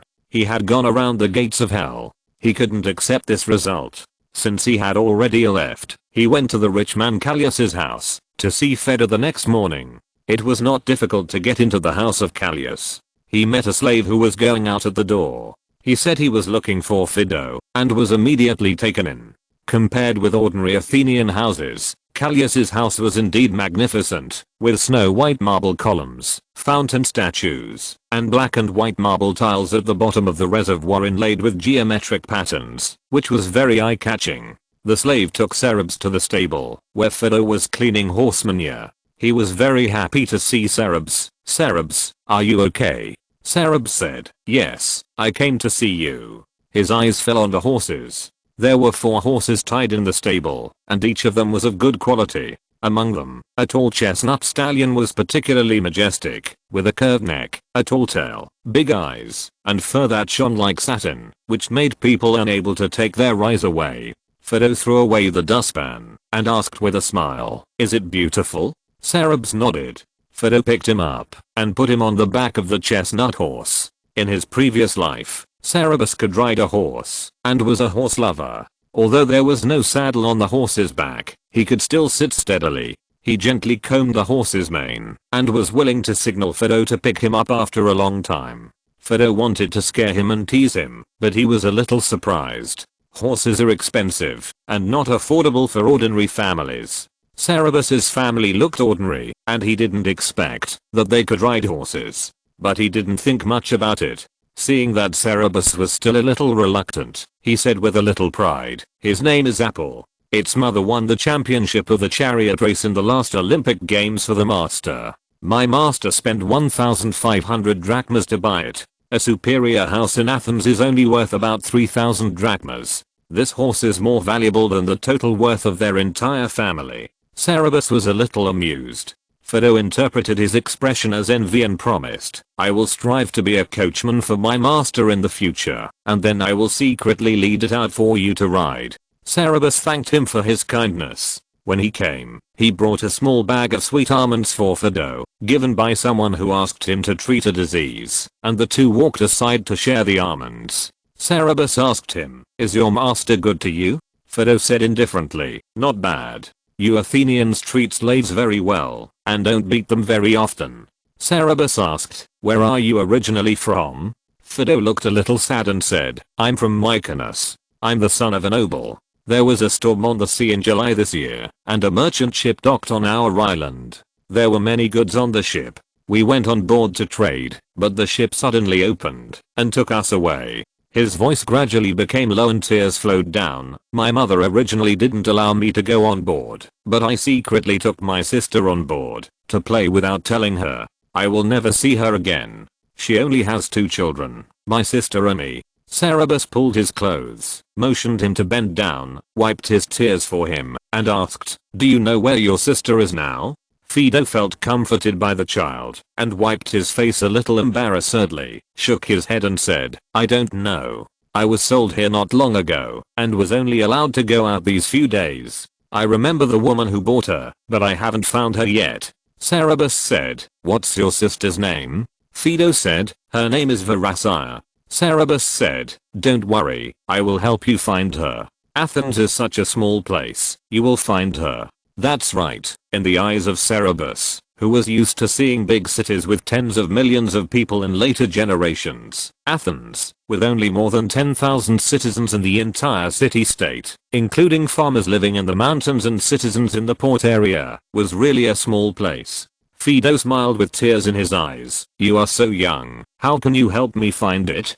You were almost caught by someone. Don't run around alone in the future, it's very dangerous. Like me and my sister, you can never go home again." Cerberus said, "I will bring slaves with me, or someone will accompany me. You saved me, and I will repay you. Don't be sad, I will help you find your sister, and I will also help you regain your freedom." Fido stared at him. Although he told himself that this was just a promise made by a child, and he had no idea how difficult these two things were, he couldn't help but be moved, and gave a little hope. "Father, how much money do we have left in our family?" Cerberus asked. "What do you want to do now?" Marcutalus asked in horror. "We have to hire a lawyer, father," Cerberus said. "He hurt me so badly and cost our family so much money. We can't just let it go like this, can we? We have to sue him and make him compensate our family for the loss." Marcutalus struggled to death. "There is no requirement to hire a lawyer when suing him." Cerberus said, "No, we have to hire a lawyer, and we have to hire a good and reputable lawyer in the city. The presiding judge and the jury are all citizens. Who will be on our side? A reputable lawyer can get us a generous compensation." Marcutalus thought painfully that his son always had so many legitimate reasons that he couldn't refuse when he wanted to spend money. "How much does it cost to hire a good lawyer?" he asked. Cerberus replied, "I don't know, but I guess it's at least 20 drachmas." Marcutalus immediately refused in a stern voice. "We don't have that much money." Cerberus said, "Do you mean that a loss will be in vain?" Marcutalus thought of the cost of paying tribute to the gods and the thank you gifts he paid, and his heart was broken. Cerberus advised, "This is a necessary expense. Just like you have to invest capital in business, you must first pay before you can get a profit." Marcutalus struggled fiercely for a while, reluctantly said, "With such an expensive expense, how much compensation can they get for us?" Cerberus, "We have to hear what they say." Cerberus and Marcutalus visited the lawyers recommended by Aristides one by one. In fact, if he was not a child, the lawyers would not have paid any attention to him. He did not want to come with Marcutalus. He did not want to know how much compensation these lawyers could get for him, but he wanted to know if any of them could help him make Xenodus drink a glass of poison hemlock juice. 1. Bringing Marcutalus with him was obviously not conducive to achieving this goal. Perhaps birds of a feather flock together. The people recommended by Aristides all agreed with his views, which disappointed Cerberus. Marcutalus was very satisfied. Because Cerberus's reputation as the son of the gods had recently become very famous in Athens, everyone looked up to them and promised Marcutelis that the compensation they had obtained would be enough to pay off the gods, thank yous, and lawyers' fees, with some left over. Some people also promised that he would make up for his previous losses and make a small fortune. Marcutelis was satisfied. Cerberus, however, was unwilling to accept this result. He did not believe that there was no one in the city who was a rebel. 1. Athens used hemlock juice to execute death row prisoners. Chapter 24 Ambitious. How to find someone who can't be found. Let him jump out. Recently, the following news was widely circulated in Athens. Marcutelis, the father of the son of God, offered 1 minute to hire a lawyer to sue the slave trader Xenodus who hurt the son of God. The famous orators in the city, such as Cronus, Remus, and Hermocleonis, could not satisfy him. Why can't people like Cronus, Remus, and Hermocleonis satisfy him? They are already the most famous lawyers in the city. I heard that the compensation they got was too little, only 40 drachmas. Oh, that's too little. You know, Xenodus injured the son of God. I heard that Xenodus had discovered the specialness of the son of God earlier and wanted to monopolize him. He offered several minas to buy him, but failed, so he wanted to just steal him away. Ah. Too smart. Someone interrupted. No, I heard that the compensation Hermocleonis got was not 40 drachmas, but 1 talent. Wow. The father of the son of God is still not satisfied? How much compensation does he want? Another person interrupted. I heard it's not because of the compensation issue. The father of the son of God believes that the crime of kidnapping and selling free people separates parents and children and distorts a person's destiny. It should not be just a fine, but should be punished more severely. Later, the topic slowly turned to what kind of punishment should be given for kidnapping free men. After most of the people in the city knew about this, Marcutelis knew that he had to offer a reward of 1 mina for a lawyer. He was angry at home. We don't have that much money. I won't pay a mina for a lawyer. We can't even afford to eat. Cerberus said, you don't need to really pay a mina, father. At least not before you win the case. Marcutelis shouted, I won't give it to you, even after you win the case. Cerberus said, father, how much do you think Xenodus can compensate us for this lawsuit? Marcutelis said, Hermocleonis said that he can get us 100 drachmas in compensation. He was satisfied with this amount. He spent less than 25 drachmas on the reward and the thank you gift. It was good to pay the lawyer's fees and make a small profit. He stressed, I will never pay for a lawyer. Cerberus said, don't you want to get more compensation? Marcutelis said, everyone wants money, but Hermocleonis is already the most eloquent person in the city, and no one should be able to get more money from Xenodus. Cerberus said, if you want more compensation, then this rumor is not a bad thing. It can make Xenodus understand that too little compensation will not satisfy us. If you can show a stronger and more hateful attitude towards him, such as saying that you think his crime is so serious that he should be executed, and then hire an equally strong lawyer to make him afraid. Marcutelis was moved and murmured, then he will definitely be willing to pay more money to settle this matter. Cerberus smiled. In fact, if it is really for the purpose of getting more compensation, this method is likely to fail, because it is likely to cause the judges disgust. But Cerberus's purpose is to make Xenodus drink a glass of poison hemlock juice, and he is willing to take this risk. At this moment, in the Hercules Stadium, a man heard the rumor and immediately laughed. The opportunity to become famous has come. This was a boy of 16 or 17 years old. He was originally competing with his friends in javelin throwing. He was covered with dust and sweat, like a nimble cheetah. After hearing the rumor from his friends, he immediately ended the competition, put on a himmoth, and left the stadium. He walked briskly to a house and said to the owner, who was carving words on a clay tablet, "Teacher, I'm here." The man he called teacher was a middle-aged man in his 40s with a well-groomed beard.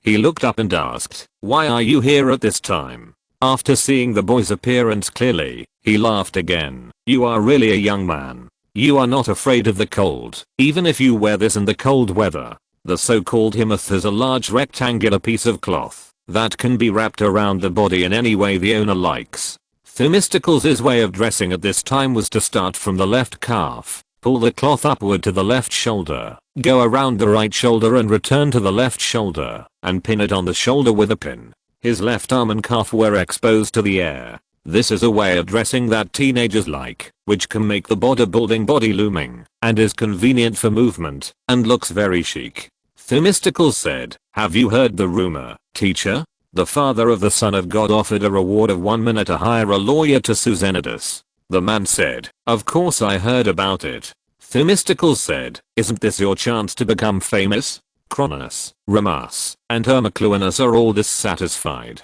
If you can help him win this lawsuit, it means that you are better than Hermocleonus and others." The man said, "Themistocles, let me ask you, Xenodus harmed the Son of God, and the reputable Aristides testified. The facts are clear. Is it difficult to win this lawsuit?" When Themistocles heard the name Aristides, he immediately showed an expression of great disgust. The man pointed at him and said with a smile, You, Themistocles, please calm down your jealousy. You still have a long way to go to compete with Aristides. He is already the next leader designated by Cleisthenes' faction, and your teacher himself is still not well known. Themistocles said, "I know very well that my intelligence and talent are no less than his, but I'm not as lucky as him. Isagoras does not have the long-term vision of Cleisthenes, but I know that he will be my main competitor in public life in the future." The man said, "That is a matter for a long time to come.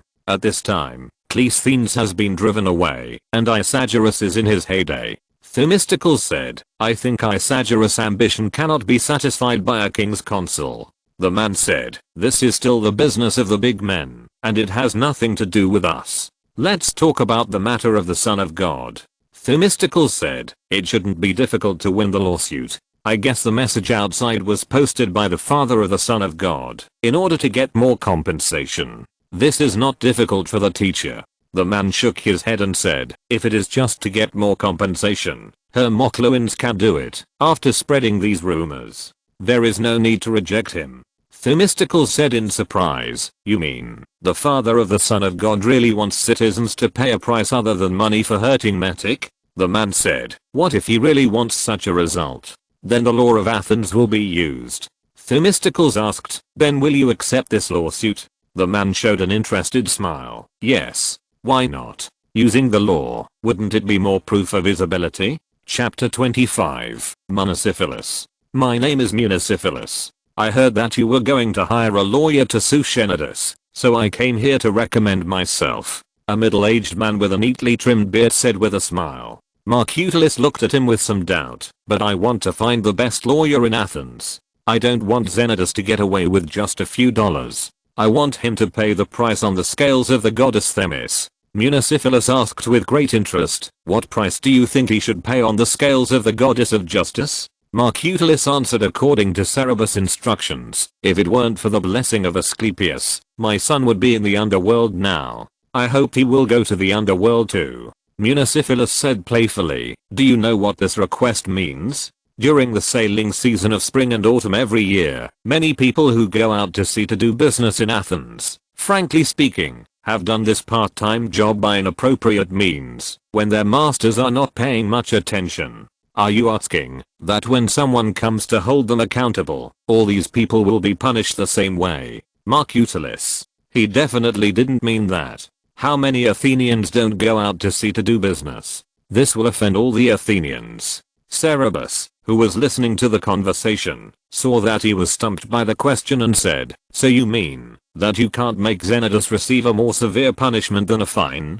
Municipalus looked at the 5 or 6-year-old child with some surprise. He had just not taken this boy, who was known as the son of the gods, seriously, even though he was really beautiful. He changed his words without blinking and said, "Of course I don't mean that. Archias of Corinth wanted to forcibly take action away from his father, which caused him to be fatally injured and die. His father begged the gods to avenge him, and jumped from a rock in the isthmus of Suez into the sea. Poseidon, the god of the sea, was angry and made Corinth harvestless and suffer famine. Archias fled to Sicily, but was still killed by Telephus, his beloved, who was entrusted by the gods. Such a crime is unacceptable to the gods, and it is reasonable for Xenodus to receive a more severe punishment." Cerberus looked at him with admiration. This person who could find a legal basis for his story in a blink of an eye was exactly what he was looking for. The Greeks at that time believed that the law came from the gods, and the orders of mortals could not change the eternal and unchanging unwritten laws made by the gods, so this story could be used as a legal basis. This was exactly what he was looking for. Cerberus said, "Father, in such a cold weather, why don't you invite the guests to sit by the fire and talk in the warmth?" This was not the first person who came to recommend himself in the past few days, but it was the first person Cerberus invited to sit down and talk in detail. Marcutus guessed that this person was more satisfactory to him. Thinking of his purpose, he became excited and invited him to sit by the fire. Munocephalus keenly noticed that the son was the one who made the decision between the father and son, and was secretly surprised. The two sat down by the fire, and Cerberus poured a glass of wine for each of them. Marcutorius said impatiently, "Munocephalus, how sure are you that the court will sentence Zenodus to drink hemlock juice?" Munocephalus raised his eyebrows and said, "Half." Marcutorius was delighted, thinking that half was not bad, and Zenodus would be scared to death and pay a large sum of money to seek a settlement. Cerberus said unhappily, "You are just perfunctory to us. How can such a thing be guaranteed? Moreover, this person made such a promise without even asking about the case." Cerberus knew that it was Marcutorius's amateur problem that made him despise it, but he did not want him to neglect this lawsuit. Munocephalus smiled and asked, "Why do you say I'm perfunctory?" Cerberus did not answer but asked, "Why do you take this lawsuit? If it was just for the reward, there was no need to risk offending all the citizens and spend so much effort. He could just take 2 more lawsuits." Munocephalus looked at Marcutus and replied with a smile, "It's for justice." Cerberus's face darkened. Being young has this disadvantage: it's easy to be looked down upon. Marcutus listened to their conversation and realized that he was fooled.